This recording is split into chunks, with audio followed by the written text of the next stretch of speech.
Yes, welcome, ladies and gentlemen, to Trek Time's exclusive season review, exclusive to this channel perhaps, season review of Strange New Worlds Season 3. I am your host, Captain Idle. I am joined by one Automaton 2000 up here and one Dan Javin on this side as well. Gentlemen, how are we this fine evening? Are we ready to do our epic breakdown, our teardown of this interesting season of Strange New Worlds? Oh, we're gonna be tearing it down. Don't worry. Tear the house down.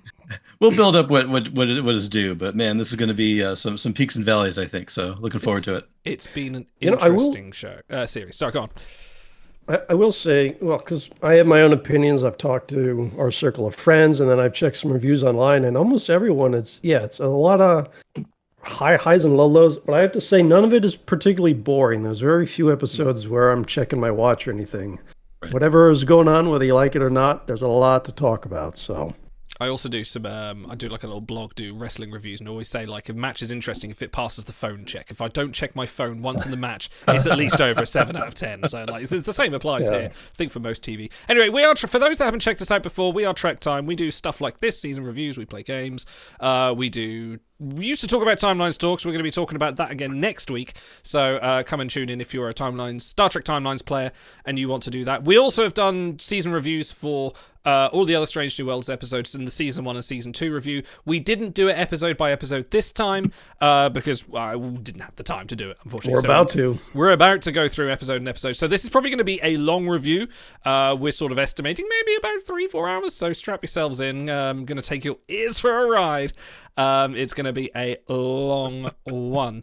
Where should we start? Okay, I want to get your guys' brief opinion on your overall feelings for Season 3 of Strange New Worlds. Now that has concluded, we've watched episode 10 as of yesterday.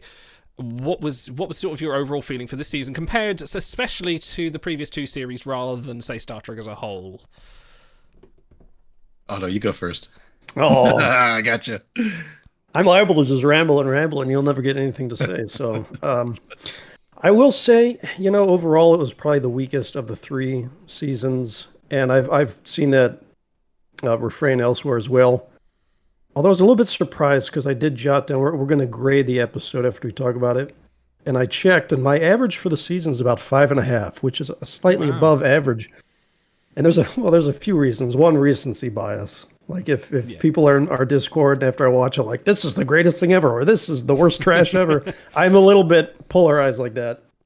Another thing is there's like a base level of production quality with these 10 episode shows, which are fantastic. The costuming, the acting, there are really no bad actors in this series. There's bad writing, not bad actors. The space stuff, the battles and the ships, it's all really top notch. So there's like a baseline level of quality there, and a few other things that I can't think of right now. But anyway, so yeah, my brief summation, very brief, is that it's the weakest of the 3. But I think it's still quality television, and there's some really good standalone episodes in this. They did stick mostly to episodic, which I appreciate. They didn't go too heavy Discovery style into serialization.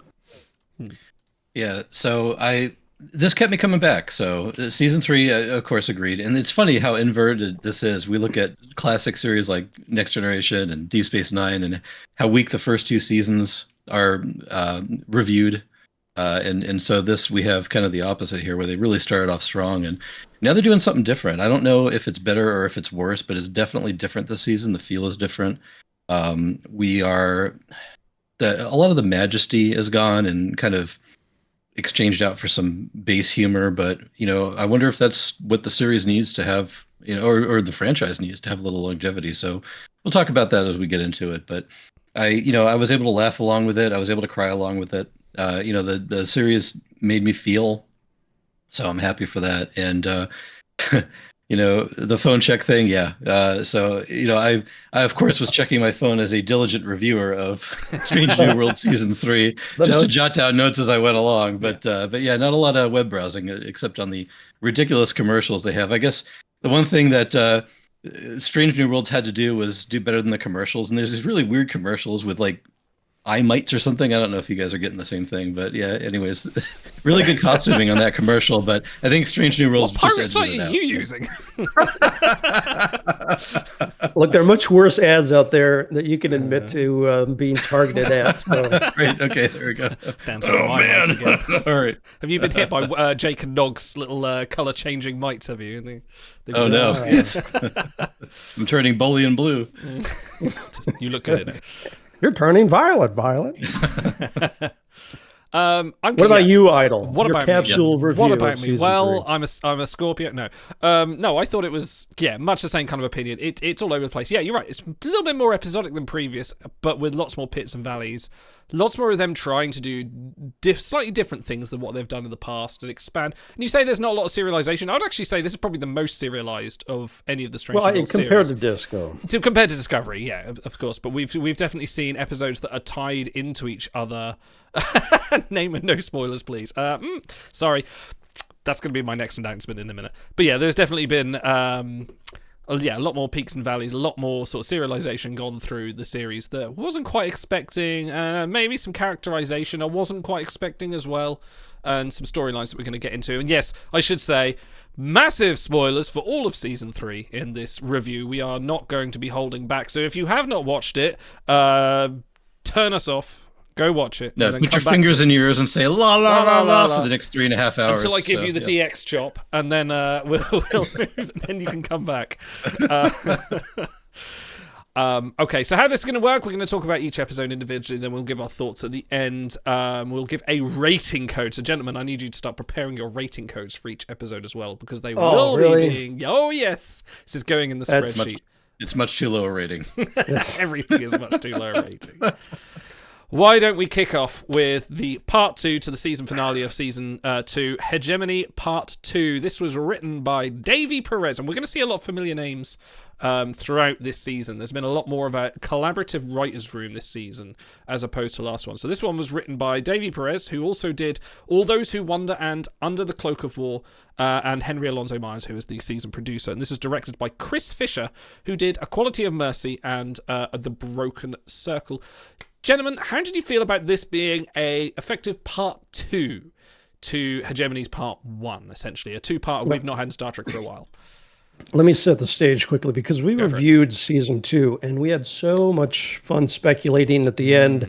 We're looking in these little Pikes hesitated for 14 seconds, and we were timing the clock, and we're like, does this mean he's losing his ability to command, and all these fun things when you have to wait possibly years for the show to pick back up. And they didn't do any of that. It was just a normal beginning to part 2, and it was fairly seamless. So I did like that they just dove right in. Yeah. So part 2 was, I'm glad they wrapped things up and they didn't start, season-long arcs, so that's great. They could have used it as a jumping-off point for a huge war, and sometimes it works, like with the Dominion War arc, and sometimes it doesn't with some of the Discovery long arcs that we had to slog through. But the Xindi too, yeah. So I'm glad that they just kind of resolve things, and I think I've given them crap in the past for doing that, a little bit too quickly, like letting Una off the hook a little bit too quickly at the beginning of season 2, and so forth. But this time it worked. They just kind of got down to business, and let's get back to the fun stuff. So. It was essentially just sort of like jump, like you say, Otto, jump straight back in. Get straight to the action, and kind of wrap it up. Essentially, most of the Gorn storyline this episode. We see them going onto a Gorn ship. We see them recovering the crew. We see Ortegas's hand get burnt off, and then that's fine. Don't worry about it. We've got advanced medical technology. I would have liked. Hands. I needed her Nog's AR AR where he gets his leg blown off. And then she has to go to Vic Fontaine basically and recover. That would have been a cool story arc, but I guess they did have a holodeck they can go to. They could have just done that. Again, 10 episodes. We had too much to go with that. The one thing I want to pick up before we kind of go into the details of it is kind of I want to skip ahead and go to sort of like the conclusion.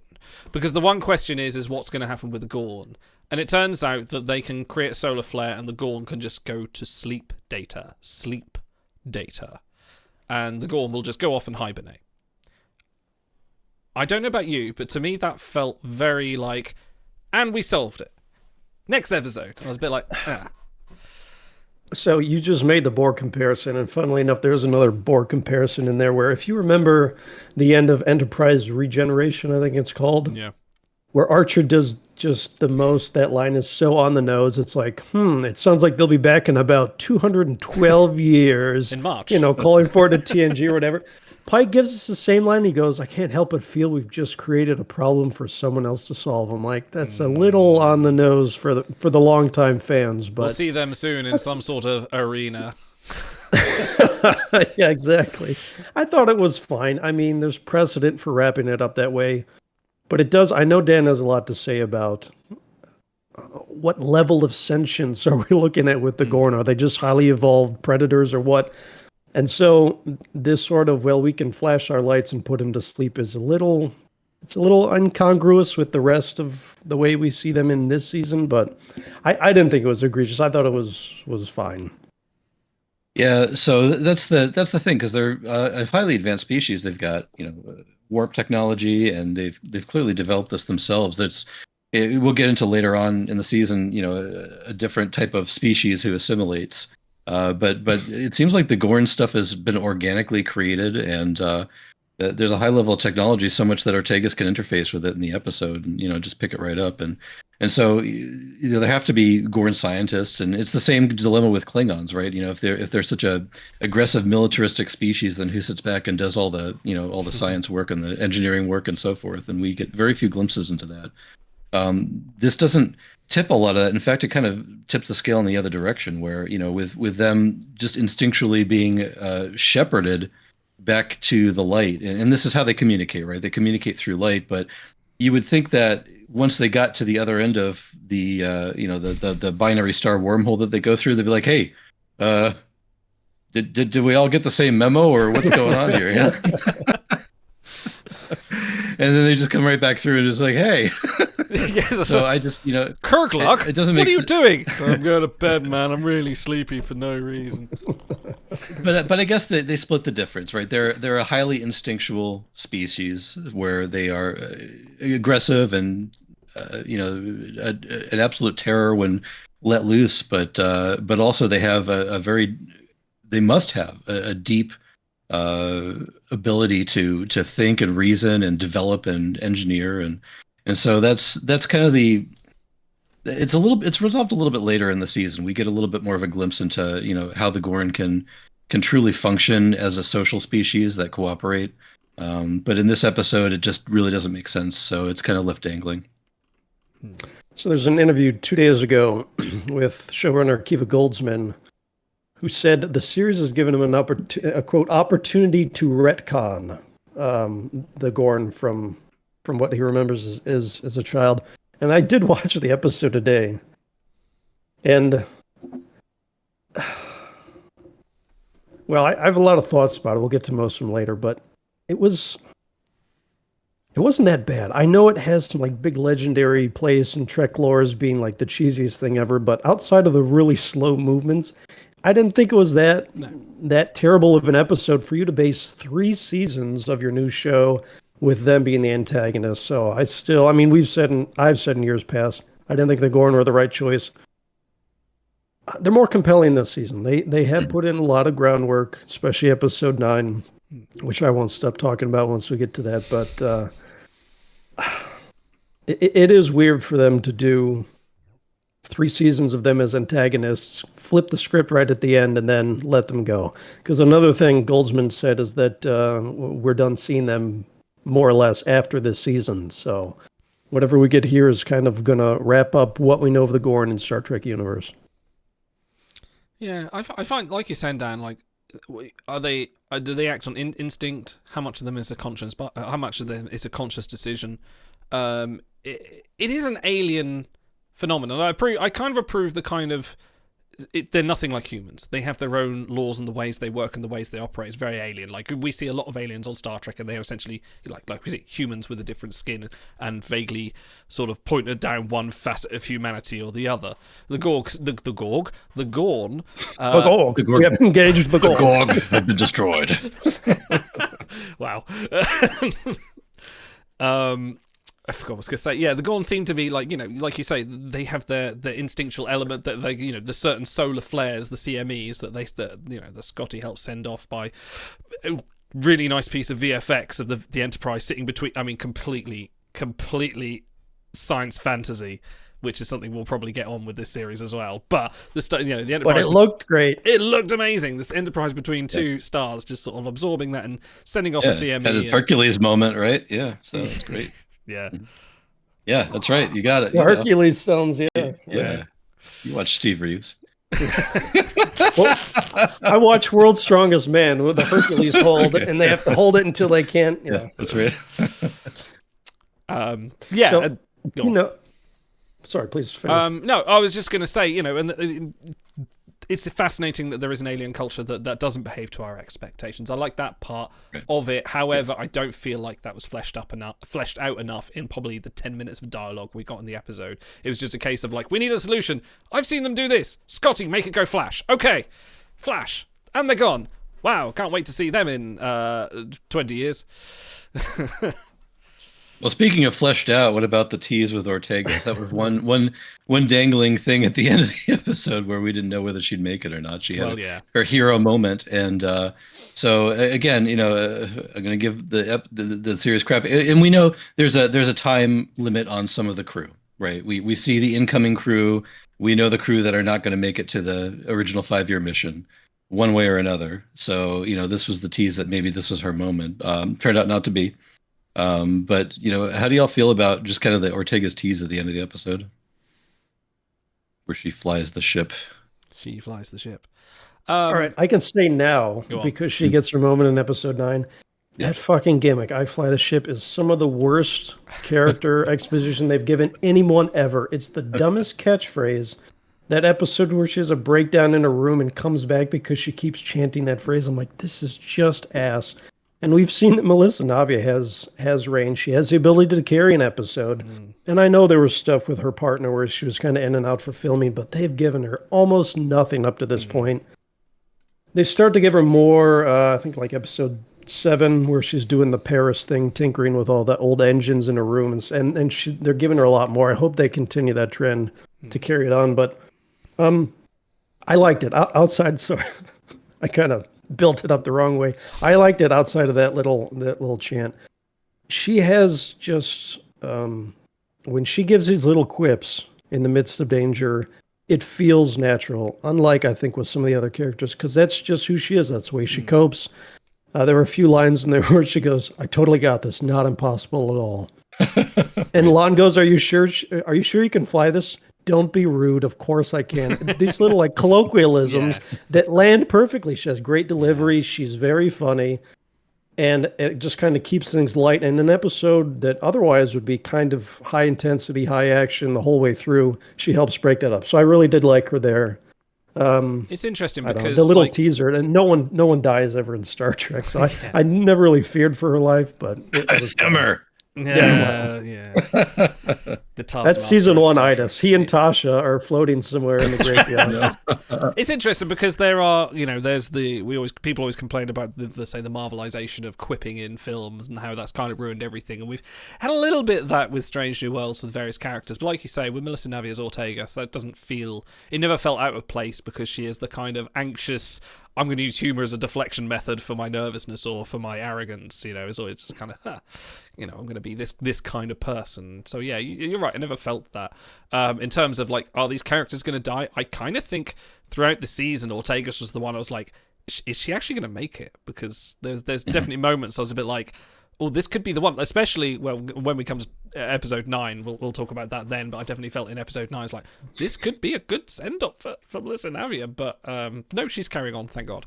We're not having the entrance of Hikaru Sulu just yet in order to shoehorn more characters. Which is actually, we didn't get anyone shoehorned in this season, which was wildly refreshing. We did, but he was already around. So apart from. Actually, was Kirk in this episode? It feels like he was in every episode this season. He was in a lot. Kirk, watch. No, he wasn't in this one. Yeah, and then we have the start, or sort of the start of the serialization with Batel, which will ultimately lead to the season finale with her sort of becoming one with the Gorn.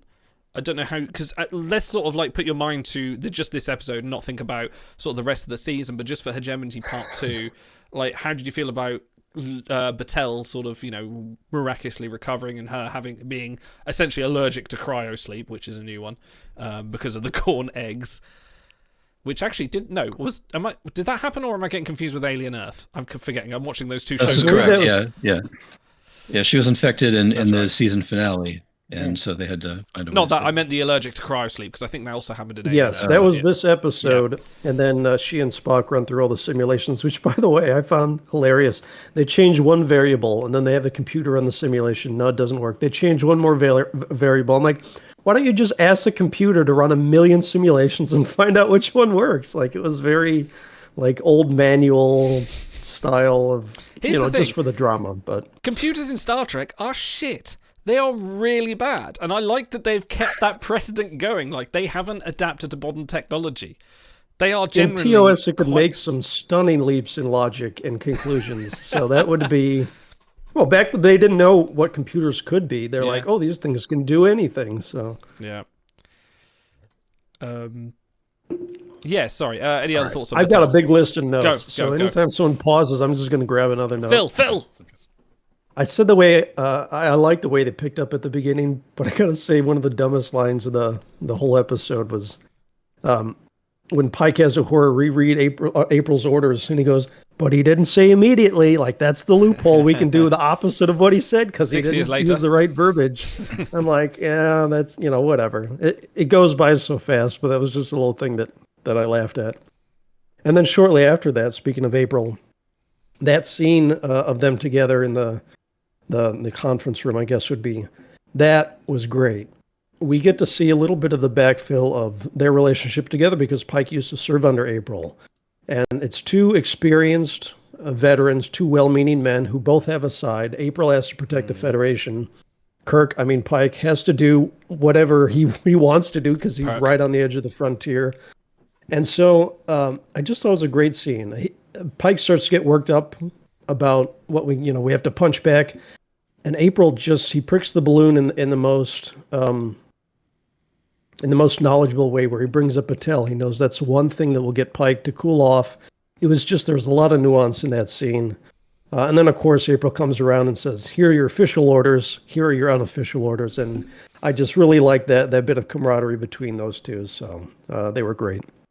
Yeah, April was very present in this entire series, although he only actually appeared in the first episode. He is referenced multiple times later on. I think he's on a view screen once later on, but he's mentioned. They have a meeting around a table in one episode, I think. But yeah, you're right. He's mostly view screen admiral at this point. Yeah. But we get a lot of insight into his friendship with Pike just kind of incidentally as there's some exposition later on. But I want to talk about engineering in this episode. Yes.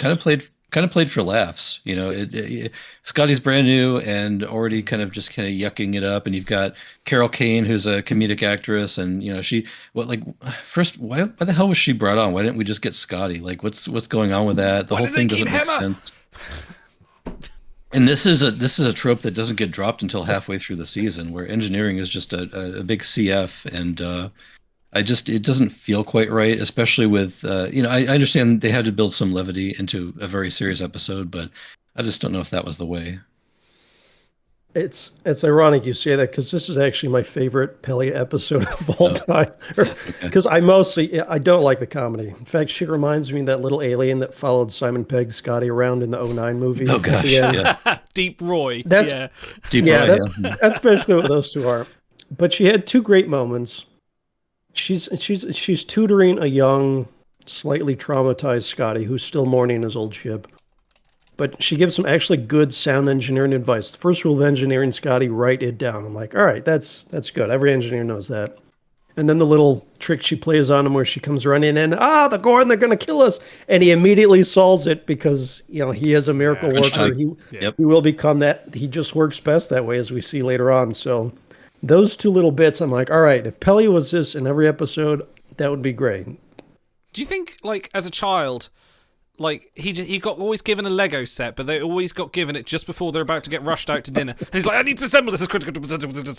So he's just worked under panic. Maybe.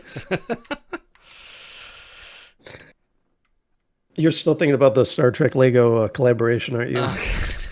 Yes, now I'll never afford it. Look mighty nice on Dan's shelf, though. That's all I'll say. Ooh, yes. Yeah, I got to get something to hang up right here. So we'll see. Yeah. Make a nice silhouette. So we moved a little bit away from the Gorn, but there are a couple of things I noticed. One, that ship was the most impractical ship design of all time. They had these giant pits falling several floors into nowhere, kind of like the Narada in the Abrams verse. Yep. That ship was a little goofy. Although the Starship Troopers sort of last stand was a little bit of fun where they're all like shooting at the Zerglings rushing them from all sides. You get And then I really liked liked. and this might be my first time, although I do like that game. The scene in sickbay, they have great sort of retro hazard suit designs with the material from the original show. The eggs incubating in Batel's back is like a great bit of body horror-esque. It was cool design. The visual design of the whole scene with the low lights and everything, and them in the suits communicating. I thought that was a nice bit of slower but still high stakes scene in an otherwise kind of run and gun episode. So I will kind of insert here, and we'll talk about it a few more times. But the use of the volume being the set that they use, where they have a few set pieces and the principal cast, and then the entire background is made up, but they're actually acting within the environment. So it kind of started to stick out to me, and I guess maybe they just started to use it in season 2. Season 1, I think, felt a lot more bottled because they didn't use it as much. A lot more of the on-ship sets. But in this one, it really kind of stood out, and you see where they just put here's some alien pylons they've put here, and here's some gloop and a door and whatever, and everything else just kind of stands apart, and it doesn't quite work. And this is going to be kind of a repeat problem going throughout the season, all the way into the very last episode, where it just kind of sticks out as the sore thumb, and it gets a little bit overused. I do appreciate that they. Yeah, go ahead. Oh no, I was just going to say. I think it is one of those things that it tells an era of when you're watching something. So back in TNG, you notice the matte paintings because you've gone behind the scenes. You know what they are. Back in the 60s, you see there's like the generic skylights because they're in a parking lot somewhere or they're in some random studio. I think it's the volume can be used exceptionally well, but when it's used sort of like, oh, we need this background, here's a few things, you notice it more. I don't necessarily think it's a bad thing because it's, some actors can react to the set and they can be a bit more immersed than rather just on a green screen. But at the same time, you're right, it does tell, it's very showing once you know what it is and where it is. But I would know that like, oh yeah, The Mandalorian, a few other shows as well. It's like, oh, it's a very sort of mid 2020s thing. They all use the volume. I can tell where that episode's from because of the volume.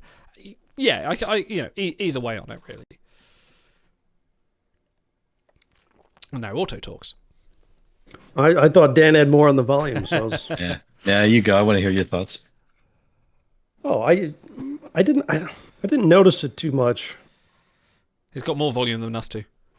I know Pike's hair had a lot of volume. I can talk about that if you like. It didn't bother me too much. I notice more when they do like episode 10 when they're on Sky Garden or whatever, and they're doing these giant sweeping visuals, or episode 2, Wedding Bell Blues, where they're in the 3D chessboard wedding thing that they do a lot of exterior shots where I notice that a lot more as the updated map painting, but the volume stuff doesn't bother me too well. I think they do a fairly good job, but I don't watch a lot of modern TV, so maybe I just don't notice as much as someone else. But are they really in space? I finally graduated from 30-year-old Trek rewatches into something new. Yes, and they're no longer the robots in sort of giant cardboard suits wearing clothes under their clothes. Sorry. One note I have on here that one of you guys wrote Matrix parallels. I'm intrigued to hear about that. Who wrote that one? Yeah, so just a few things that I noticed in watching. And there was kind of a tease at one point, but I'll save that for last. But being in the alien environment, being used as human batteries and drained of their life essence to feed the ship, and then when Ortegas gets to interface, and it's almost exactly like with the characters floating down from the top, the way the Gorn interface. the computer terminal reads out. But the thing that really got me that made me just say, hey, wait a minute, like they're just plain ripping it off, is when they tried to get the alien eggs out of Battelle, and they bring up this ridiculous vacuum jar tube that they're going to stick on her and presumably suck it up and out, just like the tracer at the very beginning of the first Matrix. They didn't do it. Maybe it was too expensive to do that effect. Maybe they just kind of balked at the last moment, but they had the prop built. But yeah, just it just kept coming back every time. I was like, no, they're doing something different. Oh, wait a minute, this is a little embarrassing. So this whole season is super derivative, mostly of Trek, but they've done tons of little Easter eggs to other things, lots of stories pulled.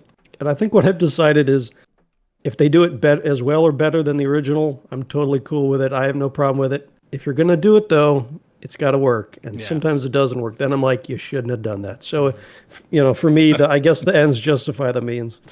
There's a lot of vibes with Mass Effect 2 as well. There's a very similar kind of situation with the collectors in that game. They go on, they put people in cocoons and then liquefy them to power their ship and use their remains to power something. Yeah, it's that happens in like episode 3 of Enterprise too. Yeah. That first Hoshi Away mission episode where they're all hooked up to tubes and so. My last bit of note, I just want to shout out Anson Mount's range. We'll talk later about his comedy.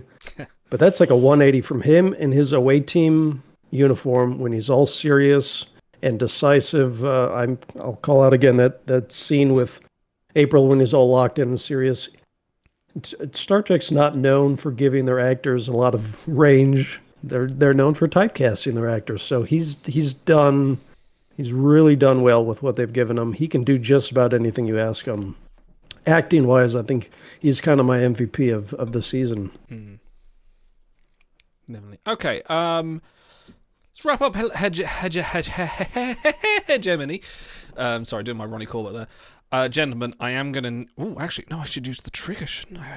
Is that going to work? Are we doing best worst? Are we going to do best worst of this episode? We could do best worst of this episode. Hang on. You told me, so I jotted them down. Okay. I may not have as many best worst. I need to find the right trigger. Let's do that. The best advice I can give you is to just be yourself. You're the worst thing that ever happened to Zek. You're the worst thing that ever happened to me. Actually, that's the second best piece of advice. In fact, you're the worst thing that ever happened to the entire Ferengi Alliance. No. Just stop saying that. No. Oh, I'm not sitting through 10 of those in this stream, so we've done it. Oh, you are. In the future, you just say, all right, fellas, best worst. Okay, no worries. I ain't sitting for 10 more of those. Since you are the prodigal son, please give us your best worst while I stroke my cat. All right. Best, I already called it out, the scene with Pike and April. That is a good bit of... Whatever. It's great. I have a lot to say about a lot of things. Worst is going to be, and we see it a lot in other episodes too, the complete ease with which they can fully realize and actuate Gorn technology as if they've been doing it forever. I want a little bit of story, a few lines, a few shots of them struggling with something before they completely master it. That would be nice. Dan, what about you? So my best moment is really just anything with Spock and Chapel. Just their chemistry is undeniable. I'm really glad that they got a few good moments here. Overall, I'm not a big fan of the relationship stuff that they continue to hammer away at this season, but the two of them are believable and it's real. The worst is just how long we stayed on that ship in the volume. It was just every time we went back, they're just creeping around another corner, and it just felt like a little bit of a drag in the middle of the episode. So that entire block. It's been a while since I watched the episode, but I'll say I definitely. You told me right before we went live. Oh, it's all fresh in my mind. Yeah, most of it is there. Okay. I definitely liked the intro to the episode, and we go straight in, and Pike sort of comes out and he's like, right, firing off orders, we're doing this, options. He's going around the crew, he's being classic Pike. He's not just like being the arrogant kind of flying options. He's like, I need options. He always listens to everyone in his crew, and we get that nice little back and forth while options are come around. He considers them, there's the pros and the cons, and that's really great. That's good command style. We like that kind of That's it. That's the one. That's the one, yes. My worst... Better than a staff meeting. Yeah. Really urgent staff meeting, like people are melting over there. We need an option now. Worst part, I think, was probably the resolution. It was very quick. And that's not the first time I'm going to have this complaint with this season. It was very just kind of like, what if we do this? Magic, go, end of episode. And I was like, really? Okay. Fine, And I suppose, like I say with the Borg sleep thing, that's kind of it kind of do it the same in the best of both worlds. It was like, sleep, Data. What if we put them to sleep? But I kind of know, it felt a little bit more earned there, and it felt a little bit more, I don't know, different. It felt like they were just talking out of their arse and then it just happened to work in this episode. There's a lot of supposition with no actual proof. Yes, you're right, Boota. That is what happens when it needs to end in 45 minutes. You are right. But also, I don't know. I feel like there's a lot. There's better ways to do it. I don't know if I can articulate it that well. Well, so this is also a two-part like Best of Both Worlds, and they do talk a little bit about how they're driven by light and sort of swarm behavior in the first part. So they set up at least a little bit of that, but it's been like 3 years since it dropped, so it's easy to forget. Yeah, true. Okay, gentlemen. Where's the button? I need your rating code. I can show you my rating code. Schiller rating 3.5. Associational rating norm -3. That's much too low a rating. I'm just not accustomed to seeing an unsatisfactory rating on a member of my crew. I tell you what, I'll do it the first for one and the last one, so at least we get it twice. For the other episodes, we'll skip the trigger. But gentlemen, I am going to need a rating code for this episode, Hegemony Part 2. All right, you go first, Idle. Oh, me? Oh, shit. How many pilots' melting hands out of 10? Not my best work.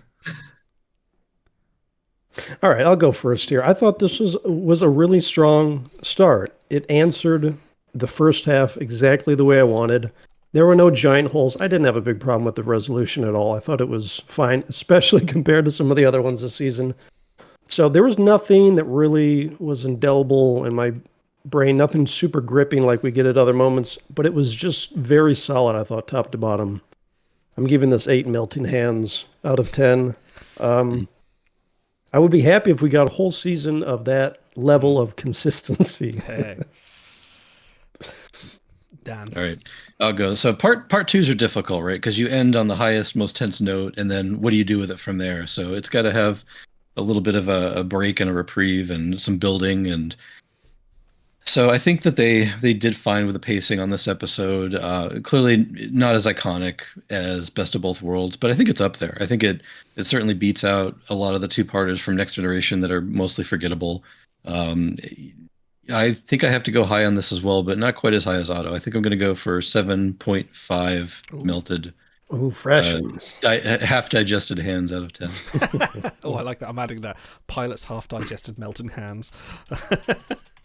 Yeah, I'm in the same thing. Like it was a good follow-up. Maybe a little bit rushed at the end, but there was enough in there for me to go like, oh, I'm back in straight. Like you said, it's been 2 years since we've seen the end of part 2, and it was like, and again, like we've said, it's the best of both worlds moment, and we've just got fucking ages between the two parts. And yeah, it was just nice to be back in this world of all these crew that we just really like. And I think that's the kind of thing that compares this to TOS and any of the more legacy Star Trek shows. Is just like, I'm just excited to see these crew again. I'm really happy to see Ortegas.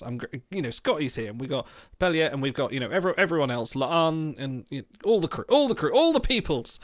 Just happy to be in that world, and it was just nice. But I'm going to give it a nice 7. I enjoyed it. It was solid. It wasn't excellent. I think that's kind of where I put a 7, a coward's 7. Because we always slate our 7s. It's the easy way just to say, like, I enjoyed it. I've noticed that we tend to grade like logarithmically, where 7 is 5 and 9.8 is actually 9, and it's just kind of, the closer to get to 10, the more you have just to like earn warp it, velocity, baby. Just like the warp factor. Yeah, that's right. Yeah. Warp 9.98. We're gonna rag on this. We're gonna rag on this season, and then turns out the average is like 7 at the end of the. It might be. And you set up an average for the season as well. I'll do that. Rose-colored glasses. We'll see. Indeed. Okay. Well, the average for Hegemony Part 2 is 7.5 half-digested pilot's hands out of 10. So it's a good, solid start to season 3. Let's move on to episode 2, Wedding Bell Blues, written by the very prolific Kirsten Beyer, who did Unification Part 3 from Discovery and Stardust City Rag from Picard season 1, and also loads of Star Trek books. She is, well in there. And David Reed also wrote this. He did Tomorrow and Tomorrow and Tomorrow. I know you love that episode, Auto, and Lost in Translation. And this one was directed by Jordan Canning, who did Charades. Which kind of makes sense with the style of episodes. I should do a description. At a Federation celebration, an uninvited guest disrupts Spock and the crew's reflection. So this is about 3 months on from the end of Hegemony Part 2? So they say right at the beginning, the 3-month billet, they're repairing the ship so that they can kind of turn the page on that. Yeah. So we see one Chapel beaming up into the ship, and we get that little bit of Spock and Chapel awkwardness that we knew that was going to happen, knew was coming. But she goes, "Oh wait, here's my boyfriend, and it's Roger Corby, and oh no, he's hot." God damn it! How could this happen, gentlemen? What overall feelings on Wedding Bell Blues? The blues. This episode gave me the blues. Oh no! It's difficult to. I'm not a big fan of the sheer amount of relationship stuff we get in Strange New World season 3, and this just pressurizes it and forces it into a diamond all in one episode. Where, oh my gosh, is Spock jealous? Can he feel jealousy? Oh my gosh. It's like watching an episode of Glee or something. Oh, it's so catty and gross.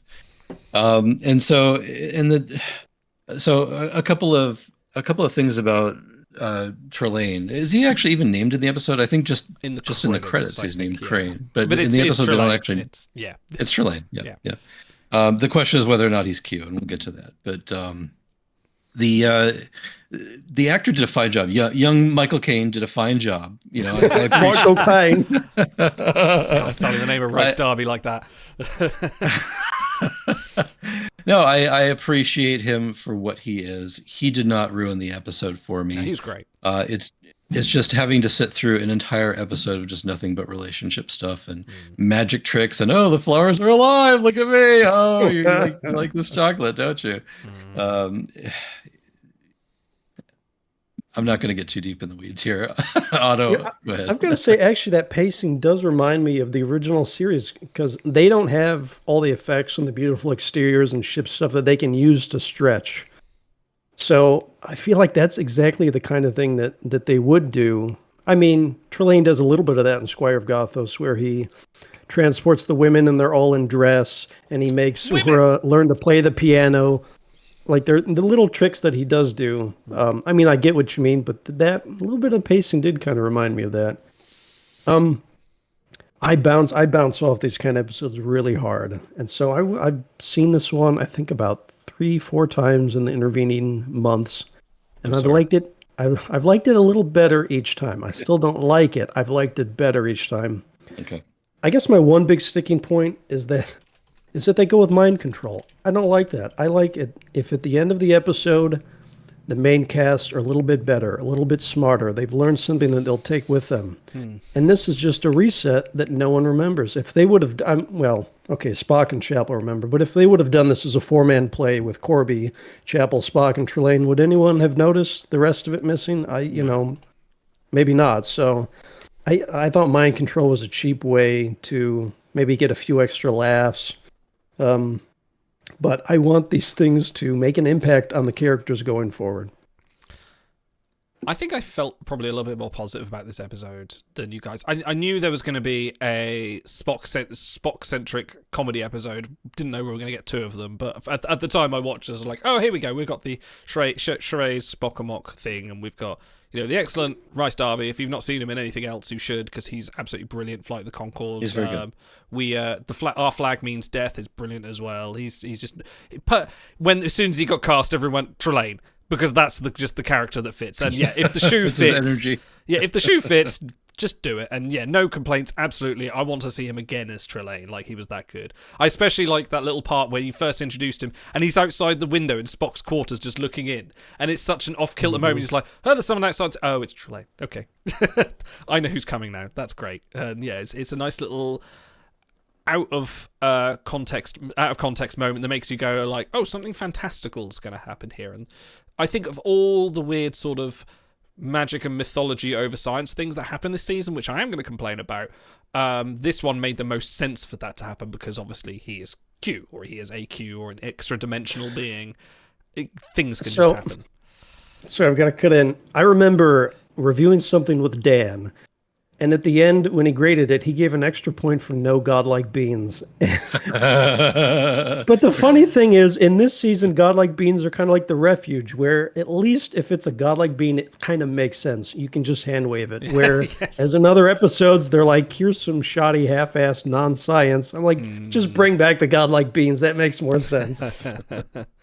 Yeah, so I definitely sort of like, you know, from the perspective of me going like, okay, this is a Spock comedy episode. I felt the drama has been a bit intense this season, but for this one I was a bit like, okay, we're still doing Spock and Chapel. And as soon as he clicked his fingers and it kind of went to, instead of Chapel and Corby, it was Spock at his wedding with Chapel, I was just like, oh no. I definitely felt like, oh no, this is gonna be like the most awkward episode. I don't think I can, like, I'm like, oh no, this is just gonna feel bad for everyone. But yeah, it sorry, kind of did for a lot of it. It kind of did.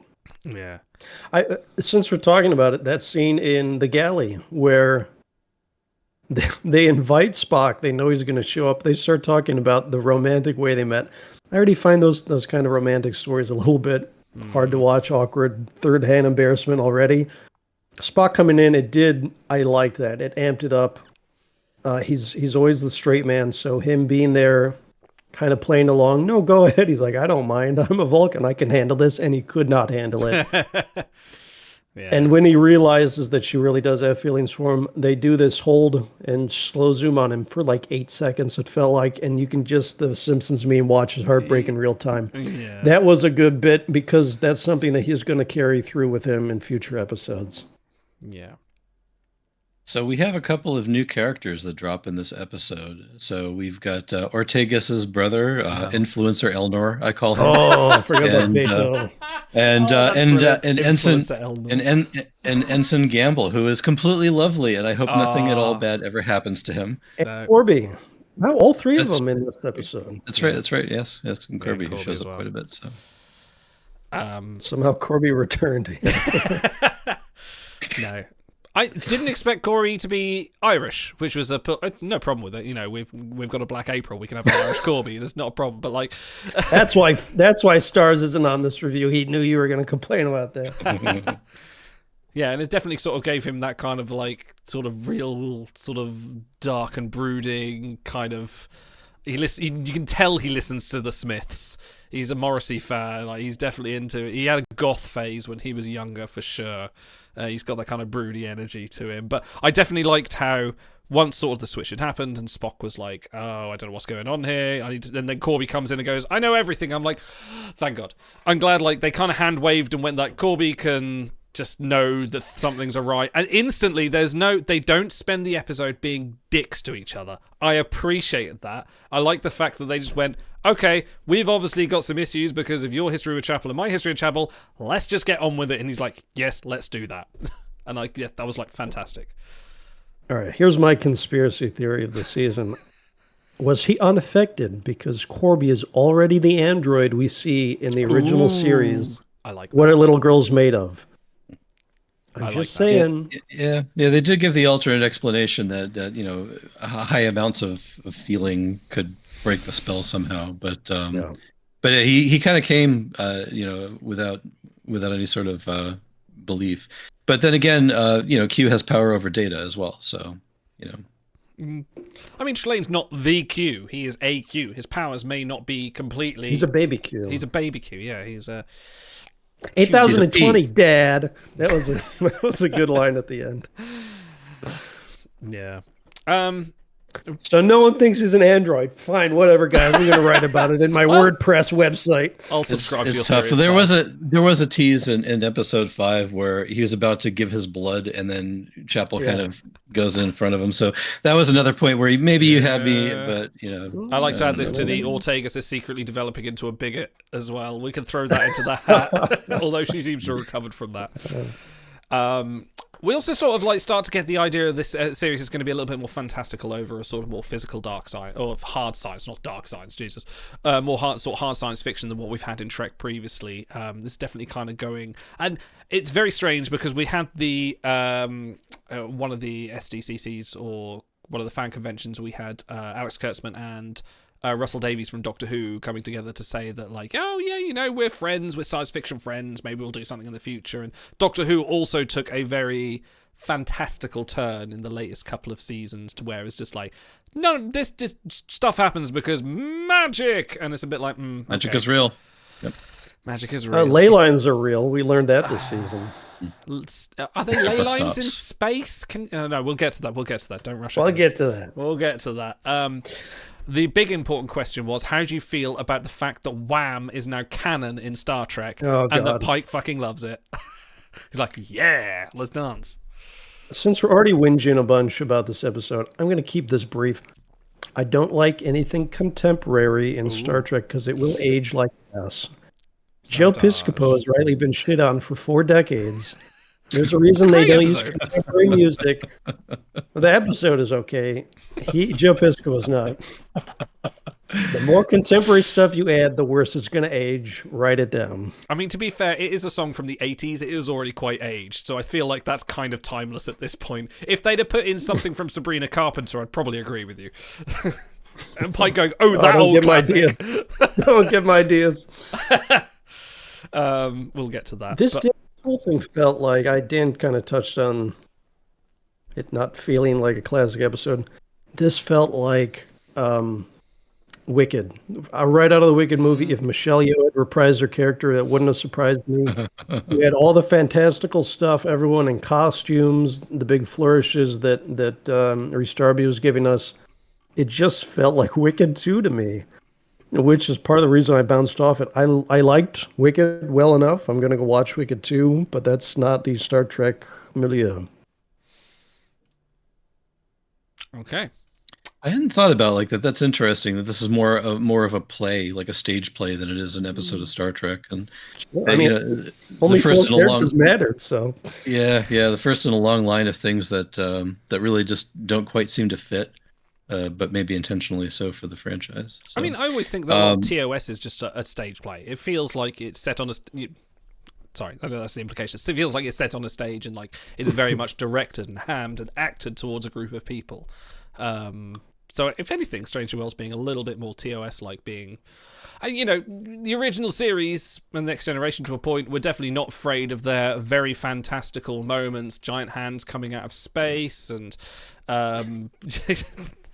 robots that can seamlessly, guide an entire civilization. It's not without its hand wavy. This shit just, we removed a brain and then we put it back because fuck it, it's the future. But like, where is the line drawn with that kind of exposition? This fault no father. All right, let me bring up one serious thing that maybe we can chew on a little bit from this episode. I liked the scene with Pike and Batel early on. She's recovering from episode 1. And they're talking about what's going to come next for her. And I like this great line read she gives, must be hard being such an amazing captain. And you can read some resentment into that. Like, she's not doing the one thing that she was born to do. He is.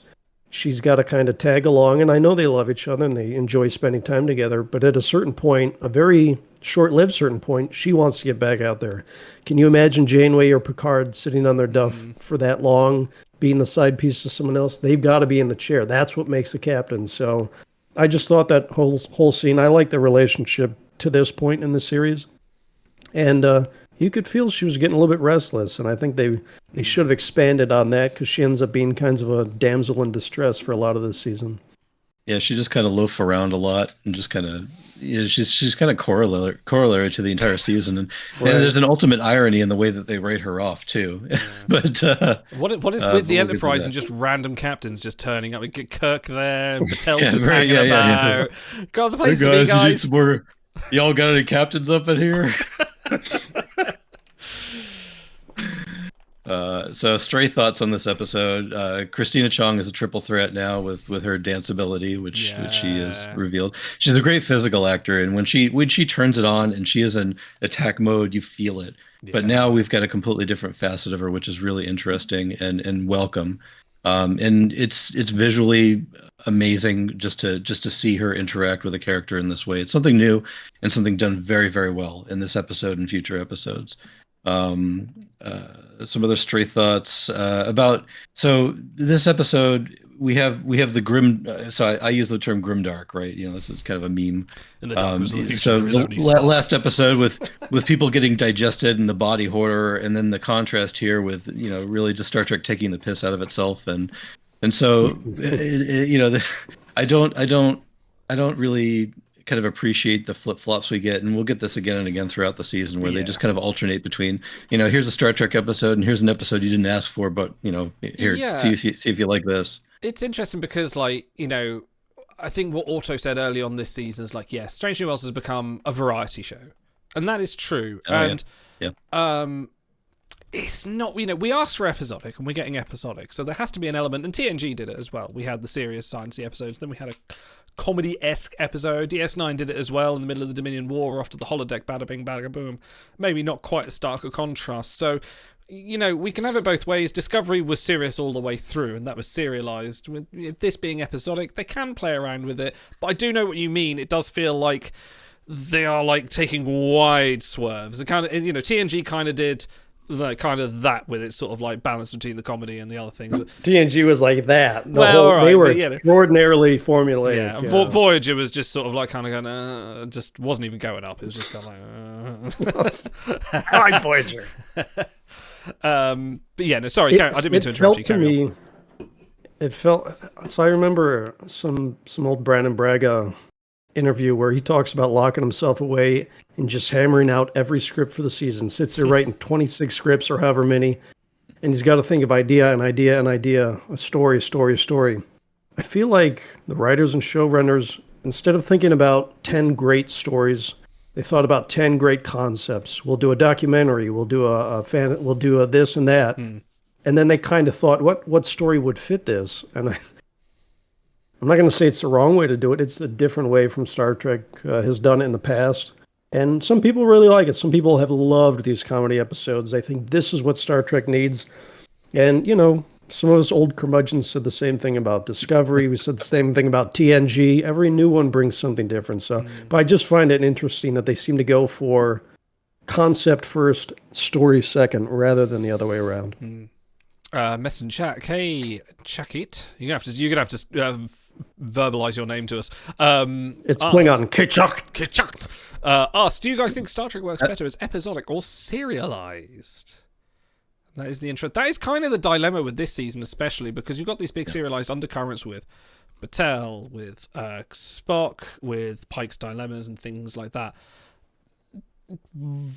Sidetrack back into that in a minute, but yeah, I want to acknowledge chat. They're here for us. yeah. No, it's a good shout out. And with as hot and cold as Discovery was, some of their episodic stuff really did succeed. A lot of it didn't. I think it really all depends. I think we'll see what season 4 brings. If it's more of this, I may get pretty tired pretty quickly. I think we're due for at least a couple of short arcs. With 10 episodes, it's a much shorter season, but there's room to play. There's no reason why we can't do some episodes that have some overlap with each other for 2 or 3 or even the season worth of episodes. So I think if it's done right, it can really succeed. I think the challenge with serialization is they feel like in order to justify a long arc, it's got to be big stakes. And Discovery burned out some of its viewers on Saving the Universe season after season. This one is pretty similar in that territory where the Vesda are going to, pure evil will conquer all. How do you make a compelling arc that the viewers won't get tired of without making it universe stakes. And I don't think New Trek is quite latched onto that correctly yet. Personally, I love my episodic. And so when you do callbacks to previous episodes, it matters a lot more. But I think there's room for both. And there's room for pure serialization too. Just be sure not to make the stakes too. I mean, I get, but there's got to be some variety. I will just defend Discovery Season 4 to death. That's one of my favourite series. But Season 5 maybe more applicable contrast. Okay, let's move on to our best and worst. Pretend I hit the trigger. Thank you. Gentlemen, your best and worst of this series, please. Oh, this episode, sorry, please. Otto. Dan, go ahead. All right. So there is a moment. My best moment is a moment that didn't actually happen, but when everybody is in the bar and they're all interchanging their relationship stuff, and I think it's the first time that Uhura makes eyes at Beto, and so like there's all this relationship stuff flying around, and I was really waiting for Sam Kirk and Gamble to start making eyes at each other, and it didn't happen, and that was a missed opportunity. But that would have been my highlight. If I had to pick a real highlight, I already mentioned it, is Christina Chong and Ethan Peck dancing. Just fantastic work. Being able to advance and make what is really an expository scene just really visually interesting and just beautiful. Worst moment. I think it's the first time in the entire canon of Star Trek that the word boyfriend has ever been used. Really? He's my boyfriend. Oh my gosh. Took me right out of the episode, but on a more serious note, I think it's the score in this episode really pulled me out too. Just over reliance on the pizzicato and the corny, lighthearted romp music, which is good. TOS used it well. Leading into the commercial breaks, you want to have a nice little lighthearted thing, but they used it almost to the point of being tiresome in this episode. So someone pointed out online that when Corby first beams in, and Chapel introduces him as boyfriend, they said they play the Vulcan fight music as he and Spock are looking at each other, but it's a simple fifth, which is actually the same in the Klingon music. Dun dun dun dun dun dun dun dun dun dun. So I don't know if that was meant to be the homage or not, but they were Don't so bring your heavy grade on 5 the music musical theory cues, knowledge in right. here. This is not the place. Grade 7, thank you very bitch. much. All right, Idol, since you're going to call out my music theory, what's your best and worst of the episode? Guys, my best moment was Trelane. Like, he was just Rhys Darby was just amazing throughout the entire episode. He personified Trelane, mostly being himself, but also like he was the right person for the job. It just absolutely nailed everything about the kind of playful nature of it. And okay, a little bit shoehorned in with a few things, but he was playing the gentleman, he was playing tricks, and then like the Squire of Gothos, or I don't know how to pronounce it. You get to the end of the episode, it's like, no, Mom, no, Dad, I've got to go. You can't take me away. I'm just having a bit of fun, I just love Trelane. I think he was just brilliant in this episode. My worst part of this episode, I just can probably do without the Spock and Chapel drama now. I think I was kind of like going like, please let this be it now, because at first, like season 1 when they first did that, I was all in. I was just like, oh, hurt me harder. I know this ends in a tragedy, but they just kind of let her keep, because she's still kind of like making up, and that's why when they sort of snapped his fingers and it was Spock and Chapel like getting married, I was like, oh no, don't make me do this again. So I'm happy that this is hopefully maybe being the end of it, until obviously Corby gives her the big breakup speech and she has to then fall in love with Spock again. And it's like, okay, starting to get exhausted now.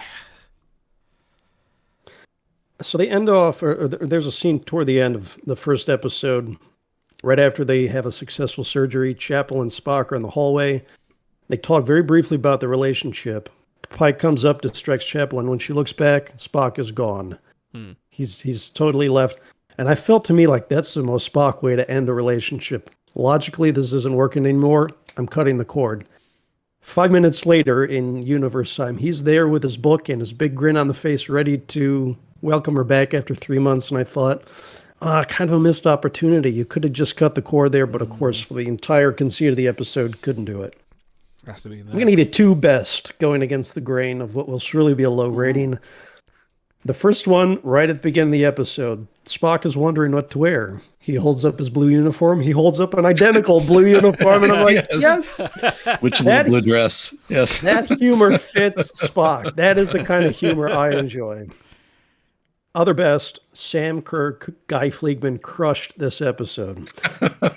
When they're in the galley, he's talking. So Dr. Corby, Sam, I read your work on, but just the way he introduces himself, like, of course you know me.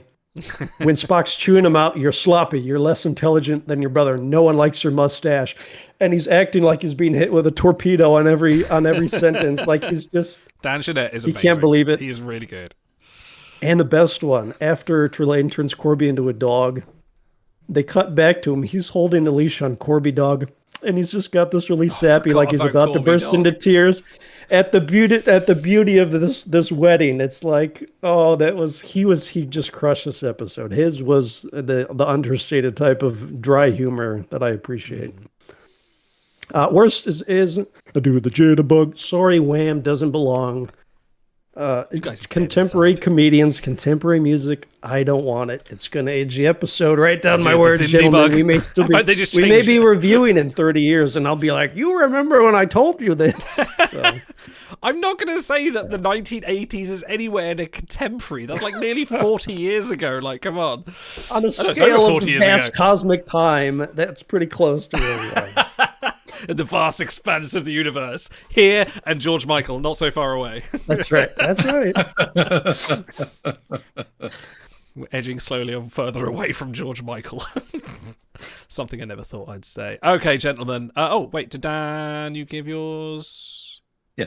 You did. Fantastic. Yeah, he started us off. He did start us off. That's absolutely fantastic. Okay, please. I need a Schiller rating code for this episode. And I don't think it's going to be high enough. And it's not my turn. I could go on. I've got one. How many Dark Helmets playing with his Strange New World action figures out of 10? Yes. That's good. No, sir, I didn't see you playing with your dolls again. We just need the one thing we forgot about John Delancey making a voice appearance as Daddy. I was shocked Q. no one brought him up. Yeah, I was going to mention it in my... Yeah. I shouted out to my. She had no idea what was going on. I was like, "Oh, I know exactly who that is." Confirms all the theories. There's a great book if you haven't read it by Peter David, R.I.P. Peter David, called Q Squared, which pretty much confirms the theory. It has Trelane acting as Q's son and fucks up reality. It's a good read. I recommend it. Dan, what's your rating code for this episode, please? So I unfortunately need to give this episode 3 Dark Helmets playing with their Strange New Worlds action figures out of 10. Very, very little lasting impact. No morality play in any way, really. The character development's all relationship building, not world building. It is a poor episode. 3 what out of 10? He did say 3 Dark Helmets playing with their Strange New World action figures.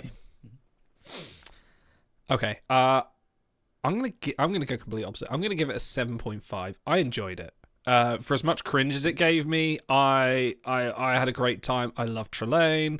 I love the little comic moments, like you say, the moments with Corby being turned into a dog and the whole facade there. We get the 3-armed Adosian bartender with Pike and Una making the "Hi, we want you to come back to our ship" kind of vibe. A couple across the bar. That was something. That was very good. I thoroughly enjoyed it. It wasn't the best episode. It's certainly not the best Spock comedy episode. But I had a good time with it. In terms of sort of episodic stuff, it was a good little self-contained romp that I had fun with. So I haven't got too much to complain about that. Auto.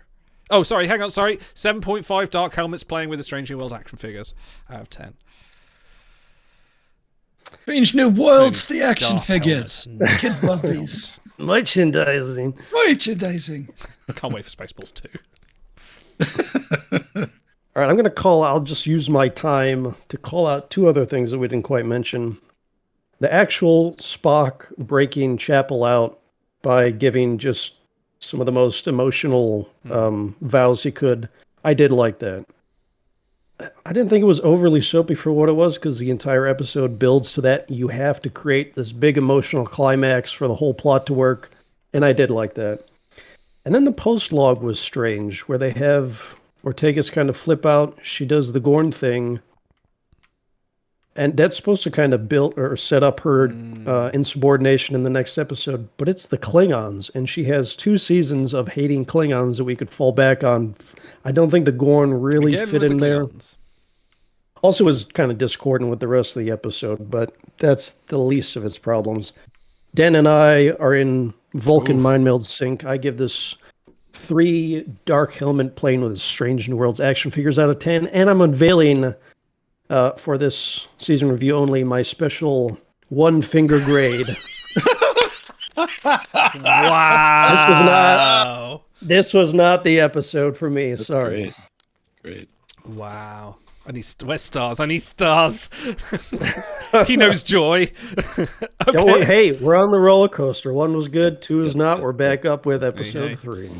Well, at the end of that, we have an average episode rating of 4.5 Darth Helmets playing with a Strange New Worlds action figure. So I think that might be a new low for Strange New Worlds as well, actually. I believe that as... not for long. He did. In fact, we even rated Tomorrow and Tomorrow and Tomorrow higher than this, and you hated that morons. God, that was off. The hot dog. Hot dog, was it the hot dog episode? Yeah, forget it. Yeah, that was the hot dog episode. Hot dog and many car chases. Okay, let's move on to Shuttle to Kanfori, written by Onitra Johnson, who is one of the staff writers working there, and Bill Wolkoff, again, another staff writer, but also noted for Ghost of Illyria, Those Old Scientists, and Subspace Rhapsody. This was directed by Dan Liu, who did from Picard Imposters, which was the episode where they killed Ro Laren, so I will never forgive him. The Bounty, which was a good episode. Memento Mori from Season 1 and Lost in Translation from Season 2. Pike and Mbenga enter disputed Klingon space to find a cure for Batel. Mbenga's past resurfaces on a planet swarming with deadly creatures. Don't call them zombies. They're not zombies, according to Mbenga, but maybe there are. While you guys debate this, I'm going to take a quick advert break in my own toilet. Have fun. The man with the chatter. Yeah. Anyways. All right. Overall, well, we'll start with the overall. I did love this episode. I'm bound to love anything with Mbenga in it. Guy's a total Chad. Babs is... We'll talk more when Idol gets back, because I want every possible person to hear about how much I love him. But it was so good for me that I didn't even mind zombies, which I think are overall a fairly dumb concept to work in. They did try to technobabble it in, though, with the hybridization, and this is why. They didn't just show up magically, as happens in later episodes.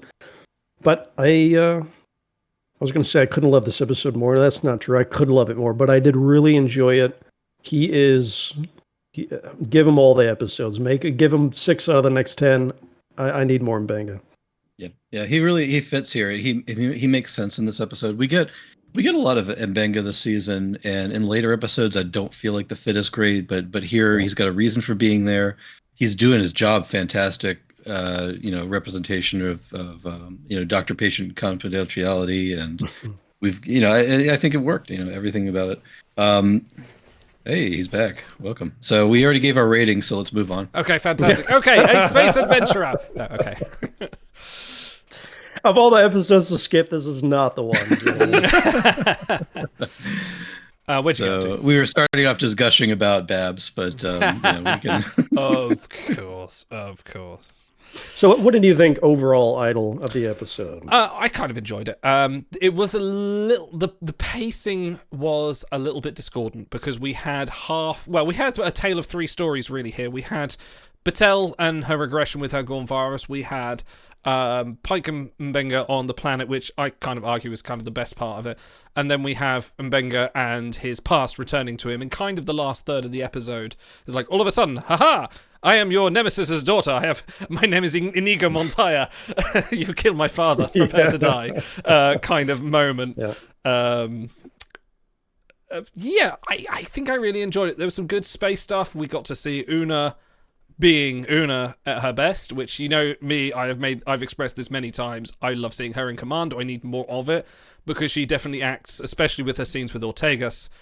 This is the Ortegas one where she kind of, this is the one where she kind of goes a little bit off script. and gets punished heavily for it, and sort of, that scene in the ready room between her and Ortegas, I was just like, yeah, this is what I want to see from a first officer. This has propelled Una up to my top first officers of all time list, because she is in command, she knows her place, she doesn't overstep her authority, and she knows how to value the line between being a friend and being an officer, and you feel that. And this is why I think it was Shy saying that, like, other people are acting circles around Rebecca Romijn, and I kind of disagree, because I feel like season 3 has been some of her best work, especially in scenes like this and scenes where she's with Pike, because she acts the levity that is needed for the scene, or she acts with appropriate authority that she has in that scene. So they're kind of like, they're probably going to be some of my best ofs in this episode. But yeah, those scenes elevate both characters, which is nice. A lot of scenes happen between either two characters that have plenty to do, or one of them is fully formed. These two, I think, are some of the least formed characters on the ship, and it helps both of them. Una is a professional. We got the phrase "chain of command" training. I almost you got lost out your it. black turtleneck. Yes, you were there. Some professionalism. I'm like, thank you. And then for Ortega, something better than I fly the ship. She, people love to talk about trauma in New Trek and how are they going to work through their trauma. And this was good. It wasn't the Gorn stuff that they kind of built up at the end of the last episode, but she had a lot to lean on from the first 2 seasons with the Klingon stuff. And she pulled it off great. It was the tiniest little misstep. She goes 0.1 impulse too fast, and that's enough to flag. It shows that Una is on top of her job. She noticed that. She knew what was going on. Just both of them are adult about it, and it was good writing from them. I really enjoyed their dialogue together. Yeah, and you get Una giving discipline.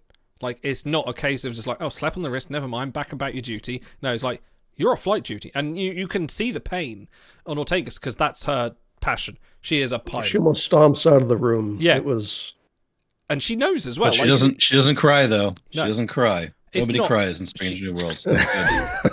She knows she's fucked up, and you can tell as well. And it's kind of like that balance between knowing you fucked up and reacting to that, and not just kind of going, "Well, it's everyone else's fault. It's not right." She could have had a complete paddy, but she knew she fucked up. She knew she overstated, and that's the kind of, like you say, professionalism, which is. Yeah. I will not be kind to Rebecca Romijn this season. However, in this episode, she shines, and this is her element. And she was her character was well done, and her acting was well done in this episode.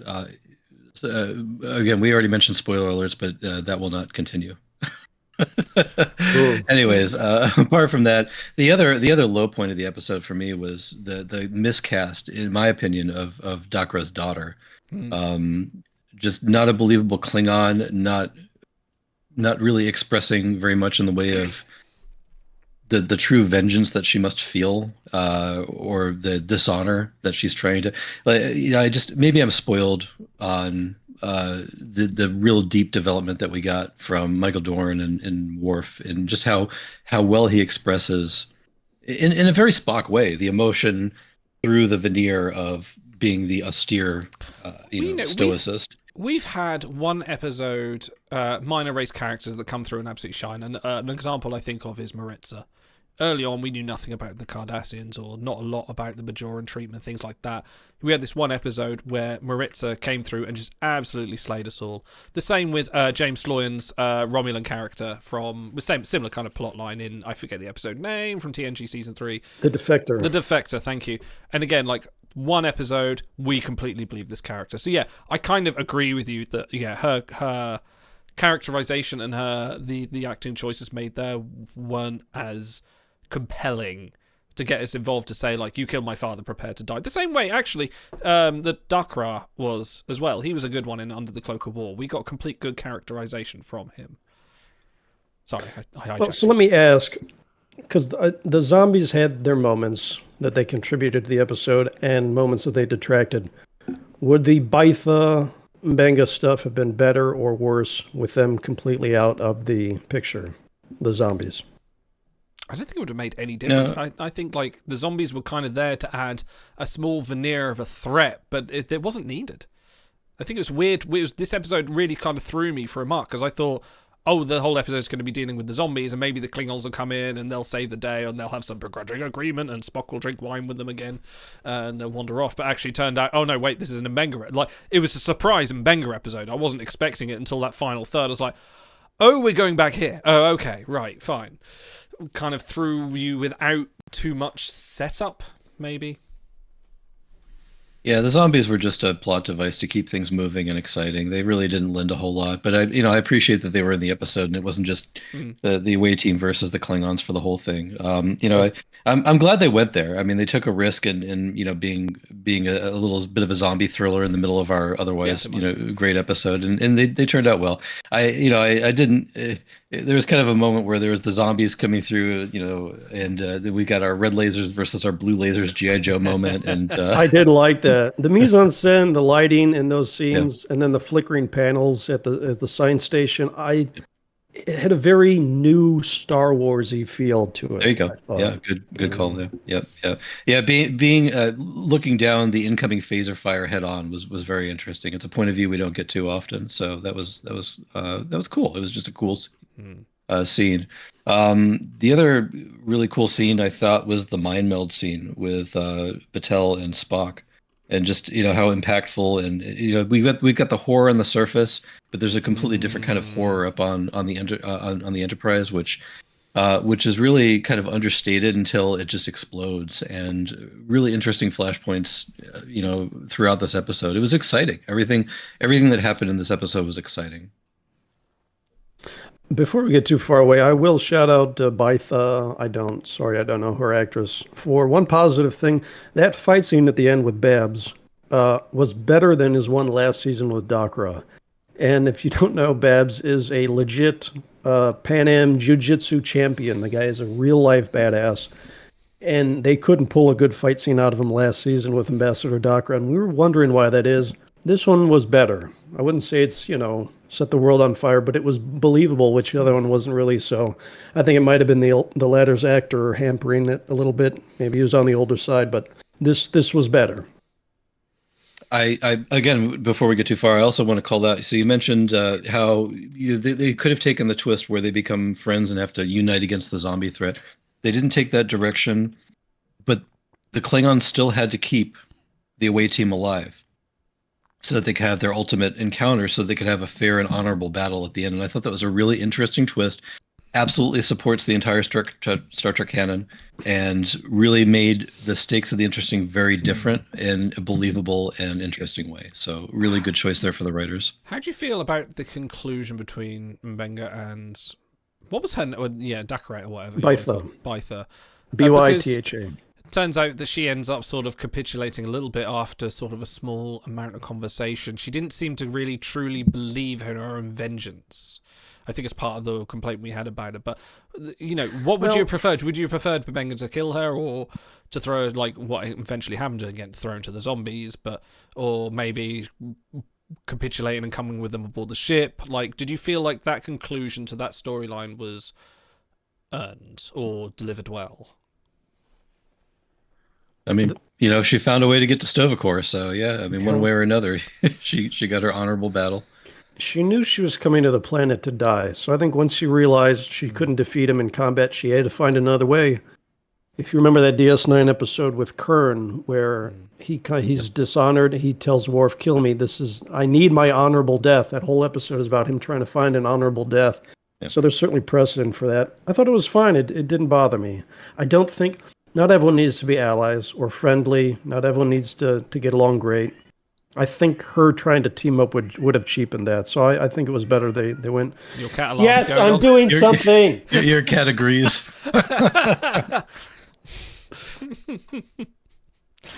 I have notes because this is an amazing episode. A great continuation from Under the Cloak of War and the pilot, or the season 2 first episode. He does have a good thread between episodes. There are several. There's like 4 or 5 threads that they keep running through, and they stagger them about every 5, 6 episodes. And Benga's Klingon stuff is one of them, so that was good. More good Pike Patel stuff. They have this argument before the mission. They clear the room because she's about to give it to Pike. And she tells him, I don't have space to worry about how my dying hurts your feelings. And it's not a quip. She's saying, look, I am a fully realized, actualized adult here. I'm a fucking captain, just like I'm a real you. character.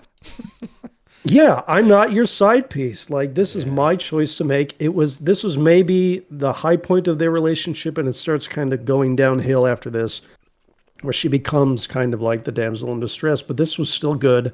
And then they bookend it with a scene at the end in his quarters, which was another good scene, but them ending in that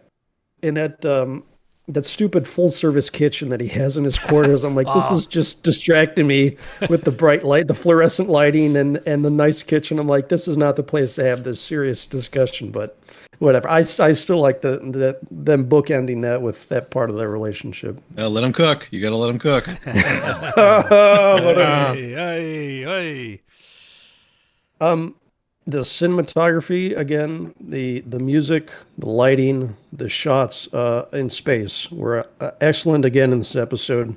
Early on when they're doing the shuttle stuff with Mbenga and Pike going down, and then when they show the big bad Klingon cruiser, turns his light off, goes into silent running. They play the Klingon music. I'm like, fuck yeah, let's go, baby. This is nostalgic kick. So it was good. It set up the suspense well. So good that they brought it into the intro too. They keep messing with the intro this season. Yeah. They included that moment going on in the intro. Well, go ahead. Since we're on it, you put something in the notes about that. Is that a thumbs up or a finger up? I'm the guy that watches the Next Generation intro all the way through every single time. Oh, wow! It puts me in the zone. When I'm sitting down to watch Star Trek, I want to be immersed in the universe. When we and Stars were driving to Blackpool, I had a big playlist of Star Trek music on, because why wouldn't you? And every time the TNG theme song came, I was like, please be upstanding for the national anthem. Well, that's how I felt about the Strange New Worlds intro. And I thought the first two seasons, the intro was just unparalleled. The score and the visuals and everything about it puts me exactly where I want to be to enjoy an episode of Star Trek.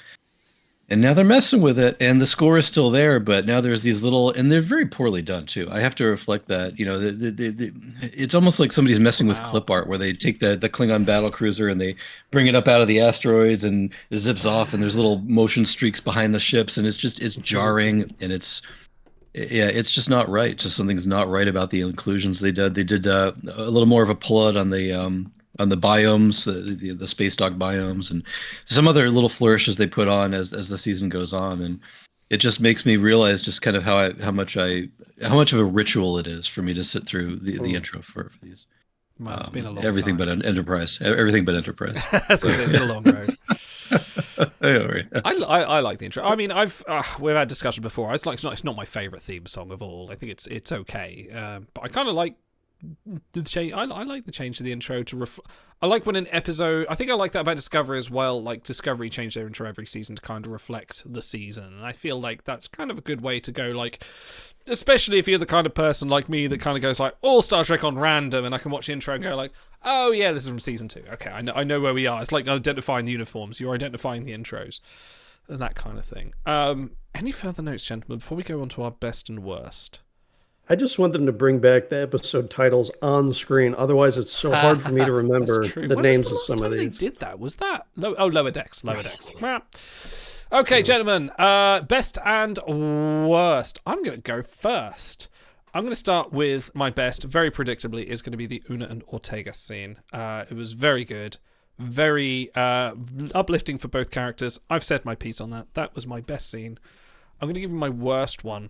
And we haven't actually spoken about this, but it is the little bit of the stealth battle or battle of wits between the Klingon cruiser and the Enterprise in the asteroid field. Something about the perspective of the whole thing, because we all know space is big, unfathomably big, right? Okay, so if you were to go and track an asteroid around Jupiter, you'd need a lot of high-tech equipment, okay?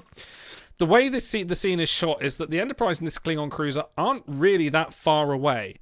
And they're big fucking ships compared to these asteroids. So did no one think of looking out a window? Like, oh, we're in stealth mode. Like, yeah, but like one Cleo goes, "There's a Federation ship out there." What?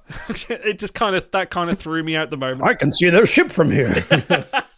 Yeah, that kind of threw me out. I was a bit like, okay, we're being very sneaky. Like, it's one thing for them to say like the Enterprise is around the moon or using the moon's shadow to reflect sensor readings. That makes sense. But when you're in the same asteroid field, not literally like 500 meters apart, and you're slowly dragging past each other, like you're big fucking cruisers. It's not like a couple of shuttles diving through here. That kind of took me out a little bit.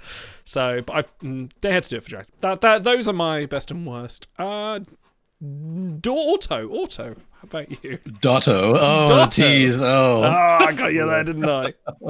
Oh, not quick enough. Too slow. All right. I'm going to put you in a bind, maybe, with two bests. Okay. First, I just got to call out the greedy. line from Babs. I have killed too many Klingons to know which house you're from. that could you was be any more of good. a badass? Yeah. Oh, I love that. But my real best, the scene with Mbenga and Pike in the shuttle going down, that had a genuine feel of friends, of affability, of comfortableness. The way they reference their past conquests, joke about it, totally at ease, smiling, and, Bab's smile gets everybody. It was just a nice little bit of respite and reprieve before the real action starts, and it was totally comfortable. I liked that. The worst is I'm going to pick on Pike's one-liners that he sprinkled throughout them on the planet. I know he's kind of a guy that jokes to break the tension, but I didn't want the tension broken. I thought it was good. They're being hunted. Like I said, mise en scène, top shelf. It took me out of it a few times. And Pike is a different person when he's with Mbenga. He turns up the Boy Scout. He knows he's with a dangerous man, but he doesn't want to know how dangerous it feels like a lot of times. He lets him get away with stuff he wouldn't let anyone else get away with. And the best friend of a bully kind of energy. Yeah, a little bit. I mean, he's not a bully, but No, he's a little bit afraid of him, even as captain. And it's just the little awkward quipping is not. I've already complimented his acting other places. This wasn't it, so it's not a big thing, but it took me out of it. All right, Dan, bring us home. I'll start with my worst so I can end on a high note here because this episode deserves it. So my worst is actually the Ortega's bit where she pushes the Enterprise a little bit too far to get her way. She's a war veteran, and one of the most common tropes for war veterans is they talk about their buddies, the camaraderie, the way that they work as a unit to get things done.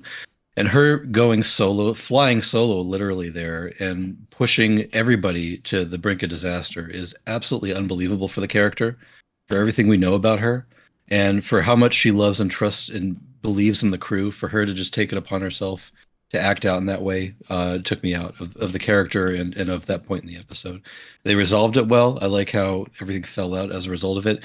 And at the end of the day, she made a mistake. And that's also relatable, but not believable in terms of the character and the crew that we love.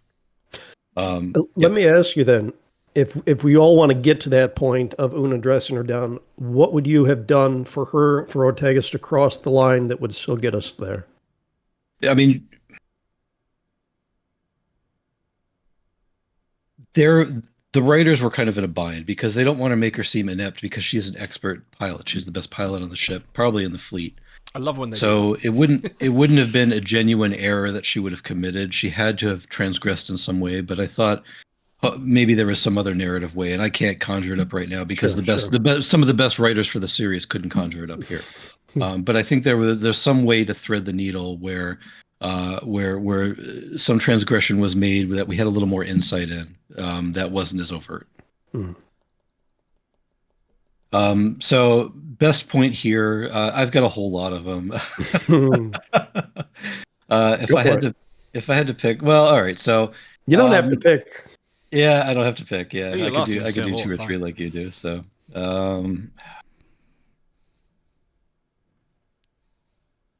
this is tough.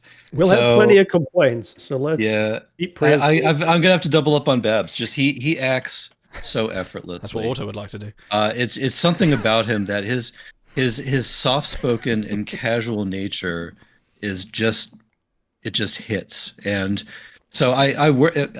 It's funny. I work with somebody who's very similar, who reminds me a lot of Mbega, and he's just this old guru, and everything he says is the exact right thing to say, and he knows who he is and what he does inside and out, and it's this very very elderly gentleman from the Indian continent, and just every day I get to talk to him, and it's a pleasure, and it reminds me of that. So I appreciate Mbenga's wisdom and his empathy and just everything about him. So yeah, he's every bit of him is the high point. You're my Babs, Dan. I just want to say Yeah. Oh, that. thank you. Thank you. Oh.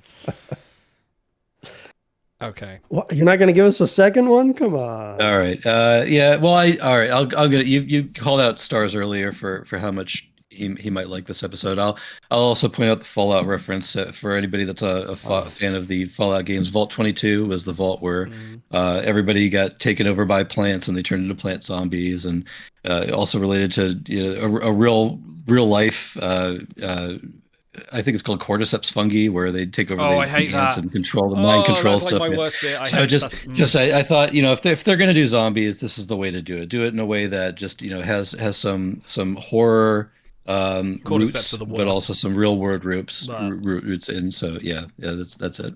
I hate watching that bit of footage. You see that ant climbing up that twig, and it's got the mushroom growing on his head. No, right out of its head. Yeah. Okay. All right, Idle, your turn. No, I've done mine. It's time to move on to the Schiller rating code. I don't think blah blah blah rating code enough. Right, Otto, it is your turn. Please give us a Schiller rating for this episode. God. Forgot I was supposed to do this. All right. I'm not great at these. How many Klingon houses hacked through by Mbenga out of 10? That's good. Would you rate this episode? Go on, Dan. I will rate this episode very highly. I would love to rate it a 10, but I cannot. I will take 0.5 points from Gryffindor for the Docret. She is an absolute miscast and really brought me out of any sort of gravity that Pike and Mbenga brought to the ultimate third act there. And I'll take an additional 0.5 off for my grapes about Ortegas. So that will rest me at 9 houses hacked through by Mbenga, the Butcher of Jergal. That's right. Go on, Auto in blue. What do you say? He has this weariness about him that completely sells that he's a war veteran. He's sick of this shit. He doesn't want to, but they keep dragging him back in. He's got to keep killing more people. Yeah. I wrote down, since I wrote this down months ago, I'll just read it. I put in my notes, there were several times I thought, this is all I've wanted from new Trek. It's modern sci-fi with more edge than the classic Trek for people that like edgy stuff. But there are all sorts of compelling moments from almost every character, and all the storylines wove together well. Wove? Whatever. I'm going to give this 9.5 Klingon houses hacked through by Mbenga out of 10. It's not even my favorite episode of the season, but it was just so well done. Mbenga always bats 1,000, so hopefully we get the obligatory one more Mbenga episode in season 4 before we on-ramp to need to find out how he gets whatever demoted. Next series. The eventual Bones. We got to find out. I'm hoping he'll snap at some point, have to take a leave from Starfleet, and then they bring him back as a complimentary CMO. I'm not quite. I'm still going to say this is a very good episode, but I'm not quite as enamored as you guys. I'm going to give this a solid 8 Klingon houses hacked through by Mbenga. Yeah, I think the pacing issues of the sort of the 3 acts and the Klingons sort of coming in as a surprise villain, it's not zombies, kind of threw me out with the sort of Decret not being quite as amazing. But a lot of the episode was very solid. Some good Pike and Mbenga, some good Ortegas, Una, great characterization, good Star Trek story that kind of surprisingly didn't follow through on familiar tropes that we've seen previously in other episodes and over Star Trek, so it's kind of one of the few this episode. So yeah, give it a solid 8 Klingon houses hacked through by Mbenga. How about we move on to a Space Adventure Hour, written by Dana Horgan, who also did, surprisingly, Subspace Rhapsody and Ad Astra Per Aspera. Yeah, I saw that too. Dana Horgan. Horgon. Nice. Oh, hang on. Hang on. Dana Horgon. I'm getting lucky. And Catherine Lynn, who we know has written the very good Lower Decks episode Wesh Douche and Charades from previous seasons as well. This was directed by none other than the amazing Jonathan Frakes. 2 takes Frakes. And you could tell. He's back. You absolutely could. When La'an tests a prototype holodeck with a fictional case only she can solve, the consequences of failure get greater and greater with the Enterprise hanging in the balance. Definitely the first time I went, oh, this is the Moriarty episode. This is yeah. This is pretty much the exact same plot. With even is this a mystery that only Data can solve?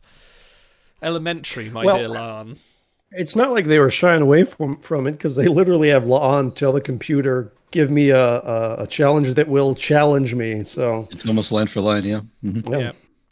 It's pretty good. But I think the real joy of this episode is seeing all the other characters coming in as various versions of themselves, complete with Paul Wesley as... Oh, would you like me to give... Okay, I'm going to give you the rundown of who everyone was supposed to be in this episode. Okay, so aside from La'an and Spock, we had Anson Mount playing TK Bellows, who was supposed to be Gene Roddenberry. We had Rebecca Romaine as Sunny Lupino, who was supposed to be Lucille Ball. For those that don't know Lucille Ball, she was the person that saved Star Trek. Paul Wesley as Maxwell Saint, a.k.a. William Shatner. Oh, the irony. Melissa Navia as Lee Woods, who's supposed to be DeForest Kelly. And Jess Bush as Adelaide Shaw, who was supposed to be Majel Barrett. So there was an actor / director from the 50s, Ida Lupino, who was one of the first woman directors.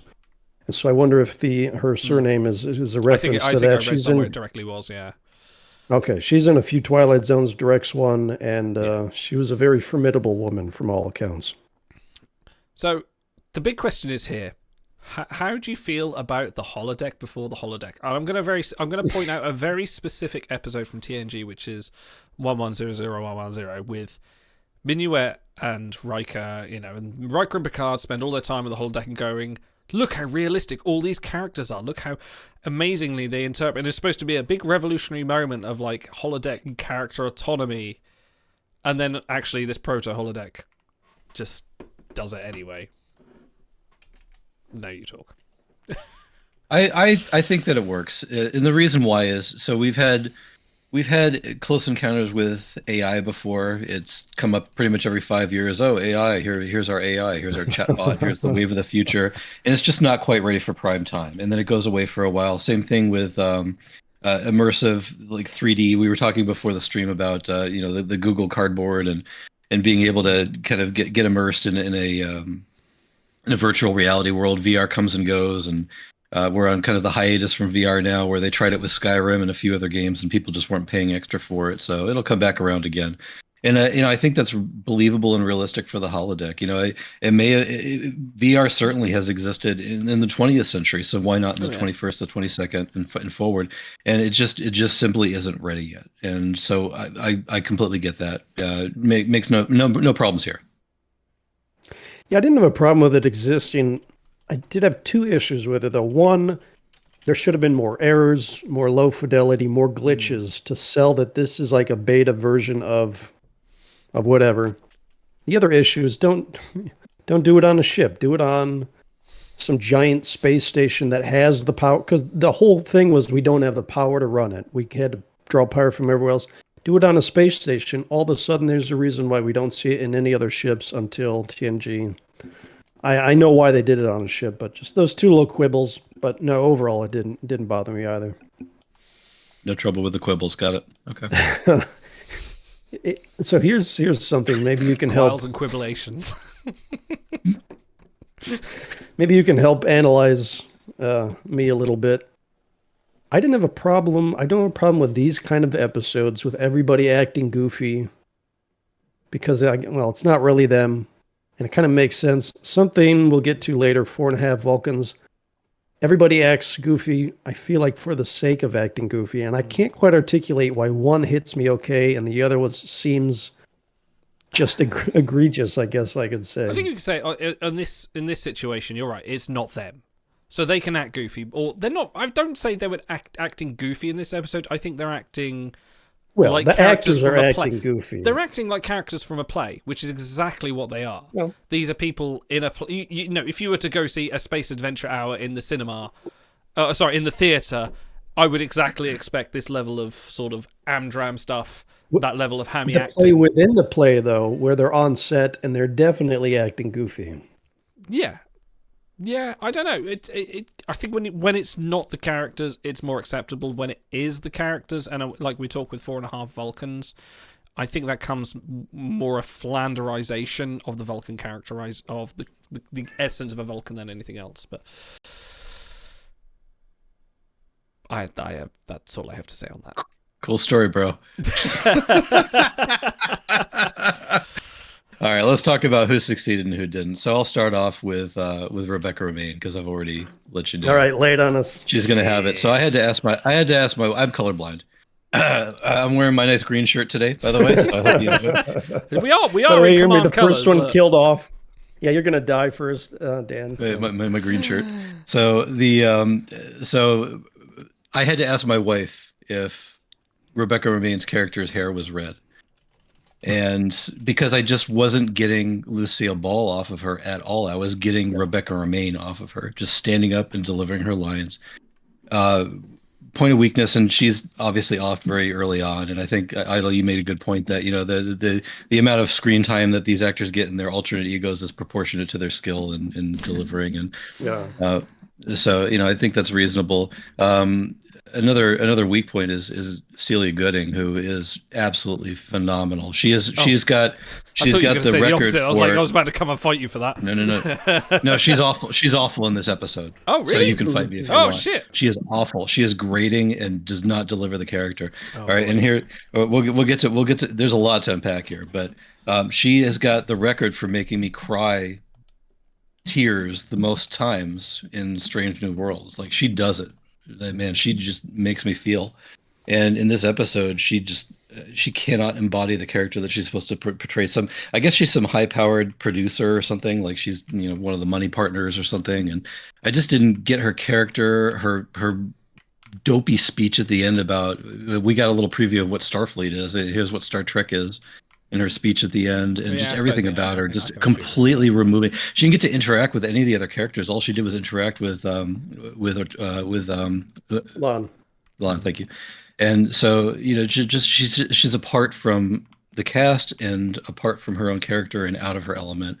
But let's talk about the successes. So Otto, feel free to rebut if you like, or Idle on my low points, but there's also a lot of success here too, and I'll let somebody else talk. I'll throw Babs into the low point, but like Idle said elsewhere, it's because the actors are better at certain things. I wouldn't expect Celia Rose to be a fucking ruthless mass murderer the way that Babs can, but Babs doesn't quite do comedy the way that Anson Mount can, and that's fine. Everybody's going to have different pieces that make a greater sum, so they gave him a little bit. I'll call out Stars, who said he liked the sort of fluctuating accent. He thought that might have been a choice by Babs, but comedy's just not a strong point, and that's fine. It's like I like him as arm. He's arm candy though, which is really fun. Yeah. Well, come on.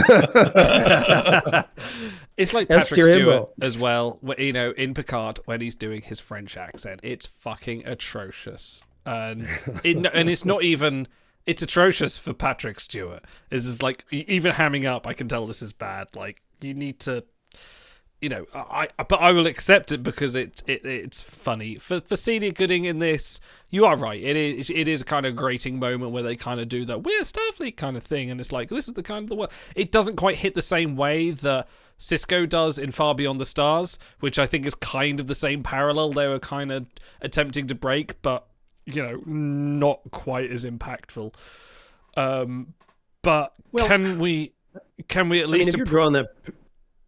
Sorry, if you're drawing that parallel, Sisko isn't talking about Starfleet. He's talking about humanity, and then they need to be better with racism. That's not quite the same as Here's why our fictional conclave of the Federation is great. He's No, saying, but I'm talking he's about, talking like, about humanity. fictional characters in an alt universe setting, trying to draw a parallel to the actual current state of Star Trek or something like that. Well, That's where my brain's going. That's true. Yeah. But on an aside, can we just talk about the one time I'm going to pay an amazing compliment to Paul Wesley is his fake Captain Kirk in the "they've stolen our brain cells" moment with the whatever bollock starship they had in that weird alt universe. Okay, what did you think about the Star Trek taking the piss out of itself? Well, I want to hear the rest of Dan's good list. Oh, sorry, so we'll get back to that in a second. I got you midstream there. But since you've segued, Well, come on, hold that thought, Dan. it was great. This is the time you can do something like that when it's the story wrapped inside the story. There's enough degrees of separation and of plausible deniability that it's not that the actors and the characters acting dumb. It's characters within characters. That was fine, and it gave us probably the best way to hear Jonathan Frakes again. That was completely believable. Him as the director He's in every of this series. TV show. So it was worth it just for that.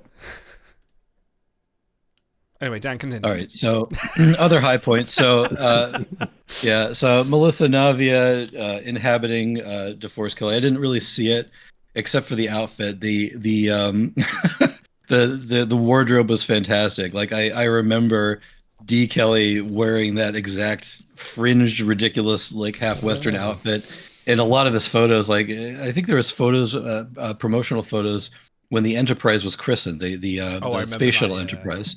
And I think he's wearing that exact outfit, and it's just an iconic set of photos, and it's absolutely reproduced here. So I'm there for it. Jess Bush is fantastic. So I had no idea. I had no idea that she was Australian.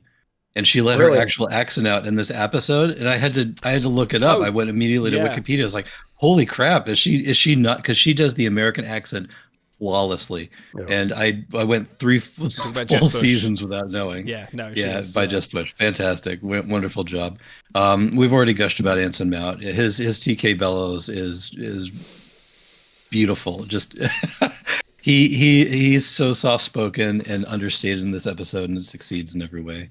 And yeah, I mean those are the high points for me. So we can't pass up Christina Chong putting on Doctor Who's hat, one of the first references to Doctor Who in this season here, and investigating a mystery unfortunately without the pipe, but smoking is forbidden. So she had a lot. And I think Ethan Peck does a decent Spock in this episode, so he kind of stepped out of his comfort zone on this.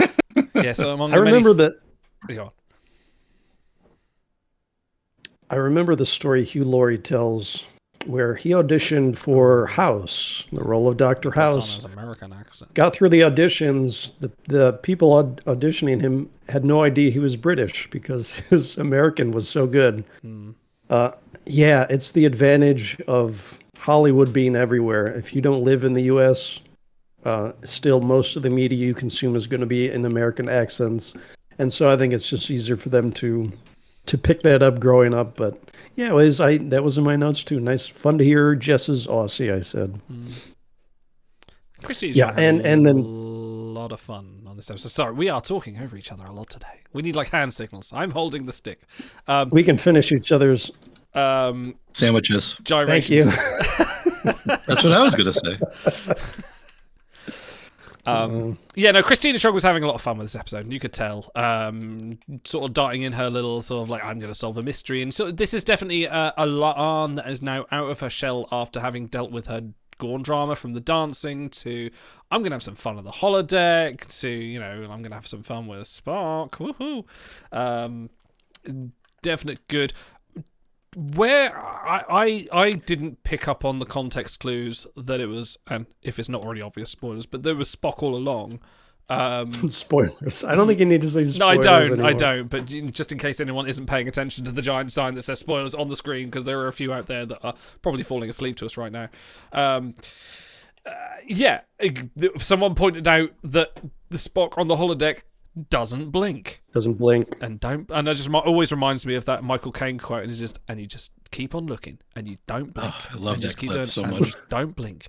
Never do it. Never look. Just don't blink, and keep on talking, and just don't blink. You know, it's just very good. It was so that was kind of the high point of the episode for me. Although I'll pick a different best at the end of this. That impressed me actually because I'm watching this unfold with La'an and Spock working together. Something's off. I'm like, why are they having him be so wooden? Why is he contributing so little? What is going on? And I'm doing my notes like y'all, and I'm writing down just a misuse of Spock. And then it clicks, and I'm like, they got me. Hand up, they got me. And I was impressed by it. I said, all right, you got me. And you really pulled the rug out from under me. So that was well done, I thought. It was the Moriarty achieving consciousness of the episode. But without the party. It's so. I think the very first time in Next Generation we're introduced to the holodeck, we get the exact same establishing shot of the large black void with the yellow lines gridding it off, and I forget who's even in the scene, but somebody's already in there, and somebody else joins them, and it's the exact same camera angle. Everything about it is repeated, which makes which even furthers the illusion that hey, nothing unusual about Spock already being in the holodeck, even though. Boot is right. It's actually Data and Riker on the tropical holodeck on there you go. Point. But the first time you see the lines, and that actually surprised me to see because Voyager has its own version of the holodeck, Prodigy has its own version of the holodeck. It was so surprising to me to see this proto holodeck just being pretty much 1-to-1 TNG's yellow and black lines, and I know why they did it because it's very much people look, point to the screen. I know that's a holodeck kind of thing, but it would have been interesting for them to take their own spin on it. Have either of you been tempted to put up yellow masking tape in your garage and just pretend for a minute like you were? They did that on Community. Have you guys watched Community? Yeah, they turned Abed's apartment into a holodeck, and they go in there, and all they do is and what's his name, Donald Glover's character. All they do is they go in there and they just make believe. Yeah, it is just so sweet. The two of them roommates. Don't you mean Inspector Spacetime? That's right. Thank you. Everything's Doctor Who from top to bottom. Yep. Yeah. All the way down. Okay. Any further points before I go on to best and worst? Clearly not. Okay, best and worst moments, gentlemen. Please, I'm going to start. I think the worst. It's hard to pick a worst moment in this. I'm not going to give it a 10 out of 10, but I can't say why.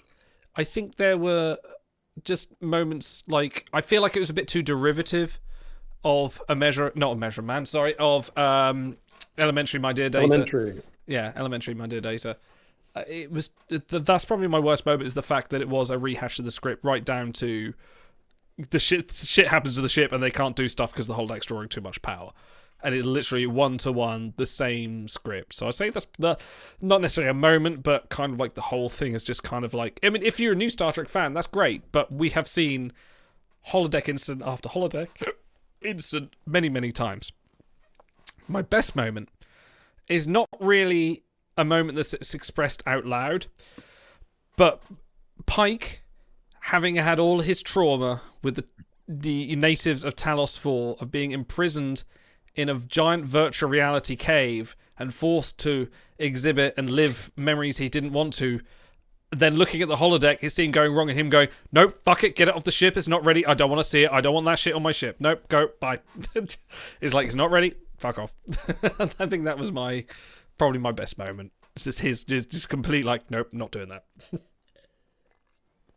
Yeah, I saw a few people call that out. Go on, Dan. Right. Yeah, I'll go next. All right, so great high point, best moment, greatest cold open of all time. People will probably debate me on this, but man, just opening up on the cardboard set and the blinking good Christmas lights and with the alien like holding her own tentacles up with sticks. The eyes, yeah.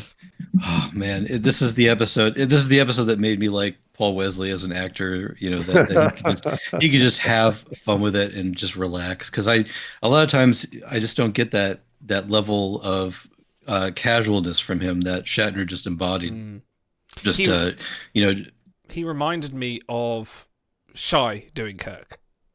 Like Yes. that same kind. Like as soon as he started doing the kind of like I'm gonna do a Kirk, I was just like, this just sounds like Shy Porn doing Kirk. Like this is very similar kind of serious but hammy way of doing it. Like sorry, Shy. Sorry, Shy is better. I hate to say, Yeah, Shy is better. Yeah. Sure. But it's an important thing to do because people have criticized him for not being more Shatnery. Yeah. And now we know that he can do it, and it's a choice that he's made, and this is a bold statement. So a really great way to handle that, absolutely, in the universe without, having to do extracurricular reading to figure that out, which he's stated in interviews. Worst moments.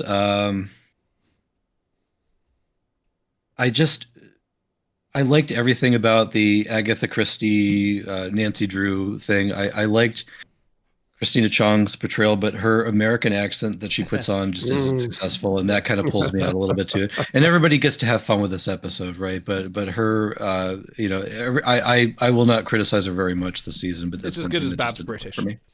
Right, there you go. Right. All right, Otto. I hate to be an apologist, but is it supposed to be flawless? I suppose not. If she's on there having fun, she goes, I'm going to be an American. It's like, okay. She is La'an putting on a bad voice, like Picard does the bad French voice. So, yeah. The other characters are supposed to be holodeck characters that are, like, accurate. This is her kind of living out a childhood fantasy. Do it or don't. There is no try. Okay. Get your Star Wars shit out of here. All right. My worst. Yes. By this point, I'm getting a little tired of the fantastically talented Martin Quinn being pigeonholed into comedy. And I know he's younger than he's going to be in TOS. But the character of Scotty is a very substantial man. And everything we see about him is his dedication to his work and him reading his technical manuals when he's off duty. And he can kick back and have a drink and that kind of stuff, but they've used him almost exclusively for comedy to this point, and he's great at it. I understand why they do it, but I feel like that's a mischaracterization. So we will see in 2 episodes from now him grow a bit of a spine and shoot back and my wee bairns and his engines and all that good stuff. So it is coming, but to this point, too much comedy. My best moment. Where did I write it down? Besides the whole thing clicking, which was nice. Anson Mount as TK Bellows. He comes out while they're watching the film. He's got his drink in one hand, gun in the other, and he's talking to him, but he doesn't quite have his convictions, and they eventually scare him off when they realize that Spock's the bad guy. And as he's exiting the scene, he goes, "Oh no!" And it's such like a little cowardly. Yeah. But he's drunk, and it's just my best moments of the season. It's Babs. It's episode 9, and then the next 10 entries are just line reads by Anson Mount. He is so funny when he wants to be funny, and that little "oh no" it was just perfect. It really caught me off guard, and I busted a gut. So, hats off to him. All right, gentlemen, I have a rating code, unless you have something better, but I do have one prepared. Go ahead. I want to hear it. Gentlemen, how many brain cells stolen by a green woman holding her own eyes out of 10 would you give this episode? Start with you, Otto. All right, good, because I don't think I enjoyed it quite as much as you guys did. I'm going to give this 6 green women holding their eyeballs. Sorry, out of 10. I had too many nitpicks. The thing, though, is I usually bounce off these kind of episodes because I want more substantial Star Trek. If you only have 10 episodes, make them count. That being said, it was just too well done for me to dislike. I enjoyed it. All the acting was good. Frakes, obviously, it was fun to see him. Yeah, I can run down my list of complaints, but what's the point? We'll be doing that in other places that deserve it more. Yeah. I think this was above average and my favorite of the comedy episodes in quite a long time. So 6 green ladies out of 10. Dan. I like this episode considerably, and I think the primary reason is because now it's Star Trek telling the story of Star Trek, which is really interesting to me. And the all the beats that are hit, some of them are over dramatized, but for the most part, it really is the story of how Star Trek was created back in the '60s. And it's interesting that they've found a way to kind of bring it into canon and really tell the story in a way that's entertaining, but also really kind of reveals a lot about the history of the show. It really shows deep roots in all the different series and Next Generation and the original series. And it's just a fantastic, for somebody that really likes to sit back and enjoy his member berries every once in a while. This one tickled him pretty well. I've got to go for 8 green alien women tickle my berries. 8 green alien women holding their eyes on. Was it 8? Was that? Yeah. Out of 10, it's 8. Okay, fantastic. I like this episode a lot. I just enjoyed it throughout. I like a good murder mystery as well. This wasn't the most complex of murder mysteries. There wasn't much going on other than Lahan going to various people going, "Did you do it?" And they're going, "No," until she worked out that it was Spock. But overall, little bit of tickling those member berries with the holodeck, but also a good, like you say, a good. And just cup them gently, cup of the ball. Are we at the 2-hour mark? Oh yeah, there we are. We've still got another 6 episodes to go. Yeah, so maybe we'll run through. Okay, I've given this a 9.5. I really enjoyed it quite a lot. Hey, there you go. So this was a 9.5 brain cell stolen by a green woman holding her own eyes out of 10. We got Jonathan Frakes. We got some great. I just loved everything aboard the cheap cardboard Enterprise as well. It was a good little bit of poke and fun at Star Trek. It also reminded me of an episode of Stargate called Wormhole Extreme. Any Stargate fans, although this was a TV show in universe developed and actually very similar to the adventures of the crew of Stargate SG-1, and then they ended up sort of pulling them up on it. It's a light-hearted, good fun episode. And like Buddha says, perfect in a 22 episode season. Let's move on through the lens of time. Season 3, episode 5, written by Onitra Johnson, a staff writer on the series, and Davy Perez, who also wrote All Those Who Wander, Under the Cloak of War, and Hegemony Part 2, we've already spoken of. Directed by Andy sorry, I'm going to have pronunciation of this. Imagination. SpongeBob episode is canon. Imaginian. Oh, God. Armageddon. You guys keep remembering this. Who also wrote Lift Us Where Suffering Can't Reach, which was one of our lowest rated ones, but also Janal from Discovery season 4, which was I remember that one quite a lot. Very good episode. Chapel and Corby's quest to uncover the next step in human evolution leads the Enterprise to a planet where ancient ruins hide a deeper mystery and a terrifying secret. And this is the first episode we get the tragic conclusion of Ensign Gamble, oh no, and also the introduction, turns out more than one episode, of the Vesda, who sounds like a brand of Hoover I bought once back in 2005 and had to return because the belt broke or something. The new 2025 Vesda Spirit with cruise control and there you go, all the options. Doesn't the Druish princess in Spaceballs drive a Vesda? Put it in the H. By the way, sorry, you got to circle back around. Big non sequitur. Beto is introduced in episode 2. Right, yes. He flirts with Uhura, annoys Ortegas. They walk through the halls together. That is the best Beto scene in the series, and then it just kind of goes downhill from there. So I just want to shout him out before we get negative about Beto. So this episode, in the first 20 minutes, I didn't write them down. I think by my count had 6 romance subplots all going on at the same time. There's Pike Patel, Uhura Beto, Spock Chapel, and what's his name? It's funny how they all get Corby paired up as well. It was too much. They had all the subplots going on. They had an ambassador alien come aboard or come along with the adventure. They were investigating the temple. They were doing all this. They had like 9 different plots going on at the same time, and I was like, "Whoa! I can't catch my breath with all this stuff going on." And they do pare it down as they go along. And I think I wrote in my notes, like after the first third, it really starts to fly, and it really does well as a very classic Star Trek episode. But that beginning was like, It was like they all had to get their credit for the episode, I guess. Yeah, it was.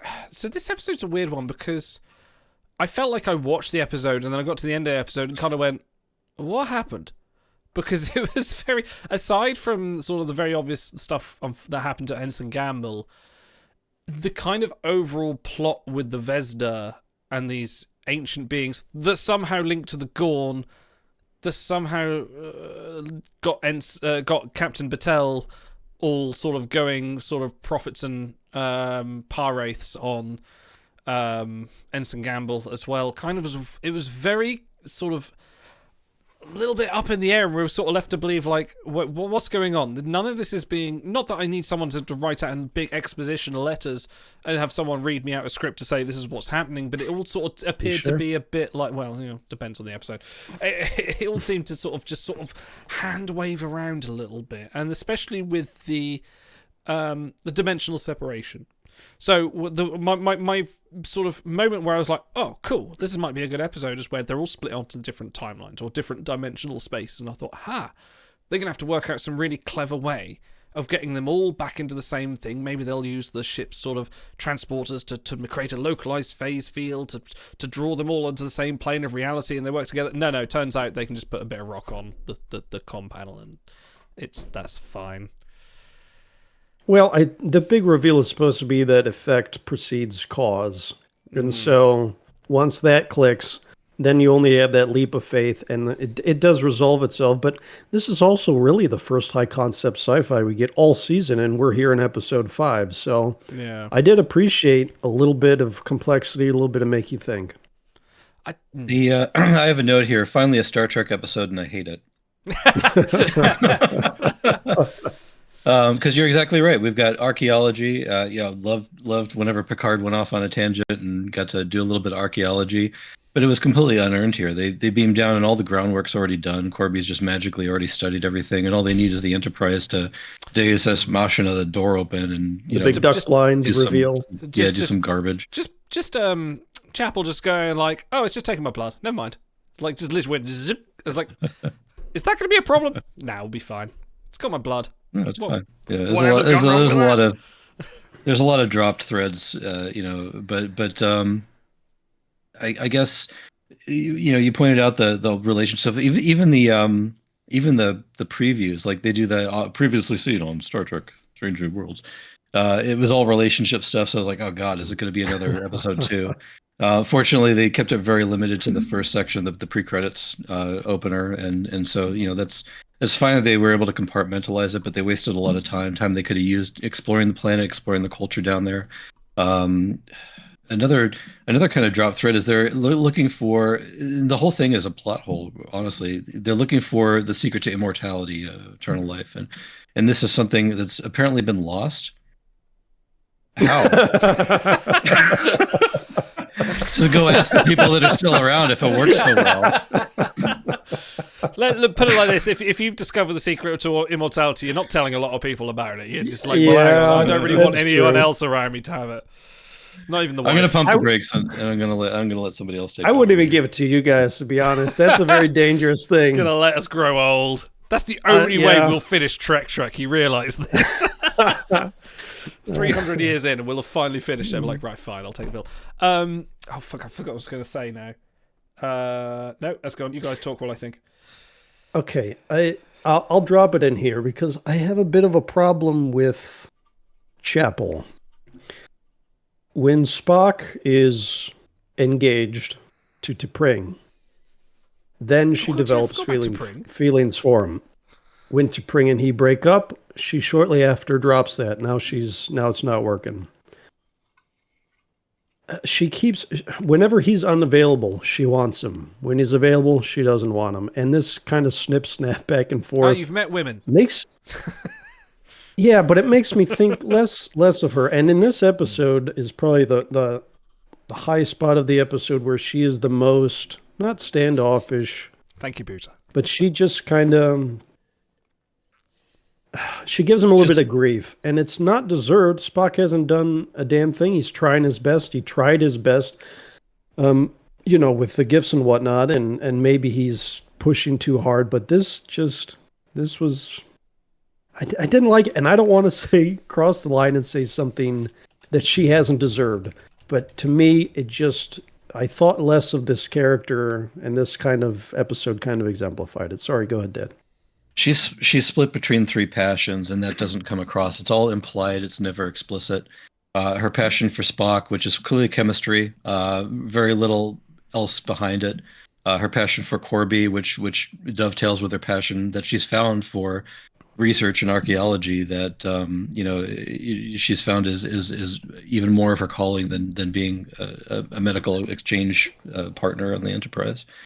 So, I understand why she plays this episode kind of straight, because she just can't figure out which direction is the right one. But again, it's all subtext here, and it's not really called out. So that's what makes it a little bit difficult. I think part of it, too, is we see more of Spock talking about his feelings for her with La'an and others than we do about her talking with someone else about her feelings for Spock. So it is kind of seen through his lens. Yeah. Got it. Yeah. Cool. Let's talk about the Gambo character. Set up a few episodes earlier. This is the new age. Yes. Do they not teach decent Starfleet training? He sees a glowing orb. He was a medical exchange student, and this is his first away mission. Come on. Okay. Carry on. No, I mean, I get it. You shouldn't be in Starfleet if you can't keep your hands to yourself. Space is dangerous, yada, yada. But they do give him about every chance possible to kind of, I think it's more impactful because he was just so good. I love that character. He is a red shirt, though. Red shirts are supposed to be stupid and gullible and die so that the threat can be established. I wanted that father-son dynamic with him and Benga. And, it's going to develop up to, it was like, I could promote you to CMO, but unfortunately Bones has turned up. What a dick. Yeah. Dan, you're making that nauseous face. Tell me what you did. It's all a red herring. Yeah, it sucks that they brought in a really don't make him so likable. I mean, just come on. and then they made him the scrappy dude of the episode, just causing trouble for no good reason, and undermining everything. You know who they should have brought in? They should have brought in that obnoxious engineer from Star Trek 09, the one that's on the shuttle ride that just ends up flying straight into the beam. And it's just like, you're going too fast. No, I can make it. Is that who you wanted? Yeah, that's who I wanted. You're right. He is very likable. I didn't like that rug pull at all. Don't have me really start to like a character and like that Babs likes a character and then just make him into the ultimate evil. Okay. The ultimate evil is a different kind of plot point. We'll get onto that later. But the whole concept of him sort of getting wiped out first or straight away was, I hated it, but I liked it at the same time because I was just like, oh, okay. It's a nice misdirect. Star Trek, they'll introduce cool, fun characters we'll get attached to. Jenna Mitchell going to the con. She's kind of cool. She's there, not expecting her eyes to get blown up by Vesderesh light bombs. But him. The best part of the episode regarding that is they didn't just sort of limit the 1-2 swap there.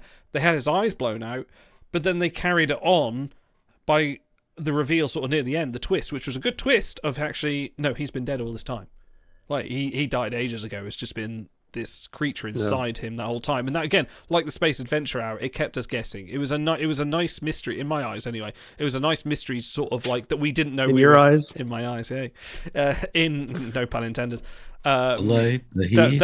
It was a mystery we didn't know we were trying to work out, which was kind of cool. And I liked that part about the episode. Anything with Gamble and Benga, anything about the duality in the character, and was he dead or alive all along? It's a shame they kind of ruined that in the last episode, but we'll get to that. So I take your point, Dan, because one of my gripes with the season is everybody is too likable. Everybody has to get along. Everybody is one big family. I want some drama. I want Ortegas acting out. So from that point of view, yeah. But I love how we keep referencing it. The end of episode 9 fucking sucks. I don't want it to happen that way, but I want it to happen that way because I want to feel. I want the rug pull. this was a good rug pull for a lot of people. So yeah, and then the fact that they highlight it with a classic TOS red shirt, that dumb guy with the square jaw who's literally wearing red, walks over to the force field. Hey, buddy, how you doing? And then he reaches through and grabs him. So they even give us the classic red shirt right alongside. I understand why you wouldn't want it. I understand why they did it. I liked him too. The big dumb, yeah. The red shirt, yeah. The ginger red shirt, yeah. While we're on him, I'm gonna platform over to Mbenga, because they used, even though he died, they used Gamble to modify Mbenga. We've seen him struggle with his killer side. Now we're seeing him more with a mentor fathering side, which they don't really touch on as much with Chapel. They do in... She's more like a contemporary with him in Stranger World. Yeah, she's never really nurse. She's more sort of right. like, And under the Cloak of War, they're not. It's not exactly a mentor-mentee relationship, even though she's younger. This one more is, and so you see him being fatherly, smiling with him before he beams down. You've earned it. This away mission is yours. And then at the end, where he has to call home to the family, and that part of the job of a superior officer. So even though they killed off Gamble, they used him to further someone else's story, which is important. Yeah, he sees a lot of himself in the young, fresh-faced Engine, and the fact that the ensign has a monster inside of him too at the end is what really makes the final gun showdown at the end really poignant. So again, all subtext, none of it's really called out, but if you've been watching all along, you understand. So. I just like the note that you've got in here, Autos. Is Corby already an android? Android? I mean, this is the second time this season where it could be plausible. Dan, you have a note that just says Pokemon? Yeah. So I spotted it immediately. The doors have a Pokeball symbol on them. So for anybody, and then on top of it, we've got all these balls full of little creatures that are stuck in somebody. Yeah. Oh man, the whole thing just did it. Do you think Mbenga collects like Klingon house crests, like Pokemon badges? Like he's got all 8. He can go take the final 4. You mean Blaze of the House of Cinnabar? Yeah. I choose you, House of Moog. Waff. He used mock barra slice. It was not effective. Okay. Damn, I'm on that game now. Anyways, that was just a stray thought. It's nothing really serious, but it does kind of preserve the mystery. Now we get to encounter the danger of the aliens without actually seeing what they're capable of yet. So, and that mystery gets revealed incrementally as the season goes on. So. It kind of does, yeah. And it's I'm kind of wish they had kind of left it here, because I feel like when we get to episode 10, they kind of become just a little bit more of a big bad instead of a sort of more nuanced. Pure what are evil. they? Are they the Par-Wraith? There was a little bit, like a lot of theories going like, are they Par-Wraiths? Are they another kind of sort of evil or something that's sort of exposing? How are they linked to the Gorn? Because there was that link with Batel, but it wasn't quite the way we were thinking. Drop that thread too, yeah. A little bit. Yeah, so that...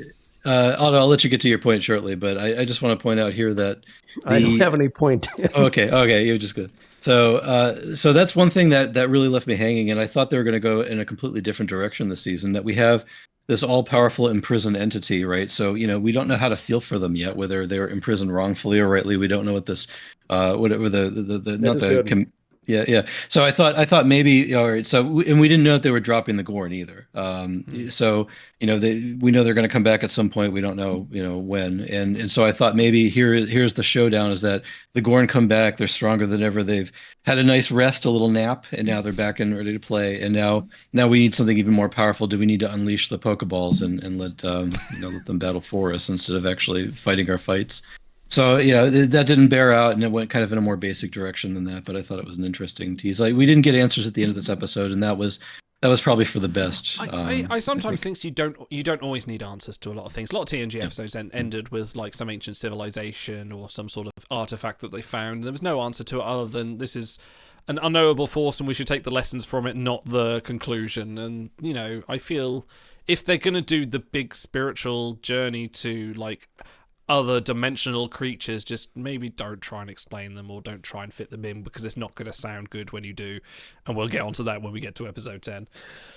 I find it funny that as we talk about it, we're like, well, TNG did it, so it's okay, or well, TNG wouldn't do it that way, so it's not okay. I feel like there's so many parallels. That's the thing. This season, they're the especially. yardstick. Yeah, I think more so than Voyager. I mean, Voyager had its own comparisons to TNG, but they kind of did their own style of doing things, which was mostly Janeway style. But DS9 had its own thing going on. I feel like TNG, if you're going to do this kind of episodic series with these very familiar science fiction tropes that were established, back in the days of Asimov, Arthur C. Clarke, Ray Bradbury, some of the pioneers of like science fiction conceits, which everything kind of cribs from, and even earlier than that, you can go back to like the hero's journey and things like that. But you're always going to crib back to the more populist archetypes of that element of the fandom, and I feel like, yeah, you're right, TNG is kind of the yardstick for that. Sorry, went all serious there. How about we go on to I have one more. Sorry, more one points. More More points. We must have more points. I complimented Pelia, and that must end. So she gives this little speech. They're so evil and monstrous, and everybody is afraid of them. And then she looks at Beto's camera and goes, "Should I do another one with my good angle?" I'm like, "What the fuck one more are you fuzzy doing?" camera? Oh, yes. Oh, yeah. Well, how we're supposed to take her seriously at some points, except they undercut her so often it's impossible. And I don't think they know what they want her to be exactly, even though we're in season 3. If you want her to be the wise Guinan, do that. If you want her to be a complete Joe character, do that. Don't try to do both within like a 20-second window, because and then I can't take either one seriously. Yeah, she's more capricious, it's and I understand that. I think narratively not being able to pigeonhole her is probably for her benefit. If she was just the serious, Debbie Downer the whole time, I don't think it would work. And so it's okay. She's lived a lot of life, and she's allowed to kind of be how she wants to be, even in the senior staff meeting. So can we talk a little bit? So my point, yeah. I do have one more point about just the amount of time we spend on the volume again here. So we finally get to the crux of the episode, Act 2, and they're all stuck in their alternate dimensions, all in different iterations of the volume, and all we have is like some alien arch and the plinth in the middle, and they're just kind of acting around it the whole episode, and it just gets boring and drawn out. And it's not poorly done. I like the set design. It's interesting, but again, we're just stuck in there for so bloody long in this episode, and it really just kind of wears on me. Yeah, it gave me Borg Cube vibes, where you're looking into the background and it's kind of just layered into infinity. I don't know. They could have done it old school. It wouldn't have looked much different, but I wonder if part of the reason they did it is because they knew they'd be coming back in episode 10, and they wanted it to be strong in the viewer's mind that we spend enough time here, so when we tie everything up, they'll feel comfortable in this space. Maybe that's just apologist behavior, but that's a thought. Maybe they could have made it more interesting instead of just bashing us over the head with it. But yeah, also, I got Max Headroom vibes of like everything just like going nuts in the background, and then you just get the static set that they're all standing around for 20 minutes. Anyways, idle, please. Also, the fact that communicators work and Beto's camera works for some reason. Don't you take my worst moment? Oh, that's right. Actually, hold on. I gotta say, I like it. You can crucify me for it. It is so TOS, because sometimes things just work, and we're supposed to accept it. Yeah. I know it's dumb. Like head-wise, in my head, I know it's dumb, but it just calls back to the most campy parts of TOS that I personally will excuse it. But I know why I get why you hate it. You get a moment where, like in various like shows, you'll have like, oh, this bit of tech works. Why does this work? We don't know. Roll with it. Fine. It'd be nice to know, like, in the end, I outfitted it with a quantum capacitor for increased resolution. I mean, they could just throw in a couple lines about how it messed with their perception of it. Their mental perception, but the cold, hard technology works. But they don't go that far. They rarely go that far in this season. Yeah, concept. There's an idea of a high concept storyline in this episode, but they don't quite execute on that kind of concept. It kind of is like the most you get is that they are in different phases of the same physical space, and that's kind of it. There's no explanation as to what the kind of expansive area behind them is. no one even says the word 4D, like we're in some sort of 10-dimensional space. I'll be like, oh, you got to throw that out there. But hey. Okay. We've lingered on this one too long. Let's talk about our best and worst moments. Gentlemen, please. Otto. My worst was the sheer number of romance subplots running simultaneously. I know I'm not the only one who had a problem with that. It hampered it. And once it clicks, I mean, once they drop all that shit, I think that personally the episode really clicks. I didn't check the clock. I was enjoying it. Whatever. Best moment, and this is a really strong best moment. Because of what came before, the Chapel Spock stuff, she's hanging all over Corby. Haha, isn't he great? While Spock is there. It's not intentional to get under his skin, but it still happens. And he turns to her and says, I may no longer have your confidence on many things, but this is a matter of science. Yes, that is the man who Spock is. He's not married to La'an or Chapel or Kirk even. He's married to science. And he can admit, I fail in other ways, but this is fucking science. This is who I am. I am Mr. Cold Hard Logic. You have to trust me. And immediately she takes his side, even though Corby's protesting. It's like, yes, they get that part of the relationship absolutely right. This is the man who he is. This is the Spock we know and love. Perfect characterization from both actors in that scene. Well said. Go on, Dan. I'll go next. Yeah. So best moment. I did appreciate the visual effects that they did early on with Gamble's eyes, just how spooky and unsettling it was when you got to just stare into his empty sockets, and they left the rest of his face unmarred. So, he's still recognizable, and it's really an interesting contrast. I think later on in the episode, they have a lot of wide shots of him where they don't do the VFX, and it's just like dark contacts and you can see the whites of his eyes. It's not as successful, right. But early on, they give it a lot of impact, and it really puts the uncanny valley, to Gamble and helps separate from the likable kid to what's going to be a big problem. Worst moment.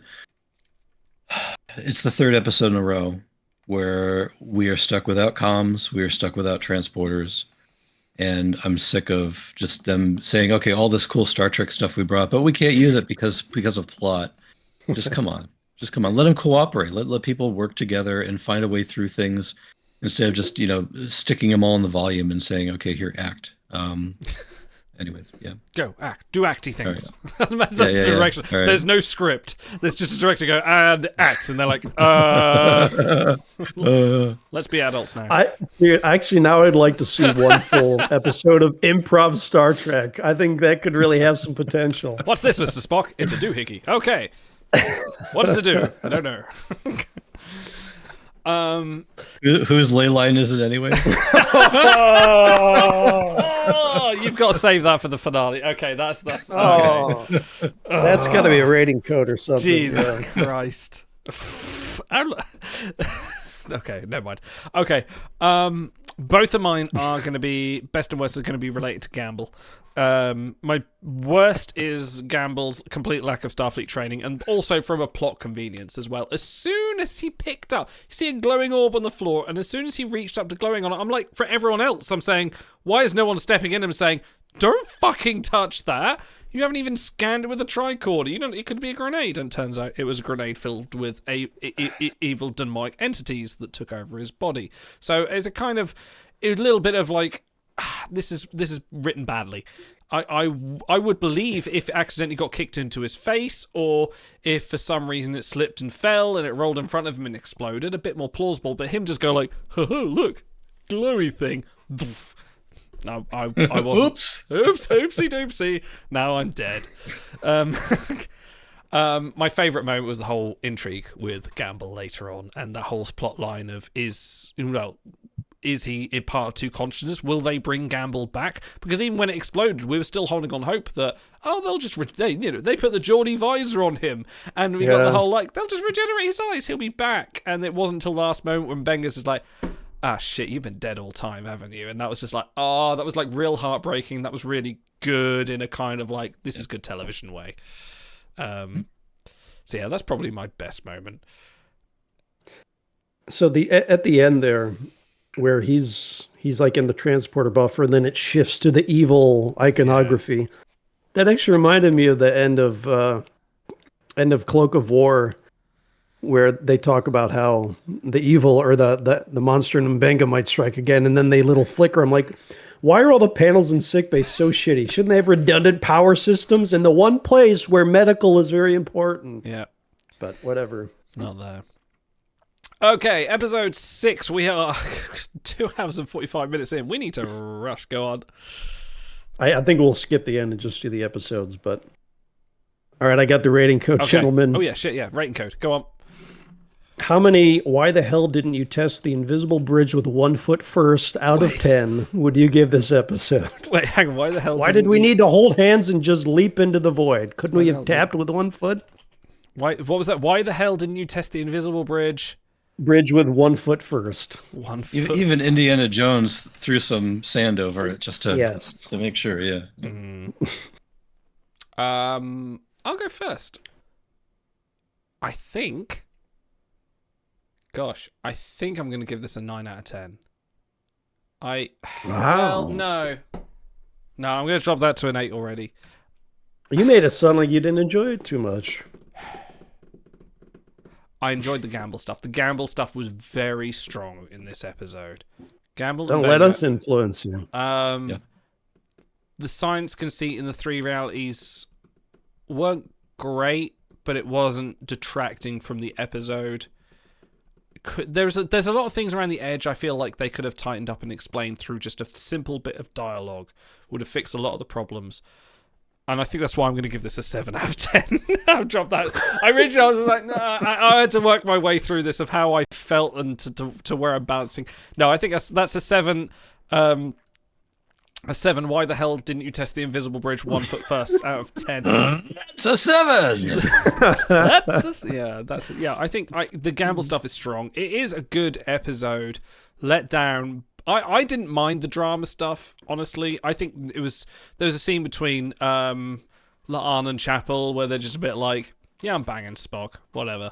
And they're like, okay, that's fine. And then they move on. But well, wouldn't you? What, bang Spock or move on? Yes. So yeah, 7 of those invisible bridges out of 10. Go Auto. I'll give this 7.5. Why the hell didn't you test the invisible bridge with 1 foot first out of 10? The first, I wanted to give it like an 8 because once it clicks, I really enjoyed it. Like I said, it just felt super classic Star Trek to me. Maybe I was just jonesing for that because we hadn't had a lot yet to the season, but it clicked with me first. But the first third was just like, I wasn't enjoying this. So, yeah, I couldn't rate it too highly, but a lot of the quibbles you guys have, I strangely didn't, and I've been kind of nitpicky on the season. So 7.5. Dan. This was the 7th inning stretch of the season. We got our midway point where they're setting up the last half of the season, and so these episodes tend to have to be they have to be a bit of a slog. This one is entirely exposition, though, from start to finish.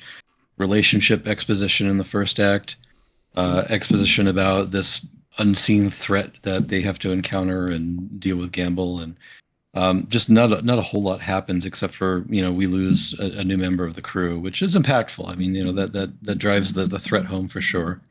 But it just seems like this episode kind of reminded me of like a dungeon crawl where you get your little puzzles you got to figure your way through. Like so, I think my note here is that this is Indiana Groans. Just. I just, it just wasn't. They just stuck in a box, and I didn't get it. I didn't understand the multidimensional thing, why it mattered for immortality or mattered for the prison. I didn't understand the Max Headroom background. Just none of it made sense to me. I didn't even understand the resolution. Otto, your rebuttal real quick. So, Indiana Jones and the Temple of Macroon. There you go. Which were the bad, or were the aliens of the episode, which they had an ambassador that ran away, got vaporized, and that's all we know about the Macroonians. That was kind of a waste of a species. Sounds like a Scottish tribe. Hi, it's the Macroon. All right, what does that average out to? Anyways, wait, what did you give it down? Oh, I'm sorry. I did please not. finish. I did not rate yet. But if I were to rate on dipping your toe in the water of the unseen bridge before stepping on it, out of 10, I gotta go low, guys. I'm sorry. I'm nowhere near you. This is just entirely exposition. It's gonna be a 3.5. Oh, I had my finger on 3. I thought that's where you were going. 3.5. Yeah, Well, yeah. I'll bring it up a little bit because I think you guys have talked me into it with the gamble aspect. I think it was better than I was giving it credit for, so I brought it up a little. Well, that is a respectable 6 invisible bridges being touched with feet out of 10. Which takes us on to the Salat who ate its own tail. Lieutenant Commander James Kirk's first day in the captain's chair of the USS Farragut takes a disastrous turn when the Enterprise is captured by a deadly scavenger ship. This was written by David Reed, who wrote Tomorrow and Tomorrow and Tomorrow, Lost in Translation, and The Wedding Bell Blues, which we already talked about, and Bill Wolkoff, who wrote Ghosts of Illyria, Those Old Scientists, Subspace Rhapsody, and Shuttle Confori, directed by Valerie Weiss, who did Ad Astra per Aspera. Gentlemen, I wonder if David Reed thought he was still writing the Kirk from Tomorrow and Tomorrow and Tomorrow, because the characterization in this episode is dog water. I hate to say it. There is a lot to talk about here. Yeah, this is probably my least favourite episode of the series, because...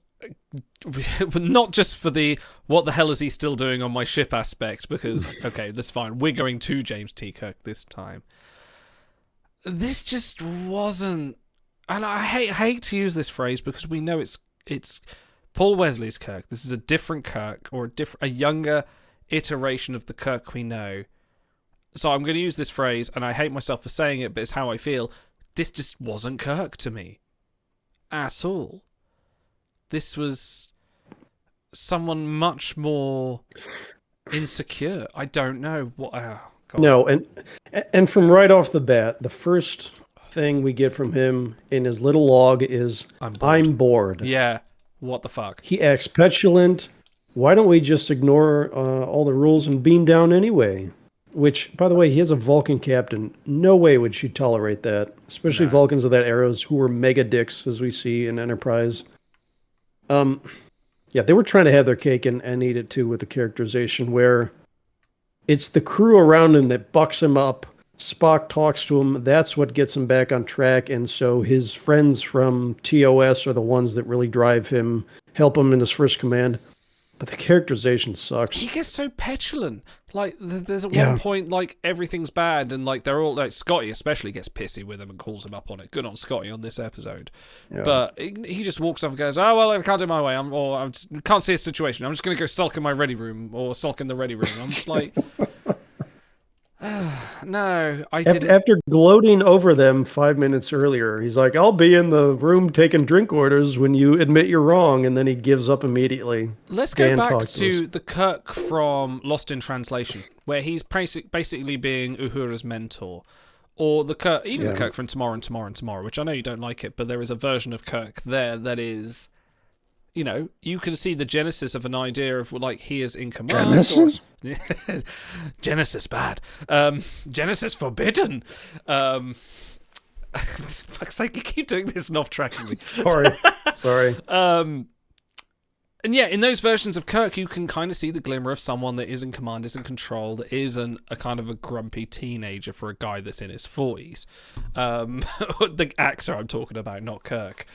And it did not. Dan, you've been quiet through this. This did not feel to Kirk to me. I bet you fucking loved it. I'm enjoying the two of you rip on this. I wasn't, I wasn't as down on this episode, but it definitely has some flaws. And Kirk is the primary one. We want our protagonists, and they're toying with us here. They're making him into the anti-hero. Let me interrupt. Even if this wasn't, sorry, it's so strong. I don't do this often. Even if this wasn't Kirk, I would still be ripping on this character for being a bitch. For not being professional in his... Compare Una, the first officer, to Kirk, the first officer. Compare Riker to Kirk. Even compare Kira, who has her own petty moments. Even Riker from the very beginning at Encounter at Farpoint tries his best to be a professional, to impress. Yeah. Groppler Zorn. You can't just throw that out there. Anyway, I've said my bit. All right, if Dan's not jumping in, then I'm going to keep going because there's a lot. You guys take it away, man. The two of the big things we know about Kirk from before Strange New Worlds. One, he was kind of a bookish nerd in the Academy. That's been established. Two, 4 years before this, they encounter the gaseous cloud creature from Obsession. He makes a mistake. He thinks he makes a mistake, and 200 of his crewmate die. And in the intervening years since, it's been eating at him, where he lashes out in Obsession at some ensign that he thinks he made a mistake. He never wants to make that mistake again. So what do we see? An away mission where he doesn't give a shit. He wants to fuck around on an away team because he's bored. No. And then when he goes to command, he's a dick in multiple ways and then goes and sulks.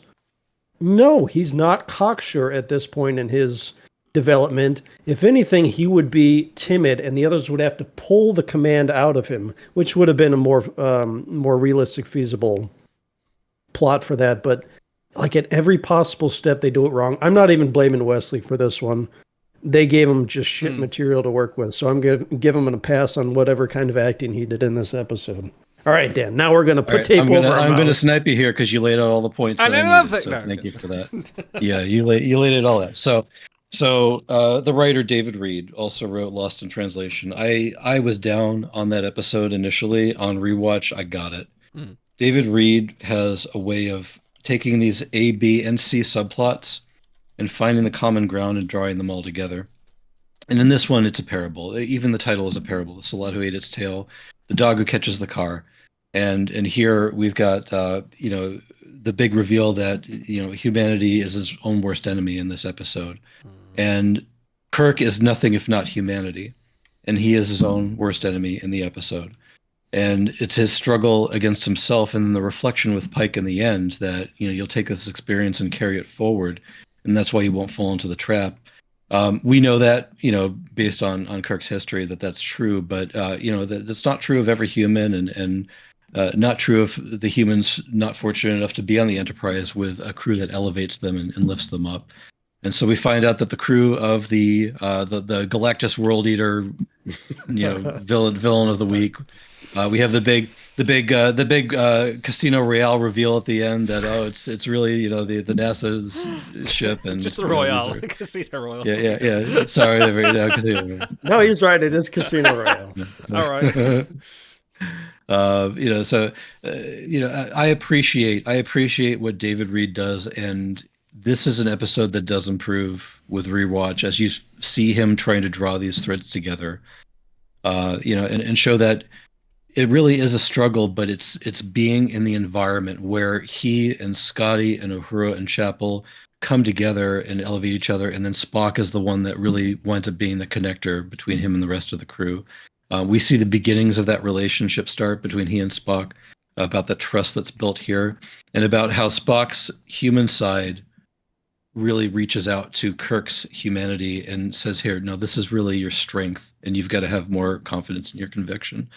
So that's where I will give this episode largely a pass, even though I do agree, Otto, with a lot of the points that you made about Kirk's history. And I gave Ortega the same kind of treatment that you wouldn't make this transgression given your history. So I take that point that you've given, and that is poor writing, and that's going to knock this down a peg. But there's a purpose to it. It matters in terms of just this episode. I mean, I did throw in my notes that it's a good ensemble piece in that everybody has a part to play. Uhura goes to bat for him. Spock goes and tries to fix him in a 30-second scene, which should have been longer, or maybe even broken up into 2 ones. Scotty pushes back. I love that Scotty, and of course it's over his engines. This is the most starchy shows in all of his appearances. He's not joking. Finally, thank goodness.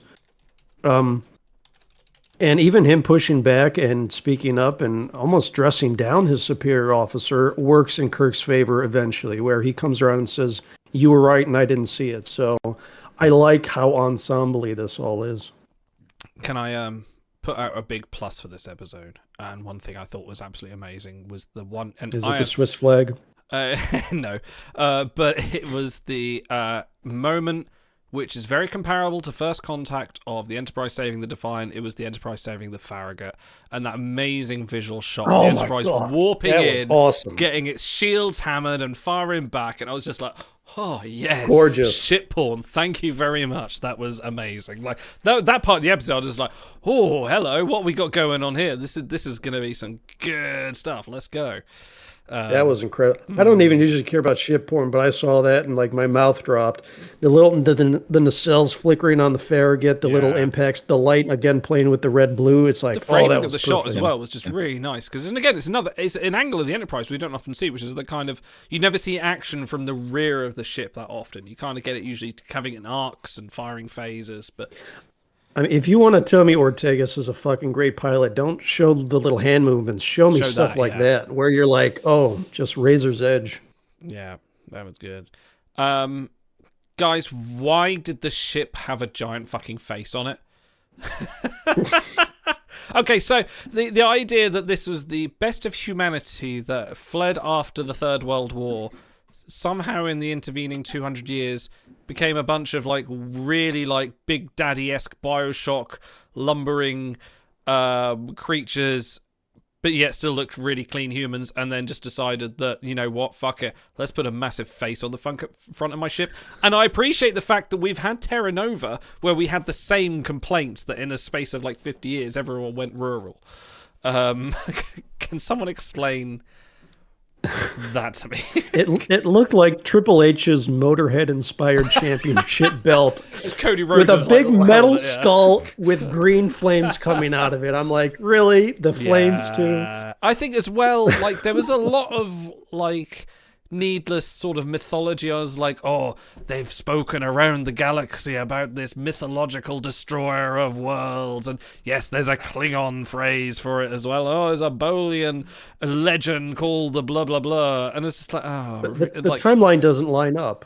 If they're supposed to be humans from a couple hundred years ago, how did they not only travel that far, then acquire the world-eating technology, and then be around long enough to be mythologized in all these cultures? Well, it doesn't make sense at all. Yeah, I'm not so bothered about the timeline of it. It's more the just absurdity of it.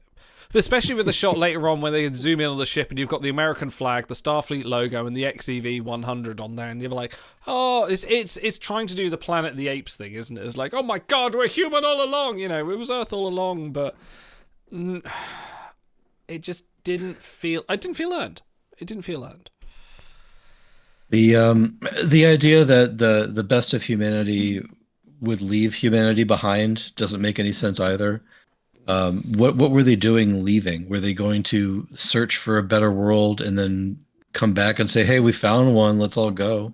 Like, was that the plan? And they just kind of got away from it? Like, it is a weird one, yeah. It's you know, groups are, okay, fine, like, the world has turned to shit, you can't see any hope forward, let's leave the planet. Let's go. I can understand. I'm fairly close to that right now. Yeah, exactly, so I could see how they make that leap. That's the other aspect too, is that if the best of your planet and their first instinct is to just leave and start, pillaging the galaxy, that's a pretty strong parallel for sure. So yeah, that's the bit I have the problem with. Is just like them turning around and kind of going like, actually, we're just space pirates and we're gonna just destroy our primitive technology is fucking up the Klingons, or we've become like the Packlands. Maybe if they said this was the birth of the Paglets and they actually came across some planet that lowered their brain intelligence and suddenly they morphed into like ultimately, scavengers.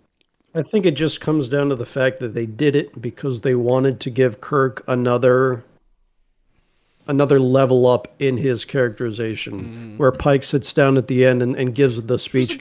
I really think that's the only reason they did that twist, is just to add to and I'm going to call out Shy Porn here, who I think nailed it. I'll read a quote from what he put in Discord. Certain members of the Trek community just love the opportunity for their leaders to be noble and expressing regret for committing genocide after the fact. Oh, I feel bad, and having a deep discussion about it. Aren't I soulful? I can. I got a little bit of Stan and Kyle vibes at the end. I learned something today.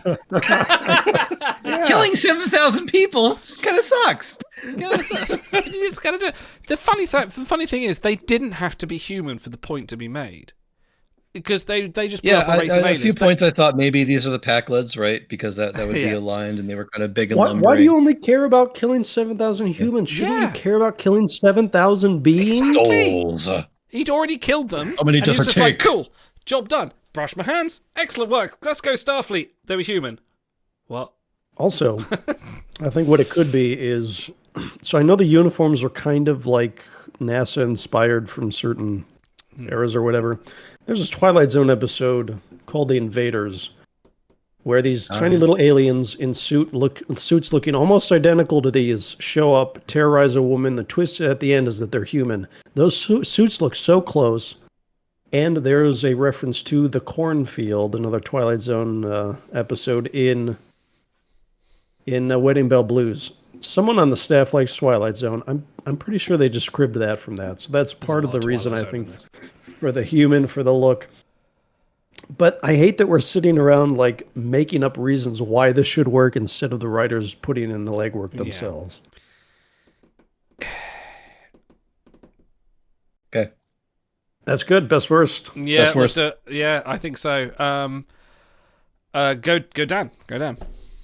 I have a lot of worsts for this episode. First, the Vulcan captain had to be beamed off for an emergency craniectomy. So It's a brainiectomy from Dr. Nick. Yeah. It's Captain McGregor with a leg for an arm and an arm for a leg. Yeah. Did they put her head in a glass jar? Was that the craniectomy? Anyways, yeah. So we got the umbilicus, right? Is it movie sign, right? So so none of the weapons are effective, but oh wait, hold on, we got these photon torpedoes. Great shot, kid. That was 1 in a million. You know? Well, he shot at Womp-Rats in his T-16 back at home. Back on front. Yeah, they brought up this whole thing about 100 million people on Sullivan's planet. Never showed it. It was the whole criticism we had about Malcolm McDowell's character threatening an entire world full of people, but all we got was some rocks and never got to see a single soul. Right? It's so many drop threads in this episode that really could have been more impactful if they just written it a little bit more artfully. Best moment though. I got to shout out. I'm a retro gamer. Seeing the Atari 2600 canonized in Star Trek. When Peli pulls out of her little wooden crate. Yeah. Cookiness. We didn't even talk about like the telephones and everything. That was a big. Oh yeah, that was hot garbage too. I understand. Mind that. I thought that was. I did. Well, here's the thing, right? Here's the thing: is they finally disabled the ship. They turned its umbilicus onto itself, but they're still talking over the effing telephone. Yeah. The communicators work now. The ship is disabled. Everything is fine. No, they took out the exchange. They took out the lady doing the exchange. It's usually just pins and everything. Took her out. They can't do Klondike 617. How may I direct your call? Which galaxy would you like? I'll tell you what irrationally bothered me is Erica's flying with one hand with the phone to the other. Why don't you just put it she's against her shoulder? Time. They don't know Fly that. with both hands. I never used to do that until I saw someone else do it. I was like, that's fucking genius. Like, come on. All right. Why don't they have Bluetooth headsets? Best worst. The best was the starch that Scotty showed.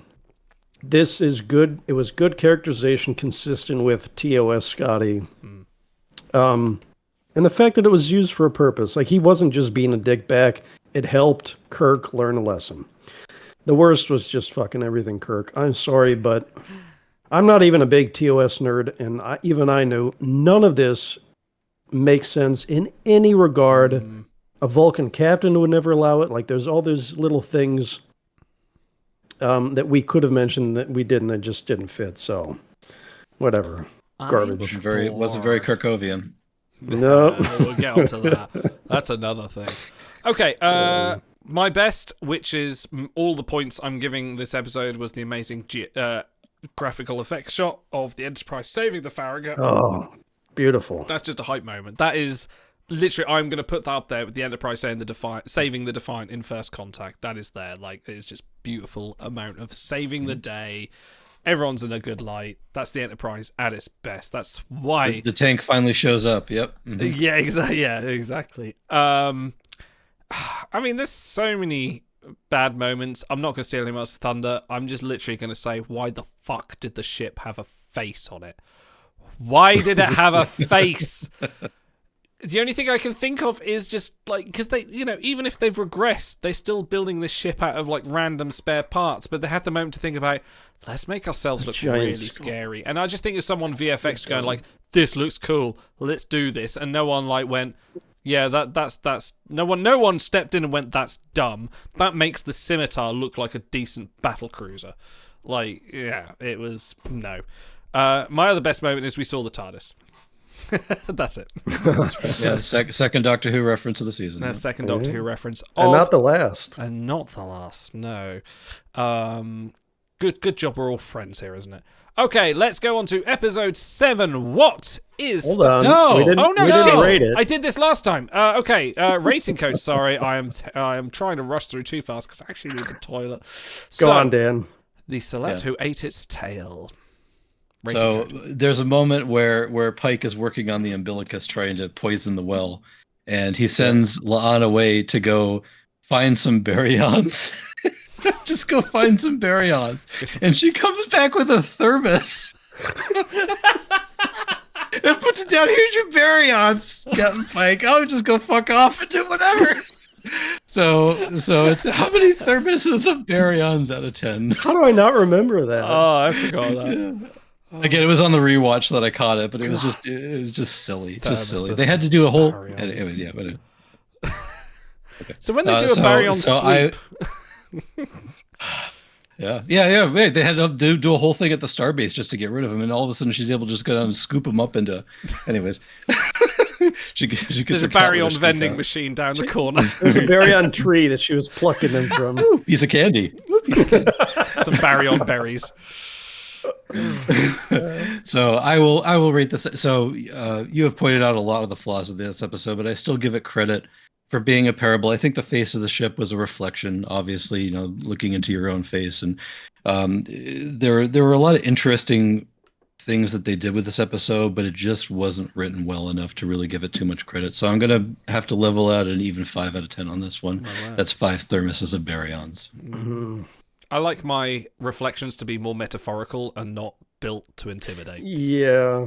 And on the nose. If this was Twilight Zone, I could get away with it because it does it every episode, but this is not the show for it.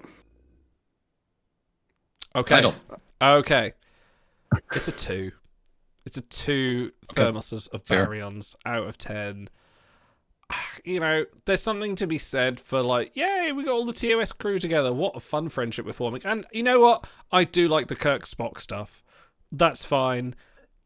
But it's, apart from the Enterprise saving, the amazing GFX shot, it just wasn't enjoyable. The whole conceit of them being humans all along, but they're lumbering big daddies and the ship having a fucking face on it. I'm not going to big daddies. That. Yeah, that's good. Yeah, that's what they reminded me of. You're right. I hadn't realized it until two thermoses. Not even a good thermos. That's the real cheap stuff you buy from the dollar store. Like, come on. The Aladdin ones that come for free inside your lunchbox. You put your hot water in it. You put your baryons in there, and they're cool after 2 minutes. It doesn't retain the heat. Auto. Oh, sorry. The one thing I think that I wanted more than anything else when the whole series started was to show why Spock and Pike became so close, trusted each other, relied on each other so much that menagerie could happen plausibly. And we keep not getting it. Whenever there's a chance for those two to bond or something, that ends up being Kirk Spock, or even in this episode, Pike beams over to talk to Kirk. Like everything is, the world revolves around Kirk. It's not your fucking show. Get off my screen. I'm giving this 3 baryon thermoses out of 10. It started off a little higher, but the more you think about it, the dumber it's just dumb. That's what I think. There you go. It makes a comeback. The question is, does that stay on the whole time? Are you protected? No, I put it on for certain episodes, and this is one of them. Got to feel your way through. That being said, I did like the Doomsday Machine Redux. There were certain parts of it that were sufficiently sci-fi that I'm like, okay, I'm enjoying this part, but it was just chiefly dumb with a big capital D. D-U-M, dumb. It is broken. right. Can you make it? All right, on to a better episode. Idle, take Yes. us away. What is Starfleet? I'm not asking a preposition there. No, literally, this is the title of the episode. What is Starfleet? Written by Catherine Lynn of Wedge Douche Charades and A Space Adventure Hour, and Alan B. McElroy, who did some Discovery stuff, namely An Obol for Charon and Terra Firma, the two-parter episode featuring Georgiou. Directed by Sharon Lewis, who hasn't directed any Star Trek before, but has directed episodes of Law and Order and the Murdoch Mystery, so perfect for a Star Trek. Lamb Chops play along too. Exactly. Oh, Sharon Oh, Lewis. wow. I okay. love that. I love that from my childhood. Well, while you guys are absolutely praising this episode, I'm going to very quickly go and visit the little men's room. I shall be back. There are lots of little men there. He doesn't have a bladder. Here's your host. I love it. Oh, I got the member berries all over again. All right. All right. Since he wants to skip the good stuff, let's start with a question that I want an answer to. Would this episode have been better without the documentary stylizing? Yes, without a doubt, and that's exactly the point that I wanted to raise too. Okay. It's a cheap trick. It's something to give Beto some sort of thing to do because they introduced him, so now they got to do something with him. And it's another one of those things, and this is where I'll bring it up, and we can cue Idle in when he comes back. But so I feel like a lot of these episodes have these little angles to them. Everything's got an angle this Gimmicks. season. Yeah, strange new concepts, and the I think the idea here is that the showrunner understands how to drive engagement. And this is something that we see with the dissonant memes, right? Where they just don't make any sense. And then everybody's got to shout out, hey, this doesn't make any sense. Hey, your math is wrong in this stupid math equation. Don't you remember PEMDAS? Just trying to get people to talk about it. Because with the way that the 10 episode structure and everything being released on streaming, it's not an event to tune in. It's not a shared event anymore. People enjoy this on their own time. And so capitalizing on that and getting them to react on Reddit, react on Facebook, wherever, whatever 40 character media is now, whether it's Blue Sky or whatever, all of this stuff is really just meant to make you have some sort of dissonance with some aspect of the show that makes you want to carry it over and keep it going after the streaming becomes aged. So you don't subscribe to Hanlon's Razor. You make this sound very malicious in this case. No, it's not. It's very shrewd. I think it's a very Okay. so Idle. What we're talking about here is the strange new concepts being intentionally done to drive engagement. And so the example I gave is the memes that don't make any sense with bad math, where people have to shout it out and correct the math, or with people acting out things that are very clearly just made up and false, just to get people to react and say, hey, no, you fake this, and just to get any sort of response whatsoever. The best way to get an answer on the internet is to give the wrong Okay, that one. one I've Someone heard. The others I Exactly right. haven't. Exactly right. So why not a fake wedding episode? Why not a silly documentary episode? Why not completely redo the Agatha Christie and the holodeck episodes? Yeah, I see what you're going for. Yeah. Yeah. So this is where it kind of became evident to me, because Otto's point, was that would this episode be better without the whole documentary aspect? I think And I because think I have to- Beto is an absolutely awful documentary maker. I don't know if that was intentional, but he's terrible. It is, because he represents exactly what I'm talking about. They want the influencers to grab hold of this crap and put it out there and say, hey, this is crap, or this is fantastic, or I love the way they went, or oh god, I can't believe that Chapel and Spock are still going out. Just keeping it alive after the content. I see what you're after going the for content. now. You think they're baiting themselves into intentional? They're betoing it. Right, Yes, okay. that's exactly right. We have trained him wrong as a joke. It's rage I really Beto. hope Oh, that's Kung Pao reference. Thank you. Oh, Yeah, I love Kung Pao. Wee, wee. I gotta disagree. I think it's a great concept, and I think if they had pulled it off perfectly, it could have been like a viral, almost all-timer episode. I think they just did a poor job with the execution. As it stands, it detracts from the episode. if executed flawlessly, it could have really added to the episode, I think. And yeah, I don't think you're crazy for for believing that. I don't see it personally. I think sometimes they just get shit wrong. I have something to say. Did B's Jake do it better? Was war correspondent Jake Sisko a better kind of representation of what this On the flip episode could side, have we been? never actually read anything that Jake Sisko wrote. It could have been trash. That's true. That's true. Now we read Anselm. We've all read Anselm. Well, the whole concept is why is this completely novice amateur filmmaker working by himself have access to a sensitive mission that is classified, and then he gets them to declassify it later. And I know, Isla, you said it's because it makes him look good. Yeah, but the first half makes him look like shit, and they still wouldn't want. If that was the U.S. government, they would not A-OK any part of that. So the whole kind of conceit is discordant by having him be an amateur, but also have high-ranking access. It's a weird thing. So, yeah, he's the general consensus is that he is a terrible filmmaker, and that's. I don't think that's intentional in the episode. I think they're trying to pivot him as being like one of these experimental filmmakers that maybe is trying to push the boundaries. Maybe that's what Sharon Lewis is trying to do here. And I think it's the wrong decision if they're trying to make him a good director. If they're trying to make him a shitty director, they achieved it because he was awful. Absolutely terrible editing, bad cutting, weird choices in terms of like where they're capturing dialogue.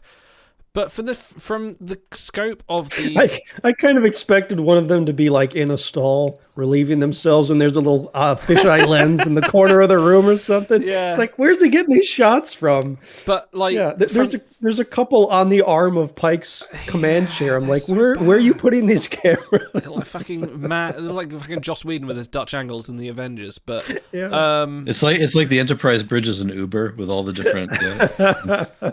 You're in Cash Cab, where the USS Enterprise has you answered 20 increasingly difficult questions. On the tactical console. Feel free to play it while we drive. Yeah.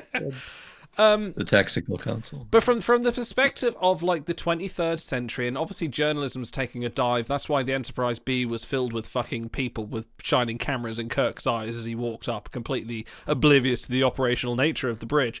Journalism is just not a thing in this era because of some post-scarcity reason. Like, facts are just facts now, thank God. But it was just not... Like, okay, I'm going to break this down. I liked the episode storyline, even though if I didn't quite understand it until about halfway through, because I was a bit like, okay, so they're going to one war-ravaged planet because the other war-ravaged planet has this weird creature, and they're going to use it somehow. Isn't that kind of contradictory to Starfleet values to be... Isn't that kind of... Don't they kind of violate the Prime Directive here a little bit by inserting themselves into a war? And I'm not sure if this was supposed to be a Israel-Palestine situation as well. Or an analogy is what I'm saying. Yeah, I think they wrote that off by saying that there were colonies on these planets, and it was such a lopsided war that they had to intervene. Otherwise, the colonies were going to be overwhelmed too. And I think the documentary style detracted from the storyline. It was hard to follow on what was going on because it was very like all over the place, and it was like various shots here and there. What I think worked well for this episode, other than the storyline, what I think worked well with the documentary style was the interviews. Some of the interviews were very good, especially the Uhura ones. This was definitely a very good Uhura episode because she was the had a clear and consistent arc through that. She did, and she was definitely the mouthpiece of Starfleet. And I've compared this many times to say, like, right, one of my, I am a Discovery fan. I like Discovery, but one of the things I don't like about Discovery is how they kind of do that. We are Starfleet. We do this because we're Starfleet, and it's the kind of I've called it jingoism. That's probably not the right word, but this is kind of like very Absolutely much sort of like blind loyalty to the establishment because they are better than everyone else, and I don't like that. Right. But this did it better. Uhura frames it in a way that she goes, well, I want to do this for everyone. I want to do this because I believe in this. I believe in the friends I have around me. I believe in the reason I am here and what Starfleet is trying to do in this particular circumstance. I think it's very good that they attach it to a particular circumstance to highlight, and a tricky one as well. It's not a clear cut, we need to save people. It's a very kind of like, this is a little bit morally grey, but she still has faith in the system, even though she questions it in the episode. She definitely, everyone has those sort of elements of doubt in their mind when Pike is being unusually tight-lipped about the situation. Go, it's classified. And Uhura pulls him out, and she's sort of trying to say halfway through, like, I don't understand why.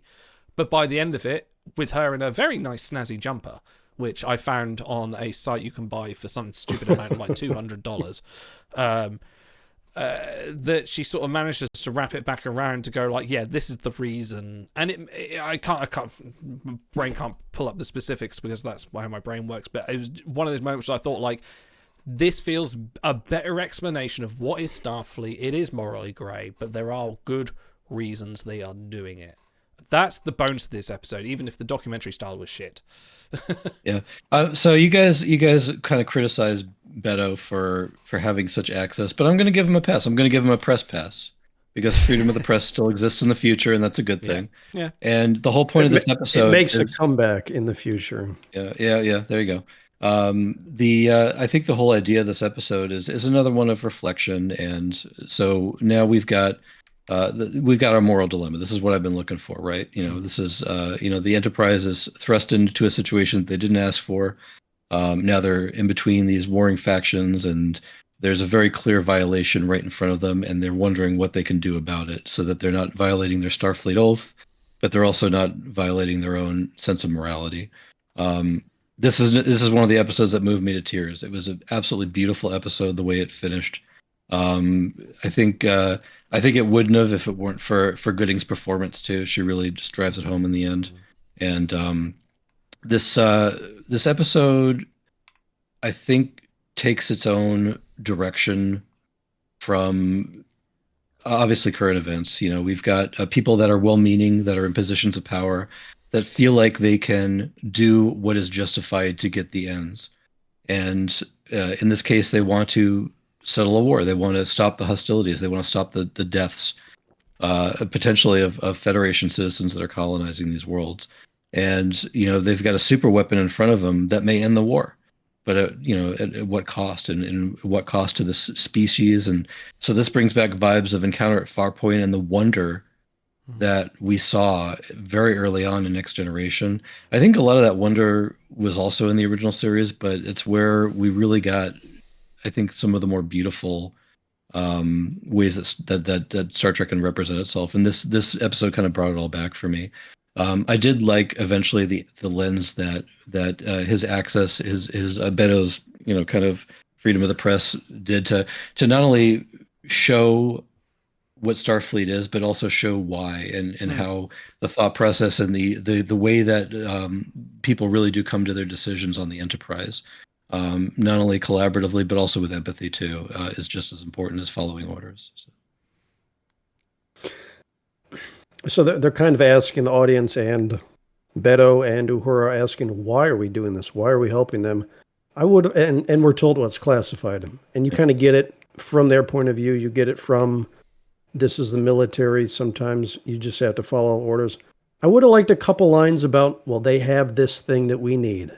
They're the Middle East with oil. They have this mineral we need. And Starfleet isn't perfect. Sometimes if they need something, they're going to do something that is morally wrong for a greater good. And that would fit into the whole critique of what is Starfleet. So I would have liked a few lines there. Not that that was the end of the world. Two things I want to talk about quickly. Two good things. Because really the filmmaking stuff is kind of the only issue I have with this. I think it's a beautiful story too, Dan. I did tear up the last time I watched it. Without it, without the filmmaking stuff, or with a well-executed one, could have been a 10 out of 10. But two things I want to talk about.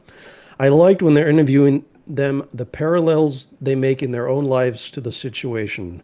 Pike talks about putting down a horse. I didn't want to do it, but I had to do it.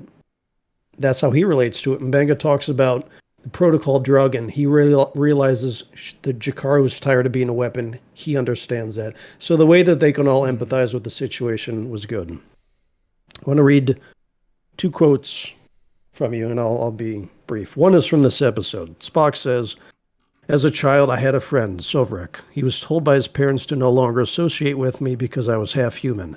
In response, I ran away to the desert, to the plain of blood. 2 days later, my father found me in a cave, cutting into my skin with a Vantu blade. I was trying to cut away my human half." Quote number 2 from his father, Sarek, in TNG's Unification Part 1. "I never knew what Spock was doing. When he was a boy, he would disappear for days into the mountains. I asked him where he had gone, what he had done. He refused to tell me. I insisted that he tell me. He would not.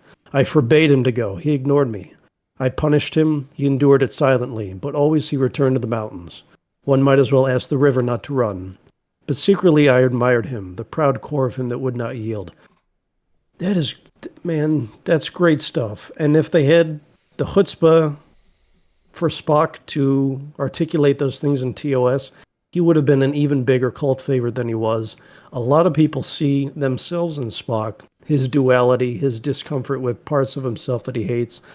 That is such a great add to an already emotionally charged episode that it kind of gets lost in the currents, but I really love that they put that in there. That was good writing. Mm-hmm. Agreed. Yeah.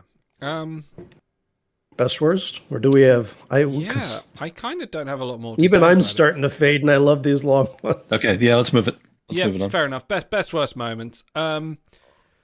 The story of the creature is a highlight for me. I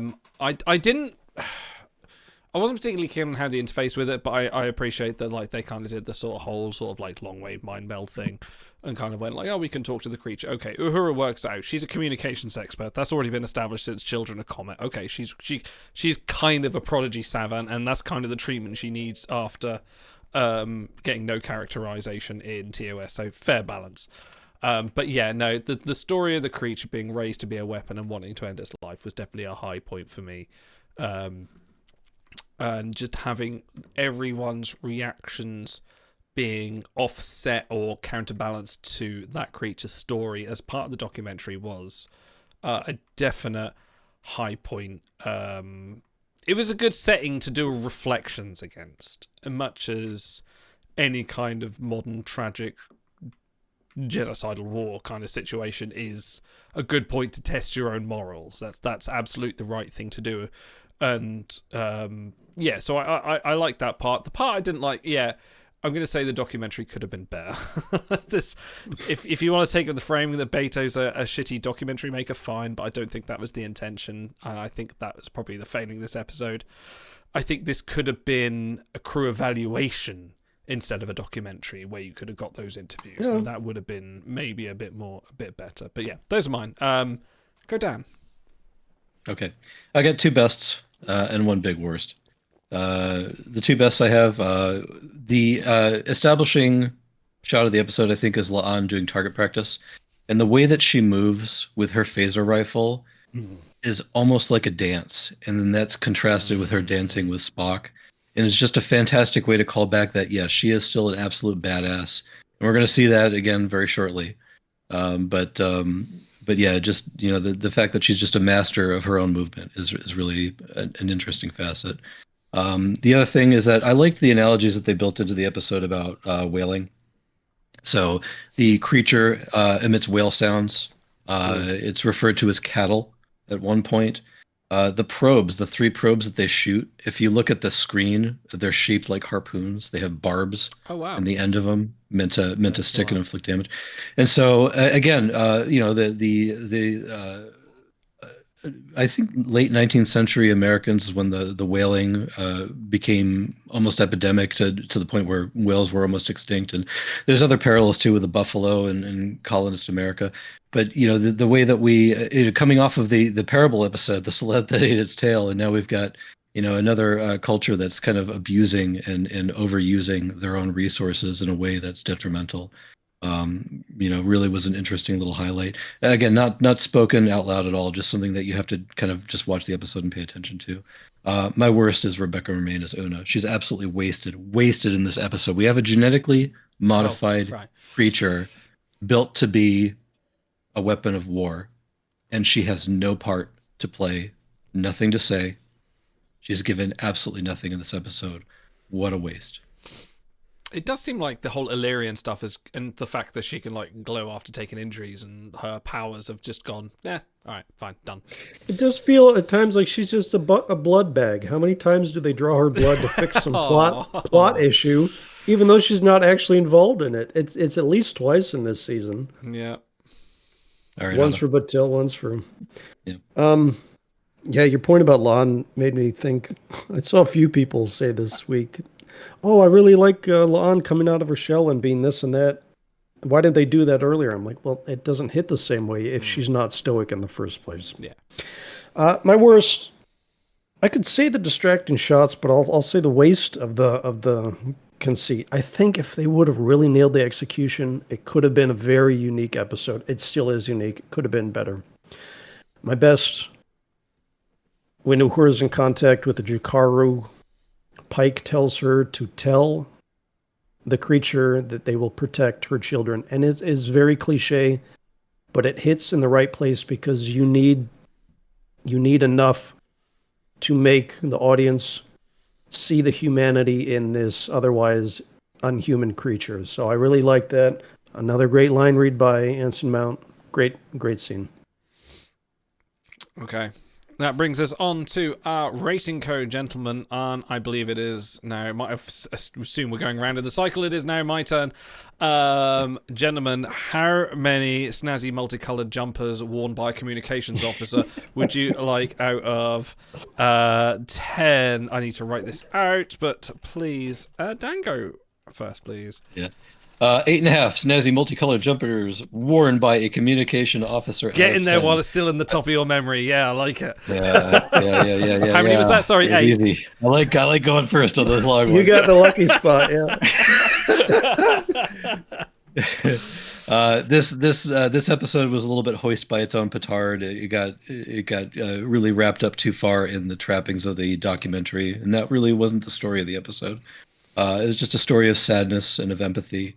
And the really solid ending, enough to elevate it, but not to the point of the highest ratings of the season. I'm going to echo. Back to you. I'm going to echo your 8 with another 8. Definitely strong theme. He said 8.5. Oh, 8.5. Oh, do I want to raise it to 8.5? No, I'm going to stick with an 8. I'll stick with my gut. I feel like, definitely very strong theme, very strong interactions with the crew. A lot of positives in the message of being in Starfleet isn't just like the military, but the documentary style was just bad. It didn't lend itself to the theme of the episode at all. So I will go with a plain 8, and I'm happy with that. I enjoyed it immensely. Otto.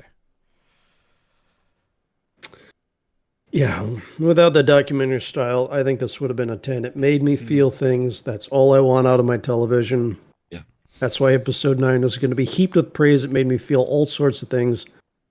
Ultimately, I'm giving this 7 snazzy multicolored jumpers worn by communication officers out of 10 because it was everywhere. Not only the HUD, the UI, the little numbers and everything, all the different camera shots. You didn't need it in every possible little nook and cranny, and I watched this one with someone, and they kept commenting on how distracting it was. Mm-hmm.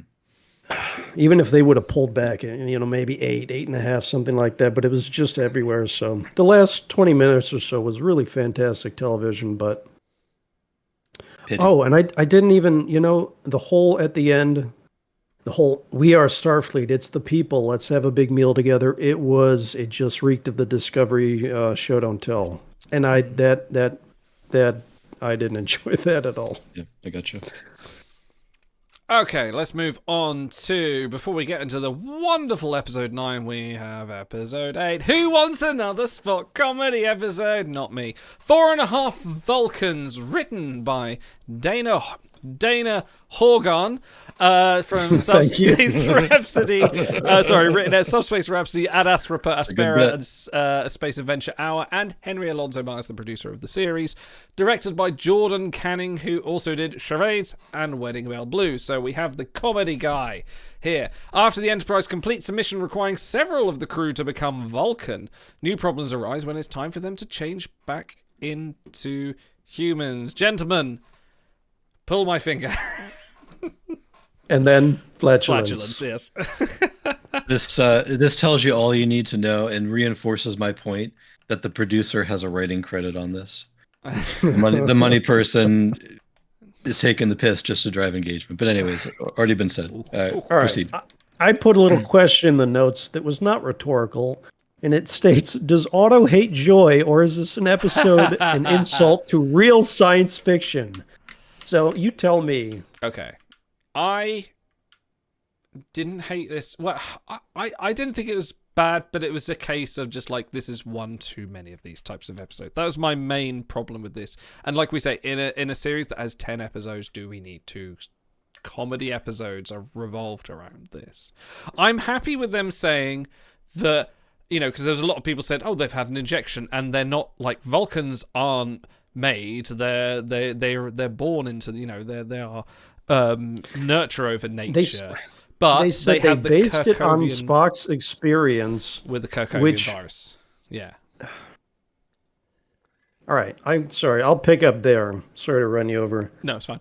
They gave you one fucking line of dialogue to explain why a serum changes his hairstyle immediately. But look, that if you want to go that route, fine. Show us the iterations of him trying to refine the serum. Maybe Spock's experience spits one out where some guy's acting like a douche. Well, you know, he remembers that kids were mean to him, so we'll dial that back. Next time we'll try another serum. Oh, well, now Chapel is totally obsessive. Well, you know, we pulled that from his childhood or whatever. Like, iterate on that. Show us where Spock is coming from. Give his character some growth. Because they don't really, I mean, they end up wiping it back at the end, and the things they did, they kind of inform their future experiences, where Battelle and Pike kind of worked through some things. Uhura and Beto kind of worked through some things. But, I don't know. It was a waste of potential where you could still be humorous and show more character growth at the same time. I feel like, you know, okay, so they sort of hand waved and they said, okay, it's because of the Kirkovian virus, like, everyone's now a Vulcan of this alien standard because this is this alien virus. The same way they did with Spock turning him into human, like, it's the expectation of Spock being human. And I don't mind that they suddenly turned them into Vulcan looking, because they kind of established that literally in the pilot of Strange New Worlds, where Chapel gave them an injection and they turned into the creatures through extreme pain. Is a bit of a leap from normal Star Trek, but fine, it has precedence, and if it's got precedence, I'm fine with it. So the whole conversation, it's just the when they were Vulcans, Chapel and Uhura were fine. La'an was very camp, and I'm all here for that. Romulan was great. But Pike was my big sore point. I did not like Pike's Anson Mount's Really? Did not like that at all. He was the one part that I thoroughly enjoyed of the episode. He was too, and I said this earlier, it was too flanderized. Too flanderized. Like, it was like the whole episode was. Yes, I know, and that's kind of my problem with it. Damn, you literally had Doug come aboard. I did and mind that's Doug. Not I did mind Doug. Vulcan? Doug, I'll come on to. Doug is an exception. We've had exceptions in Vulcans before, but we'll come on to that. Dan. I am not going to analyze this episode because this episode it's not worth my time. First of all, it defies analysis, and second of all, that's not what it's meant for. This episode is just meant to have fun, and that's fine. Yeah, okay. It's fine. In a 10-episode season, having a little bit too much fun, whatever. You know, that's the direction they want to take the show in. It's a direction. Not accustomed to having so much fun in my Star Trek series. I'm going to read off. I got a bunch of silly, weird, random points here, and I don't really know how to frame these in an actual, honest conversation, so I'm just going to start reading. So a couple of observations, stray observations. So what the hell is wrong with Pelia in this episode? She's really weird. Who, sorry? Like, even more than normal. Didn't make sense. Pelia. Oh, Pelia. Yeah. Their advanced sensors will detect cosmetics, but they won't detect half a Vulcan. Did Spock actually beamed down with them, right? Or did he stay behind? I forget. Yeah. So I wrote, I am tired. I am tired. Oh Jesus! Stop fucking with the intro. Because this is the one where Anson Mount does his Oh no, that Vulcan was reading fine. I didn't of mind the that. I intro. gotta like it when say, they I do that. liked it. Yeah, I like sorry, that. Dan, I liked it. So this episode really needed a canned laugh track, but all we got is more of the silly music we got in episode 2. Yeah, right. Pretty much. All we were missing was some slide whistles. I'll do a reading. Una could not go on the away mission because she's Illyrian, or because she is awful and they are marginalizing her. I'm liking Get this, it. Don't let up, Dan. Cetacean Ops. So we actually Yep. get to see an actual real dolphin just kind of swimming around. I got to butt in there. You're talking about the Katra scene at the end with La'an Yes, and that's Spock. right. Yes. So she's wearing, I don't know if everyone caught this, she's wearing the augment clothes because that is like her true self that she's worried about. The ripped sort of, yeah. Fantastic. All right, I'm gonna hold off there because that's a lot to kind of talk about. But any other observations? What do you guys got? I got a list of stuff I hate, but it's just, what's the point? I'd rather talk about the next 2 episodes, to be honest. Right. I'll talk a little bit more. Sure. I liked Doug. I like Doug as right. So I like when in Enterprise when you have the ship of Vulcans come over and they're not quite Vulcans. They're a little bit emotional. They come out and they're engaging in emotions and they're liking extravagances. Yes, I remember that. Doug is a little bit of that, and he's. Okay, if you don't know who Patton Oswalt is, it's probably easier to swallow. But if you do know what it is, it's probably a bit harder to go like, oh, it's the celebrity cameo. But if you can kind of distract your brain a little bit, it's kind of hilarious, especially for the after credits scene. I was cackling. That like was the funniest part. That was so fucking funny. Yes. And I know you guys don't like it, but I did like that little bit of Una weakness where there's the one man she can't resist. And it's fucking Doug. And I was cackling with laughter, especially as she was going quite giddy and laughing a little bit. And I was just like, I'm enjoying this. The Doug parts were the best parts of the episode for me. Anything else was a bit like, nah. I feel like if her and Doug, that story were in any other episode, everyone would pile on and be like, this is dumb. It makes no sense. Yeah. But she gets a pass to act like a fool because everyone else is acting like a fool. And it just, whatever. It's one of those curmudgeon-y things. Make it make sense. Yep. Love doesn't have to make sense, Otto. Yeah.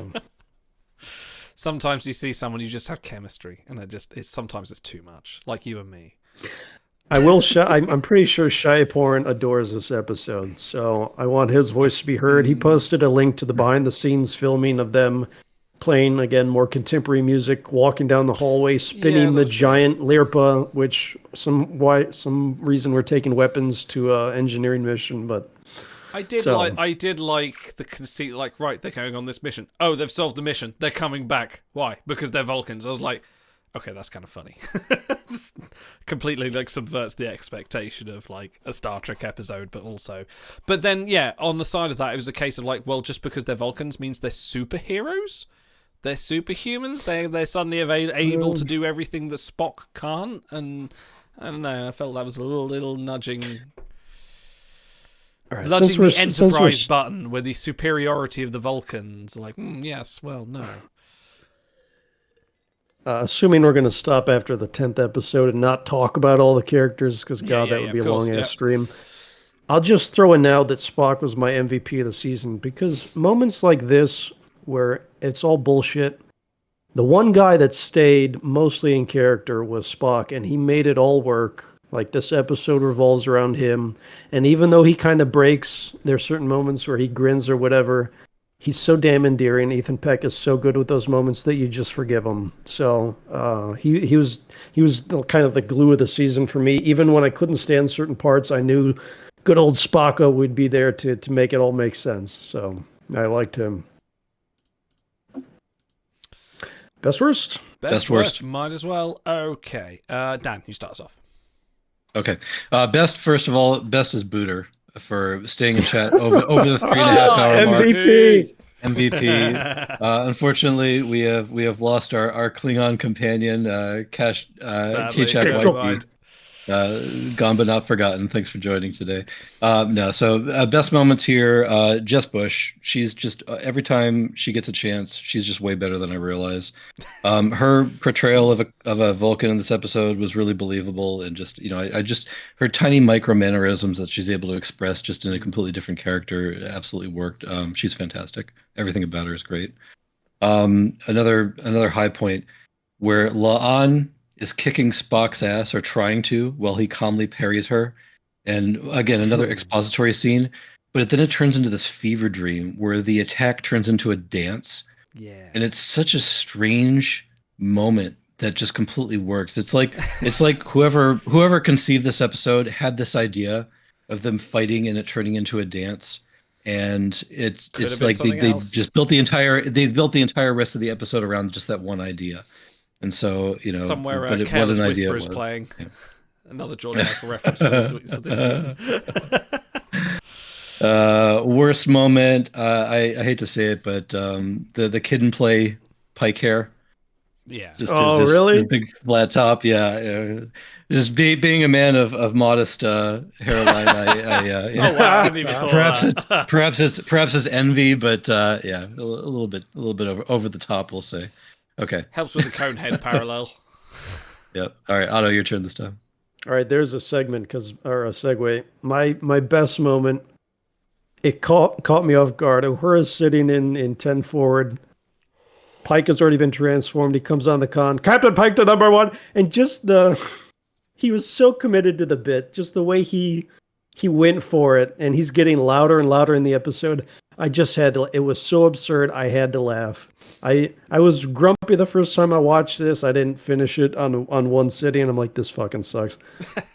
But just that moment was like, all right, you got me. You got me to corpse, as they say in wrestling. I laughed at that. 2 worst. 1, I can't believe they put a dick joke in Star Trek. My LERP, his LERP is bigger than yours. Fuck you. My second worst moment,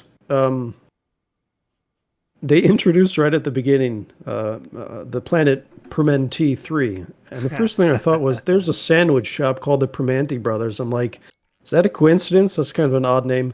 And sure enough, Ortegas has a fucking sandwich tie-in. I'm like, God, they really named a planet for a sandwich shop. Why don't they just call it Planet McDonald's with a sesame seed bun in 10 forward? Like, really? It was so stupid. You're insulting me at that point. Fuck off. I mean, we do have Sherman's planet, but, it's not uncommon for a planet to be named after. I am sure when humanity goes into galactic, there is going to be a McDonald's planet. Like, sure. Best worst? I like Doug. Doug was great. I appreciate Doug. He was my best moment. It's fun to see Patton Oswalt be the straight-ish man. But if you're gonna ask a Vulcan, like, just the line, pull my finger, and then flatulence. Just fucking, I was creasing with laughter at that whole section. I think I blew my load on the Joe Piscopo reference earlier, because this is the contemporary comedian. Isn't it? Yeah, you're right. This is your contemporary comedian. This is everything you hate. My worst moment was we kind of get to the end of the episode and they go, and we magic them back into humans. Episode over. And I was just a bit like, I thought there was going to be, right, from what it was set up, it was a case of like, Lan's doing her Romulan thing, Pike's being really anal, Chapel's like doing mad experiments, and Unya's freaking mind melding everyone, trying to get them to conform. I thought they'd had some sort of like elaborate ruse to get them all into one room and then like transport them. No, it was just a case of snap fingers, episode over. Okay, we've solved it. Now for the moral dilemma. Oh wait, there wasn't one. This was a funny episode. Shit. Okay, it just didn't quite land for me, the ending, so that's probably my worst one. Gentlemen, we need, as we approach the 4th hour of this review, we need a rating code, and we need to run through some episodes. No, we ain't running through the good ones. Next year, we're doing 5 at a time. We ain't doing 10 again, that's for sure. Absolutely. All right. Does anybody have one in the bag? If not, I've got one I can recommend. Here we go. How many unsatisfactory soups out of 10? Hell The yes. soup is unsatisfactory. That was good. We also could have been just plain Vulcans, because I will start off and my rating will be 4.5. Oh. So it could be 4.5 Vulcans, but it'll this time be 4.5 unsatisfactory Wow. soups Like- out of 10. It is a relatively high, because you know what? I can appreciate just having a little bit of fun every once in a while. like there were a poetry, lot right? of there were a lot of misses, but they took a lot of swings in this episode. And I think on rewatch, it's a very dense episode. On rewatch, I only watched this one time. I think I'll be able to pick up a lot more, pay attention to a lot more. There's just so much going on in every scene that it's impossible to take it all in at once. And so I think I'm going to give it the benefit of the doubt. So, yep, it earned its 4.5 unsatisfactory soups. I kind of want to rate it 4.5 for the meme now, but I don't think I will. Go on, Auto. Which that adds to my dislike a little bit of Chapel. She scheduled the boyfriend apology visits back to back like she's a bus terminal or something. I didn't really enjoy that. Give them their own evening at least. To your exes? Like, is Well, she did kind of chew them out. All right, I'm going to give this, I'll give this 2 unsatisfactory soups out of 10. I really hated this the first watch, but I'm kind of an old cranky man. I watched it again. I laughed a few more times. But the thing I take offense to dick jokes in my Star Trek. It's not acceptable. I'm giving another one of these to Star Trek. So you weren't too happy when we discovered that Klingons have two. Okay, I am a little bit more positive, but not completely positive. I'm going to give this a 5.5 unsatisfactory Plomeek soups out of 10. I'm sure Chapel will do better next time. As McCoy, I'm sure will tell her. Yeah, it was funny, but we've had this too much now. I need season 4 to be none of this. Because I like the idea of a Spock comedy episode, but this is the 4th time now. 4 times in 45 episodes in total is probably too much. So, yeah, let's move on and let Spock have his Nimoy moment. Let's get him to that level where if we're taking the piss out of him, it's McCoy, and that's because he's being racist. Okay, let's move on. That's what I need more of in Star Trek. Good old-fashioned racism. More old country racism. Okay. A better way to drive engagement, right? Oh, it's all full circle. Jesus. Episode 9, Terrarium, written by Alan B. McElroy, who wrote What is Starfleet? An Obol for Koran Terra Firma. Directed by Andrew Coots, who also directed Magic to Make the Sanest Men Go Mad, Nepenthe, and A Quality of Mercy, all very good episodes. That explains it. Those are all bangers. They are all bangers. Stranded on a toxic moon, Ortegas must defy her deepest beliefs to survive. Gentlemen, have you ever seen that rare TNG episode, Enemy Mine? Because we're here right now. Well, it's called The Enemy. The movie The Enemy. is Yeah, called Enemy Enemy Mine is the movie. Yeah. I knew that. With Louis Gossett Jr. and Sure. That's The Vortigaunt. What a test. Yeah. All right. As I say, you say it wrong, someone will correct you. Gentlemen, have you reset your perceptions on the Gorn, or is this going to, in fact, infuriate you somewhat? I mean, okay, so I had said in Discord right after this happened, I kind of hated that they're the big bad, the faceless bad. We finally get the switch, and now we're done with the Gorn. And I do kind of still hate that, but what else could they do without destroying canon, which all the nerds, including me, don't like? You had to, at some point, reset things so that Kirk and company can visit them fresh later. And if you start making them good guys, and that starts to spread around the Federation, they're not actually bad guys, then the whole thing falls apart. They had to do it this way. The gut punch at the end with them shooting, what's her name, Sigourney Weaver. It was, you hated it, but you loved that it happened, but you hated that you loved that it happened. It was just a mess, and it was perfection. I'll keep going if someone doesn't pick up. No. The Gorn understood gamesmanship, and the Gorn knew how it was going to end, and communicated that very eloquently with her agree or disagree throughout the episode. She knew that there was no place for her, that this world was where she was going to die one way or another.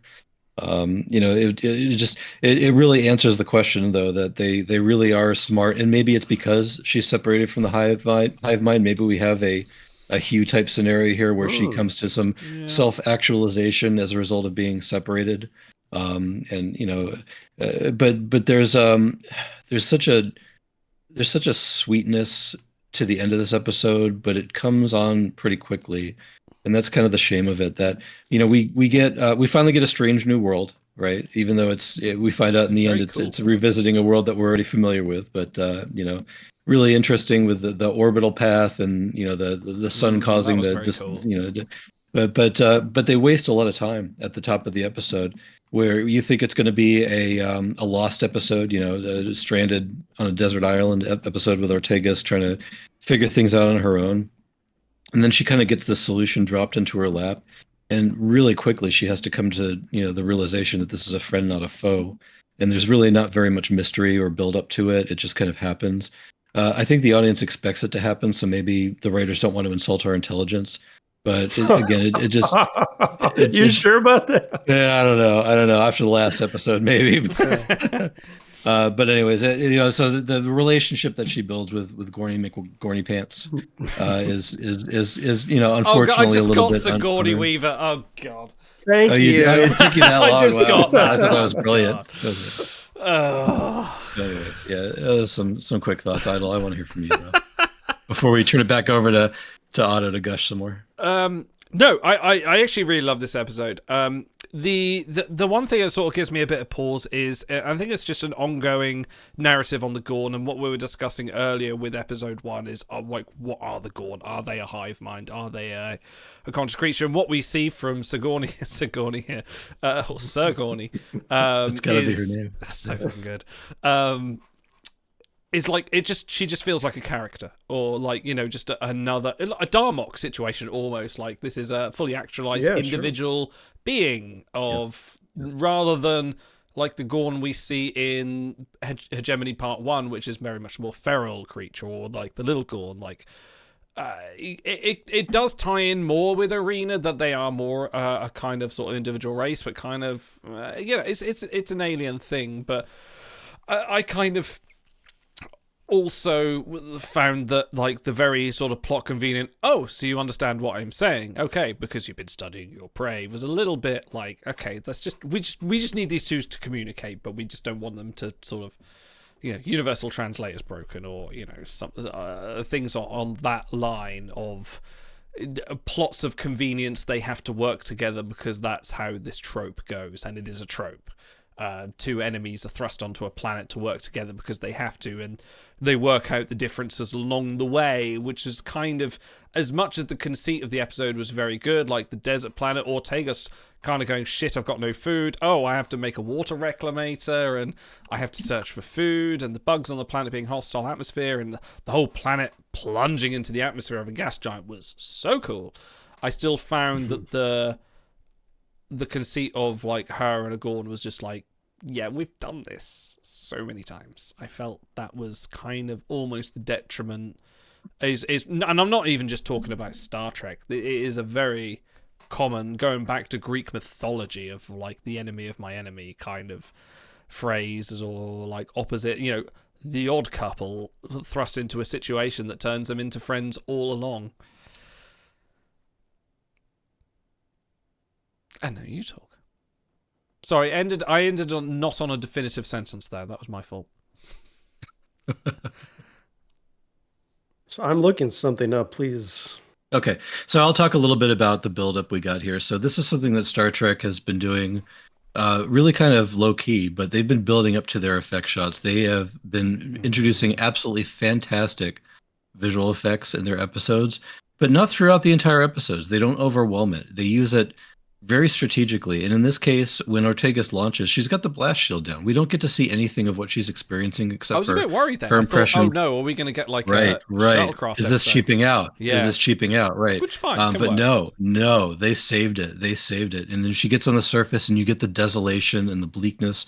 And then not only that, but the build up to the the wormhole shot with, again, calling back to the when in episode 1 in Hegemony, when they're straddling the binary stars, and here we've got the Enterprise propping open the wormhole, and then the planetary atmosphere igniting, just absolutely fantastic effects that really are centerpieces to the episode, and they don't get drowned out in a bunch of noise. And I just wanted to shout out how much appreciation I have for that.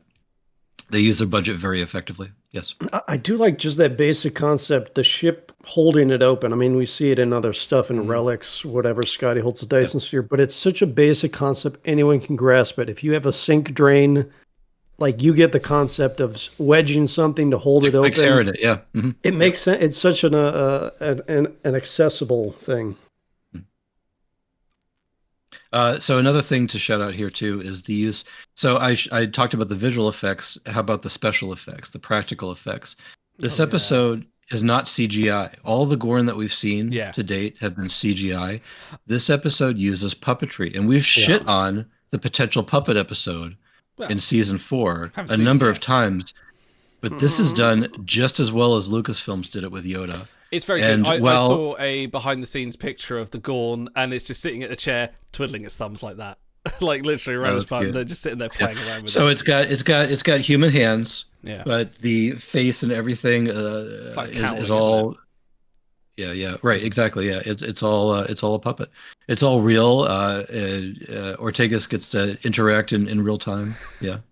It's real. They did a thing with that in like one of the early season 1 episodes where they had a character on screen that everyone was like, oh, they've got some CGI character on there. It looks so CGI, but I was like, no, it's a puppet. We like, it's a full model. Yeah, they've done that a few times. Melissa Navia talks about this. She did an interview right after the episode aired where she was, for 90% of it, she was not acting opposite the entire thing. Okay. It was just a reaction shot to someone holding a mark. And so she said that was very difficult, but the scene she did with, I'm sorry, I forget his name, whoever was controlling the whole thing, she said he was just fantastic, total pro, really made everything easy. So it sounds like she really enjoyed working on what was a fairly tough shoot with all the wind and ADR and costumes and trying to work off marks because there was a lot of background CGI. Yeah, that's a shame to hear. I didn't see that interview, but I thought the whole point of having a puppet on the set was that you could get some genuine reactions. So it seems like kind of a missed opportunity. She still did great with it. Melissa Navia is really shining in this episode. But yeah, I wish we would have had more of an opportunity there. So I saw several people complain about the Metrons at the end, that it took away or that they didn't need them. No, you did. They were the glue that held everything together. First watch, I was thinking, why? Of course they can breathe on this tiny atmosphere. Why isn't she floating off a moon? Where's the gravity? Where's this? Where's that? Oh, that's convenient. The Metrons explain almost everything. That was it. That was my point, was just like, how the fuck are they surviving going through a gas giant? That is not possible. Like, my brain was just like, I'm prepared to give this a low rating because of the unbelievability of, like, Star Trek's generally been quite good with, like, a moon goes through a planet, the moon's fucking dead. But yeah, that kind of, you're right, it ties it together a bit better. All right. I gotta stop me when I get to the end of my list. Go on. Or if you have more, Dan? No. Okay. I'll skip some of the. No, I'll skip that one too. Sorry, Uhura fudging the numbers. Oh yeah, that was great on several levels. One, Spock is standing behind and next to her, so he saw the whole damn thing. That got a big reaction out of me when it first happened. So she's almost manic in this episode. Uhura is. She's desperate to save her friend. People are, I mean, Una, Pike, Spock, they're all telling her to temper her expectations. She cannot. She does not. And it calls back to season 1. If you remember, her and Ortegas and Chapel were kind of a trio for a couple episodes. They palled around. They were close. And I missed that the last few seasons. She was so desperate. She was so bought in. It got me to buy in. It got a few reactions out of me. So that was great. And then, of course, when her grief or her guilt overwhelms her, she tries to tell Pike before she can get her mouth open. He's like, I know you fudged the number. I'm not an idiot. I'm the captain. I've been doing this. And then, of course, he says, we were going to do it anyway. because you don't leave anyone behind. That's one of Janeway's rules to be a captain. Tuck in your shirt, go down to the ship, don't leave a crew member behind. So that was great. The score planet side was fantastic. It was really good. I'm gonna look it up probably when we're done streaming here. And I wrote down. Okay, this is so dumb. When they did that montage of Ortega trying to find food and water, the score sounds like the BBC intro theme. You know, ding ding ding ding ding ding ding or whatever. If you look it up, you'll get it. It was the BBC intro. But outside of that, it was a fantastic score. It was really good. What else do I have? The humor. So we watched 4.5 Vulcans right before this, and I laughed. I think once the first time. I laughed more in this episode than I did in the last one. I maintained my weight within 1.8 kilograms. Yeah. The humor from Spock, it always flows naturally from him. Pike saying, "Well, I'm the best pilot," and Una goes, "Oh, we haven't heard that one before." Just the little jabs that come from the crew being crew together. They always work well. Why does it whenever Sigourney gave me the Whenever Pike's at the con and Una's at whenever Pike's at the helm and Una's at the con on the bridge, it always feels like he's done something wrong. It feels like he's got no badge. Like, no, you go sit down there and I'll take the big chair. So Sigourney actually gave me a couple of the biggest laughs too. Just the disagree at just the right moment caught me a couple of times. So yeah, is that great? It was good. You didn't need more than that. More of that would have kind of killed some of the myth there. Right. I wrote, because this would have been the last scene when Lon comes down and shoots Sigourney. I wrote, if there was ever a time for an F-bomb in Star Trek, this was it. Yeah. Because I thought the dialogue was just a little bit, you just have to PG it for the audience. No, from Ortega's. Sorry. This is not the episode for jokes, Idol. This is 4 hours in. I need some levity. Yes. But yeah, just the what the fuck are you doing? Just go ballistic at Lon, even though she was not in the wrong at that moment. Cat's gonna start meowing. I wonder how they reconcile this going forward, because they were allowed to keep their memories of what happened there, or at least Ortegas was. Uhura talked to her, so she also knows what was going on. I want to see her approach Lon about this. Don't just let it go. This was a huge moment. Your friend killed your other friend. You can't let that stand without some kind of resolution. I mean, Lon's killed before. This is probably just daily work for her. for Ortegas, it was the most important day of her life. For Lon, it was just a Tuesday. It was a Tuesday. Yeah. That's very good. Very good. But yeah, I feel like what the Metron was saying is, like, I think kept it ambiguous for a reason. Like, and he says, like, I'm going to wipe your memories. He didn't say that. He's going to have to reset your perceptions. And I think that implies that he's going to have to, not going to say that you're going to take anything away, like mentally or memory wise. It's going to be more. Well, like he tells Ortega directly, "You can keep this memory because it was genuine." Yeah, I think he's talking more about the memory of, like, maybe the meeting the Metron, and I don't know. I think people are going to remember. It was her and the Gorn. Well, whatever. We can look it up later, but sure. Or we can't, because that would be all right. A few quick hitters. Why does she have such a shitty monocular? Can't they get better resolution on that thing in the future? It was like scratched and cloudy. The little Delta branded fire starter with the Starfleet Delta on that. They got to make that into merch somehow. They won't. Again, I call back to when we talked about it, what I talked about in episode 1. She is so a genuine character. When she jokes and quips, it's because that's who she is. It's not because it was a line written for her. So that works well to keep things light in a really dense episode.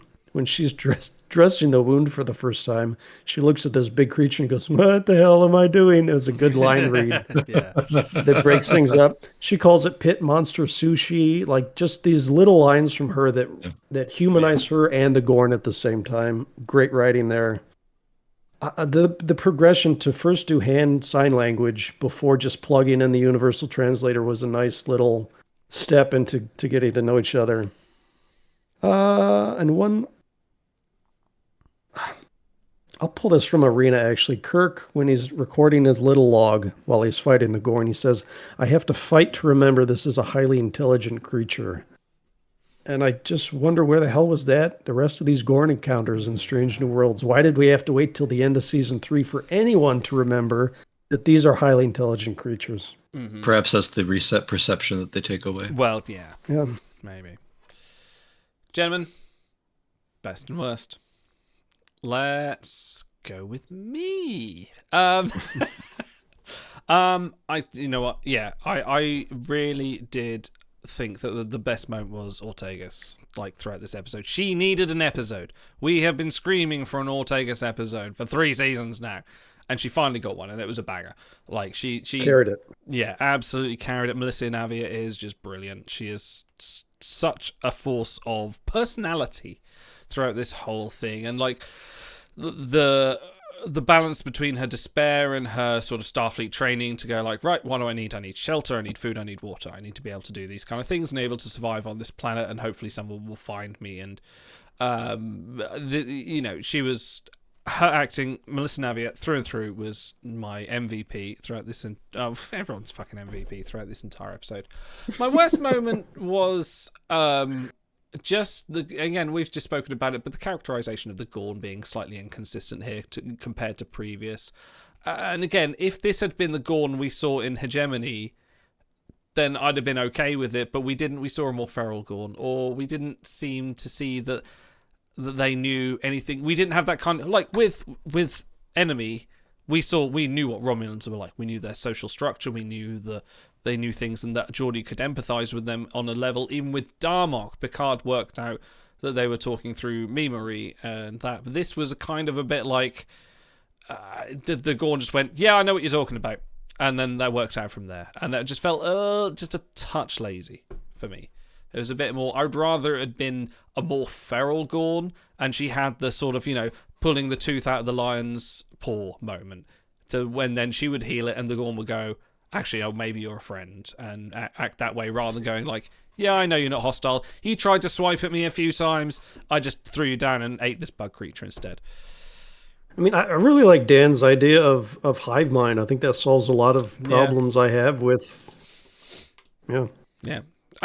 Speaking of Dan, let's let Dan go. Okay. All right, let's do it.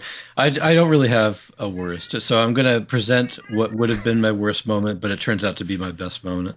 And that's board game night, because I'm never going to shit on board game night. Board game night, I know, Idol, you love board game nights. Yeah, so, I mean, having board game night with your new friend is just the best. It's a great way to connect to anybody. So I highly recommend trying some tabletop games to all of our one listeners.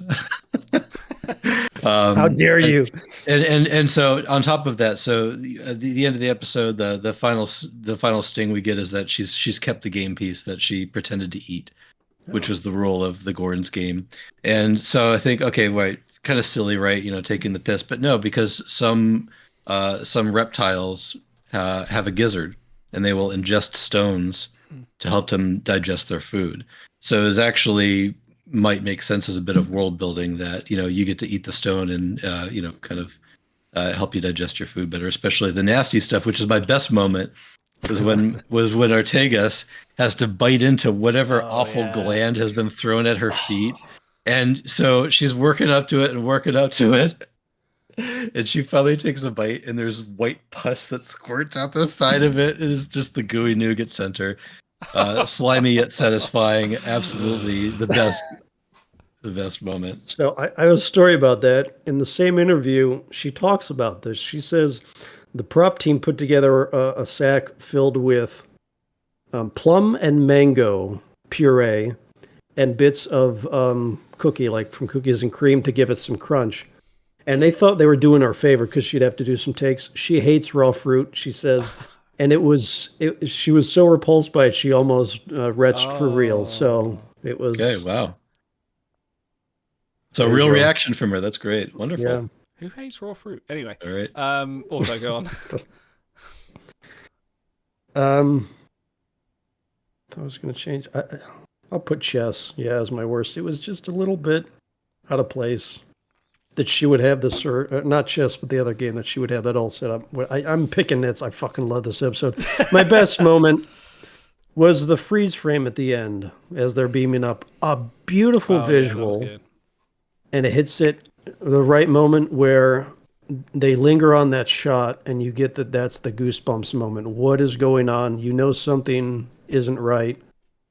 She starts to freak out. The Metron appears. It's just that whole little sequence. Actually, could even back up to where they shoot the Gorn, and from there to the freeze frame is like 15 seconds. And it feels like an eternity, but it's just everything comes together in that moment. It gives you a visceral, physical reaction.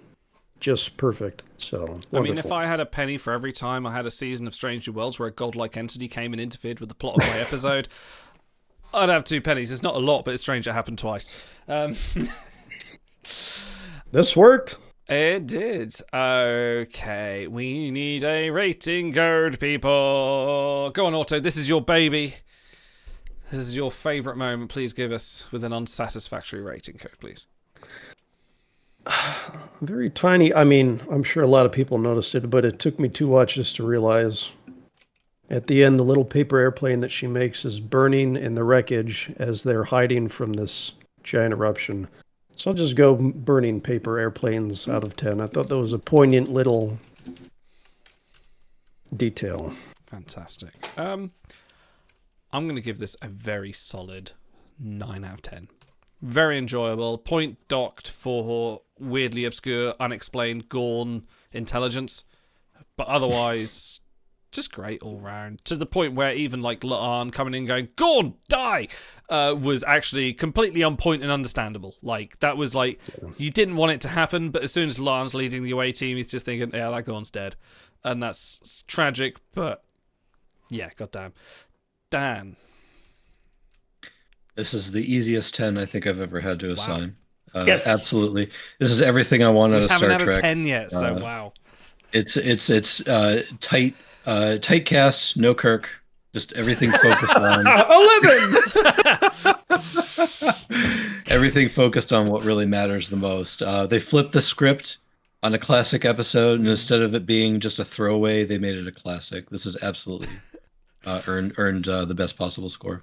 Typecast no Kirk is going to be my new entry phrase.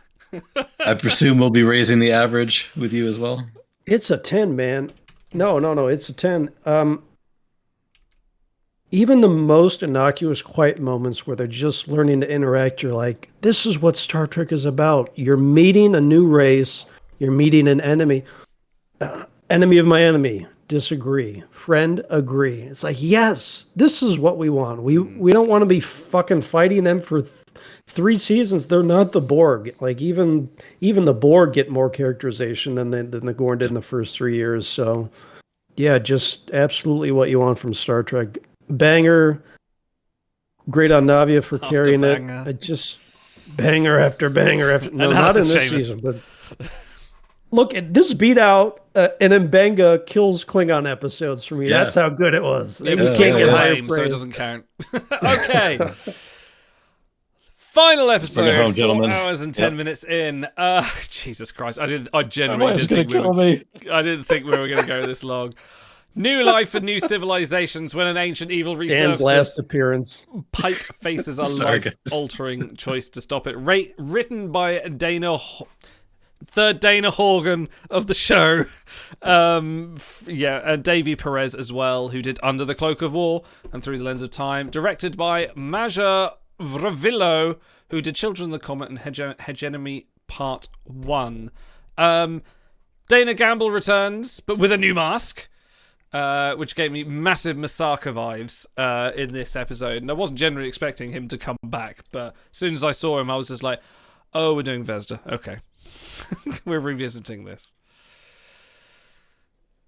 Yeah, I wasn't surprised at all to see him. That was not a very dramatic reveal, but they got it out of the way early. I think they knew. The whole theme of the episode. Well, the episode's titled "New Life and New Civilizations," but it really just winds up being just the ultimate battle against good versus evil. Kind of bored with that. I don't want to see that. I want to see more nuance. It's a Marvel movie. Can we all agree? It was. Yeah, that's that was exactly my right. thought on this episode. I just thought this just has Marvel exposition and then just mindless enemy creatures. Like the Vesda were kind of built up in the previous episode, just kind of like, right, they're there, but they're not of any significance to the plot other than just this one particular creature. But then there's just kind of like, it's an ancient evil, like the Par race. I'm like, yeah, but why? Who are they? Where have they come from? I need more than you just telling me they're evil. Don't tell me they're evil. Show me they're evil. I will say that they did keep all of that build up kind of short. They kept it brief. They got moving. They got into the portal. They revisited whatever that name of that world is. The archaeology world they went to. They got all that out of the way pretty much by halfway through the second act, so they could actually get on with the true end of the story, which is the send off of Battelle, and with we call it the inner light part 2, or is poor Pike gets inner lit. Sorry, it's inner lit, bruv. The thing is, Pike has already had this journey. He's had it in A Quality of Mercy. He's had the perception of a future that he could change by not avoiding his fate, but taking a different path. And this was nice because we got to see an alternative version where he got a future with Battelle, and we kind of got that, oh, look, it's our children, and oh, no, he's marrying the Admiral's son, oh, gosh. Well, that's fine anyway, but it didn't amount to anything other than maybe Battelle giving him a gift of a future that he couldn't live. But it didn't... I don't know why I didn't like it. And I said literally sent you a message and I also said, like, are we just joyless sons of bitches? Like, did we not... No, the writing was shit. We're allowed to call a spade a spade. All right, if they would have said, because she's hybridized, she's picking up all these qualities, one of them is telepathy. Maybe she just transmitted them into his head. No. Quote, the thought of losing you gave me the power I needed to open up the fabric of space and time. Really? Yeah. Your emotions warp the space-time continuum because you're afraid of losing him? That is the furthest thing. That's not science fiction. That's just fiction. There's zero science in that. I did not like the whole... Like, okay, the visual of Battelle with galaxies in her eyes. Yeah, cool visual. But came from fucking nowhere. She got implanted with Gorn babies and, Una's blood in it, and all of a sudden she's the frickin' guardian of eternity? What? Here's another quote that explains it. I'm sure it does. What if by hybridizing me, I have somehow taken on all the adaptive characteristics of races that have faced evil? What if I got all of them, all the parts of every race? Yeah, it's bullshit. How? Yeah. How? Nothing. No other race was involved. It was you, a flower, and a Gorn. How do you magically absorb all other races that give you godlike powers? It was such a If I would have asked you if we could do this in Star Trek Adventures, you as the GM would say no. Yeah, too right. Not even in a fun game between friends right are you now? allowed to make that logical leap. That makes zero sense. And the Gorn weren't the goodies either. Like, she's not taking the best aspects of that race. No, this evil race makes me fight other evil races. The best So yeah, power cosmic Deus Ex Machina Battelle is just unbelievable and ridiculous. It was a kind of insult to Battelle as well, because she'd had this arc where she'd kind of become this hybrid Gorn creature. She had this future as the that's the thing. The other thing, she got the job. She got the job. Oh, hello. She'd got the job. Yeah, cat time. I want you to hear this. She's got the job as the Judge Advocate General, and all of a sudden she's like, actually, I don't know if that's my future. And I'm like, well, where did that come from? You literally had an argument over dinner about how you're good enough for the job, and there's been nothing to suggest any of this. It was really lazy. And it was kind of she was transformed by the Gorn DNA. But we did get Chapel with red hair, and that was just that I was just like, hang on, you can't just do that unexpected and not warn me. I need promotional photos of this first before you just do that. Them going down to the planet in costume though is what we needed out of 4.5 Vulcans. That all happened off scene at the beginning of that episode. Yeah, we needed that. Get an away team together. And even if it's in the volume, again. And on double Vulcan pinching. I read a Reddit comment. It's just like assuming that Spock just teaches all his girlfriends how to do the nerve pinch, and Chapel was probably the only one that couldn't pick it up. That's one high point of the episode is the continuity with what was otherwise a throwaway episode is that everybody's brought something from their journey as a Vulcan. And that's what this episode is about assimilating pieces of the cultures you encounter along the way, the experiences that you gain. Pike indirectly through having gone through the experience, Batel directly by assimilating the species into herself. And so we've got La'an having gone through being a militant Vulcan, and now she's got the trick, right? She could do the trick, she could do the thing, which is deep. I won't say that we saw a whole lot of transformation out of Chapel because like he says, she was kind of the mad scientist, Egon Spengler type person in that team. But we certainly saw what Pike and who else was on that mission? Who else did they transform? Pike, Uhura, La'an, and Chapel. Well, that was the other thing. She read the Swahili on the symbol and apparently had Mbenga's name in his story on all along. And I was like, that didn't make sense at all. Another contrivance to give him something to do. And look, I love Mbenga. He crushed it. He looked like a badass. He was ready to kill himself to save the ship immediately. Without a thought. Yeah. Mm-hmm. Yeah. And that just adds how great he is. But he didn't deserve to be in that place. It was a total contrivance. Why was he the keymaster? Yeah. I don't know. The writers don't know, so we can't know. No one. It's such a weirdly. It's meant for moments. You have the cool moment. Batel becomes a person. Pike has his inner light moment. It feels like they've taken a bit of lots of other things and just thrown them in there without actually thinking about. I mean, if they'd have said, if they said, oh yeah, beginning of the series, we were going to turn Batel into like this all-seeing entity that guards these race of Vesda forever, I'd be like, well, fucking show your work. Don't just throw me at the answers at the end without showing me the formula. Like, I need to know how you've come to this conclusion because, to be honest, it reads like a fucking arse pull. And Pike's a bit sad now. All right, I want to try to be a little bit positive because this episode did blow, in my opinion. My favorite part was the inner light flash forward. Forget how we got there for a second. Yeah. Well, forget how we got there. I liked it. Did you guys like it? I did. It was moving. Yeah. Yeah, it was moving. We have enough investment. We have enough investment in Pike and Batel that we were genuinely. I think it was genuinely earned. It was a sweet finish, even though it was a complete fantasy. But it was, the episode was about giving gifts as well. They have their anniversary gift within the dream, and this is the gift that she gives him for a better memory than what he's fearful might actually happen. Something else to kind of hold on to when he's absent her. So, their aging acting was fine. The makeup was fantastic. They really did a great job. Absolutely believable. Had to have a comb over. Yeah. It happened. That's when you know the show's getting serious. When he parts in the middle, I'm like, oh my God, what's going on? The Dwayne Dibley here. All right. Wow. All right, Idol, your thoughts on that? I love. Well, apart from that's after the flashback, but no, it was sweet, and in a different context, it had been really good. If it had been earned. In a way other than ripping a hole in the fabric of space and time, because that really threw me. I had to rewind the episode to make sure I hadn't actually hit fast forward and gone to the end of the episode. Like I actually rewound and went like, oh no, it just jarringly cuts to them in the future, and I was like, okay.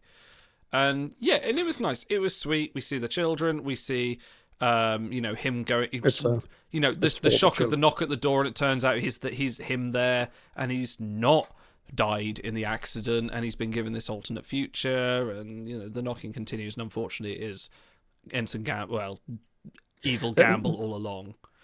That is a nice, if obvious, metaphor, the knocking at the door, and it persists through each one. I like that. Was a nice little thread.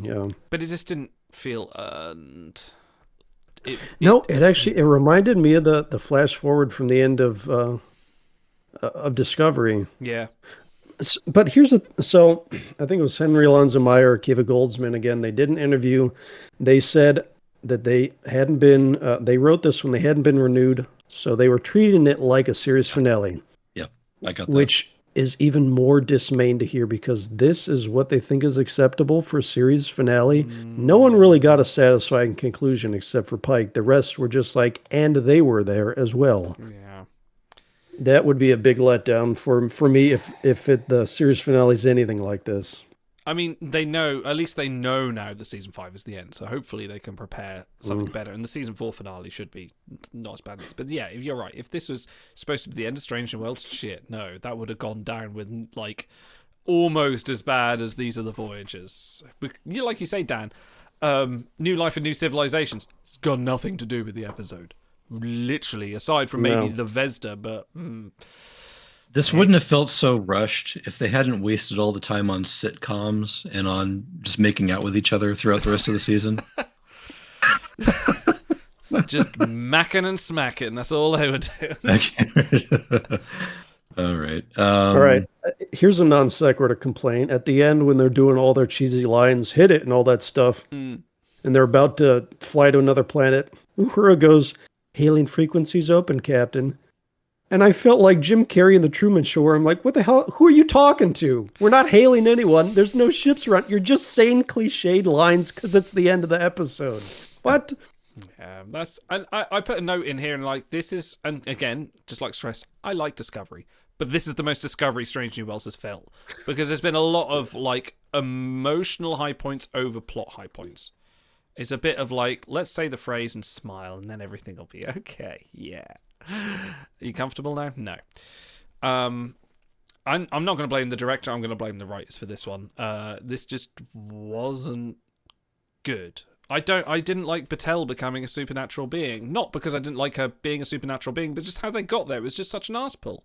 It was just like, like we said before, you've got the powers of all reality at your disposal now because, well, you got a little thorn in you.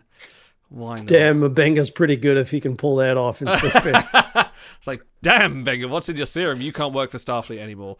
And then just the other thing is like, she defeats Gamble's Vesda character just through like some glowy hands, and then shapeshifts into a statue of some weird sculpture. It's well, weird. So they do show. When Gamble destroys the statue, that opens the well. All the souls come out. Yeah, and she has her being the guardian has to keep the metaphorical well closed. That was whatever.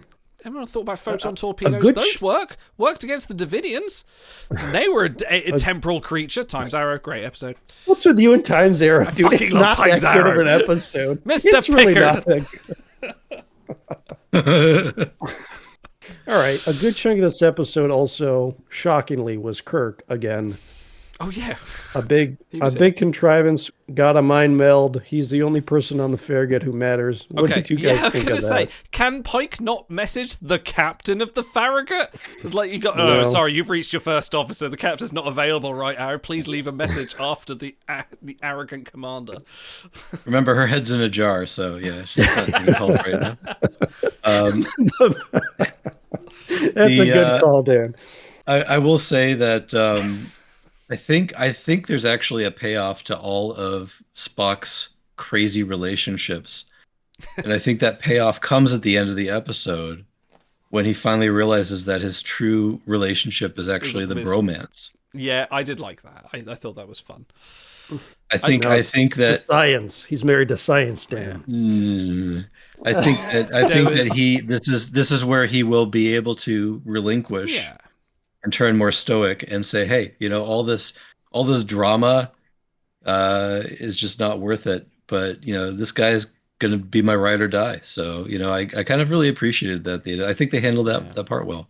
Kirk didn't make a lot of sense otherwise being there, but it was fine that he was, so that we could get that payoff. Kirk shoehorned in fine, just expected at this point, but I did groan when he came on the screen, but I thought the mind meld was a little excessive. I feel like they could probably just done that with a network computer system, but fine. But I definitely did chuckle to myself when they said not bad for a first date, and I was like, they know who they are talking to with that. There's definitely the element of Spurk shippers out there just went, yes, knew it. A quick yes or no question for you guys before we move on to best worst. Was this a satisfying end for Marie Battelle? Would you be happy if this were Pike or La'an or Ortegas who ended up like this? No. She deserves better than to be a drain plug Oh yeah. Yeah, A fancy that's right. artisanal drain plug. Oh, there's your rating code, gentlemen. So to go from having sat pretty much on a couch the entire season to just Yes. sitting on the well Jeez. is just the ultimate insult to her character. And she was a competent captain, had a promising future, and throws it all away for a universe to be saved that will never see or appreciate. Do you know her. why? Because she never ate any of Pike's fucking food. If she'd have just eaten that spaghetti, none of this would happen. She even left food in the flashback. He handed her something on a plate and she didn't eat it. Sorry. That is still my bugbear. Okay. All right, best worst. Let's go. I want to go to bed. And this episode's shit. I know. It's like 1 a.m. for you, isn't it, man? Yeah, there it is. Go on, Dan. Best and worst. All right. So I got a few bests here. We got a really beautiful send off to the bridge. One of the final shots of the episode is this beautiful wide shot taken from a high angle of the entire bridge. It gives you a sense of just how large the set is, how well made it is. And it was just a really, like, I know you guys really gush over the Roddenberry archives and going through all the different bridges, but what better ship porn than just that one shot of the bridge at the end there too. The other thing I'll give credit to is they played with the ad format in this episode, and I'm not talking about the iMites anymore. I'm talking about how they front loaded. They had very short intervals in the first half of the episode so that they could spend the entire last 15, almost 20 minutes of the episode without ad interruptions. So we could just commercial free. Yeah.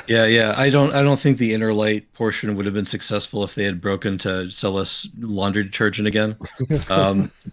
So credit to them for recognizing that they wanted, just like the Baku, to hold the moment and to keep us there. So really good judgment there. The worst was the throwaway line about Doctor Who that Pelia just hits us over the head with at the beginning of it. I mean, come on, 3 times in one season. Just get over it. Now we know who the real love affair is. It's it's the writers of these 2 series courting each other by throwing away lines inside their actual canon episodes. Also, honorable mention to Don't Cross the Streams. when the Keymaster and the Gatekeeper are trying to open up the the portal to hell, and they've got to do the weird mind meld thing. Whatever. Anyways, that's that. So that's. Don't know whether you're talking about Ghostbusters or Hellraiser, but carry on. Yeah. That's it. So that's my best worst. Auto. All right. I'll give 2 worst, 2 best, but I'll make them quick. Kirk, they shoehorned the hell out of him. I don't care if Scotty gave some throwaway line about not linking the computers. It was so obviously ham-fistedly shoehorned. No, thank you. Worst, number 2.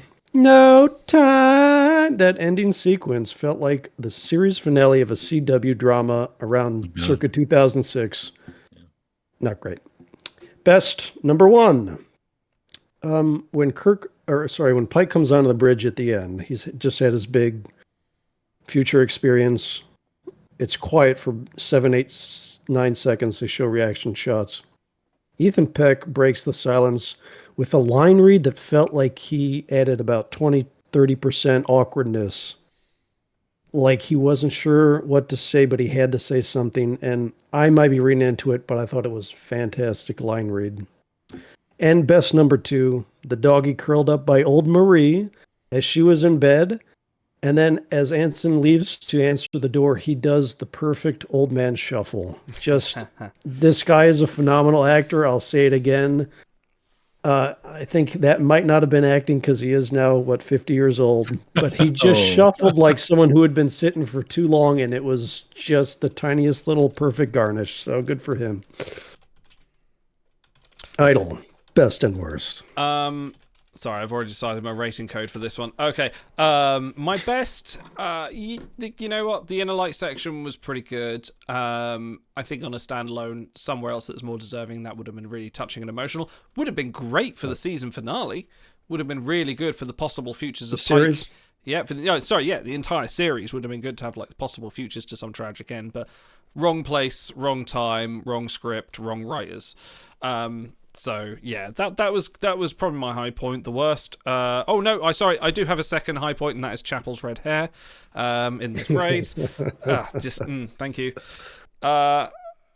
My worst was just Battel's resolution being the frickin' she's collected the Infinity drain Stones, and now she's got the Gorn Stone, she's got the Flower Stone, she's got the Vesda Stone, she's got them in her Infinity Gauntlet, and now she too has the power to take them to defeat this one ensign medical technician with the weird powers. By our powers combined. Yes, it's Captain Planet.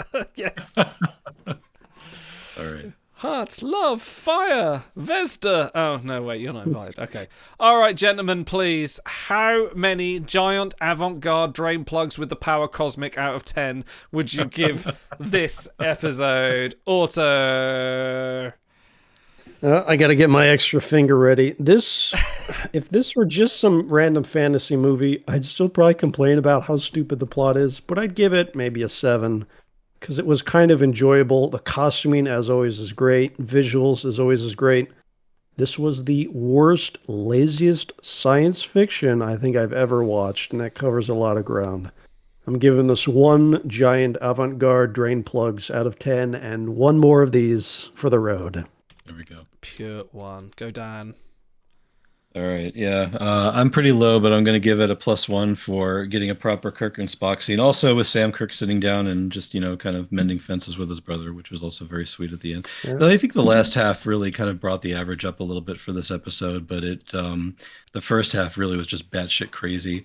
I will give credit. One thing I didn't mention is the best pull of the punch of the series is right when they're about to have the ultimate Avengers battle, and Thanos is staring down the Hulk, and then they cut to commercial, and then they come back with another cold open with the inner light scene. So, and then they don't even revisit that for another 15 minutes. So that was an interesting choice that they made there, but it doesn't redeem the episode or any of the garbage that was episode 5. It just nothing satisfying about the finale. So I'll bring it up to a 2.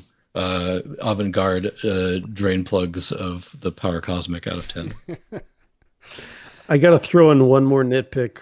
When they fire their giant starship lasers, Pike and Marie are standing about 3 feet away from this giant ray of death. I'm like, you couldn't move. There's monks right next to it in the background, like in full, like the radiation alone would just incinerate them. No sunglasses, no eye protection. Yeah. Actually, if they were just standing there with dumb little plastic goggles, but also 3 feet away, I'd been like, all right, now they're just taking the piss out of everyone. They had poked their eyes out, so they didn't need eye protection. Yeah, okay. All right, Idol, finish this off. Also going to give this a 1 because, yeah, you know what? The inner light, it's a detriment and it's a compliment. The inner light section is good. It's heartwarming, but it's not deserved. It doesn't deserve to be in this episode. There's no link here. It's not needed. Battel's future is... it's not great. So at the end of that, this episode scores a giant 1.3. I'm just before we finish, I'm just going to see where that scores. That's 6.6 points better than the last outpost, but 0.3 worse than Lonely Among Us. That's where this sits. Oh. And didn't that have the glow stick lasso? And that was pretty good. Yeah. Better than this episode. It's actually, we've rated it worse than Charlie X as well, which is still better than Justice. So that's something. Strange New World Season 3, we have rated a 6.1. I can tell you the other seasons if I can find. Yeah, season 2. Give me that one. Bear with me a second. I do have it. Season 2 we gave 8.1, and season 1 we gave 8.0. So a massive drop. Understandable. Yeah. Very varying. Sounds right. Not a single 10 out of 10 among the average scores, whereas previous seasons we had at least 1 in each season. So. Well, that's because you gave episode 9 a 9 like a fool, and it was obviously a 10 out of 10. Listen, I stand by my convictions. Marie Battel from the Afterlife told me to. She is all-knowing. She is all here. Okay, gentlemen, it has been 4.5 hours. Holy shit. Yeah. Say what you will, 6.6, be damned. It drove 4.5 hours of engagement out of these 3 minutes. You were right, Dan. You were right. Damn it. Well, We will, if you've lasted this long, thank you very much for listening to us. Thank you, Booter. Thank you, everybody who's viewing on VOD. Thank you, everyone in chat. Thank you, everyone on YouTube that's watched the whole thing. We'll be back in a week to Thank you, talk Dan's wife. about other things. But check out our channel and everything like that. We will see you later. Live long and prosper, and pray that season 4 has a better writing team. Ta-ra! What about you, Hooker? Well, I was thinking about Tahiti. What do you have in mind? I was thinking about dinner at my place about 8 o'clock. Why don't you make it 7? You can help me find a place to kill some new plants. Hey, wait a minute. How do I know you can cook? Hooker, trust me. Trust me. Now, where have I heard that before? Oh, come on.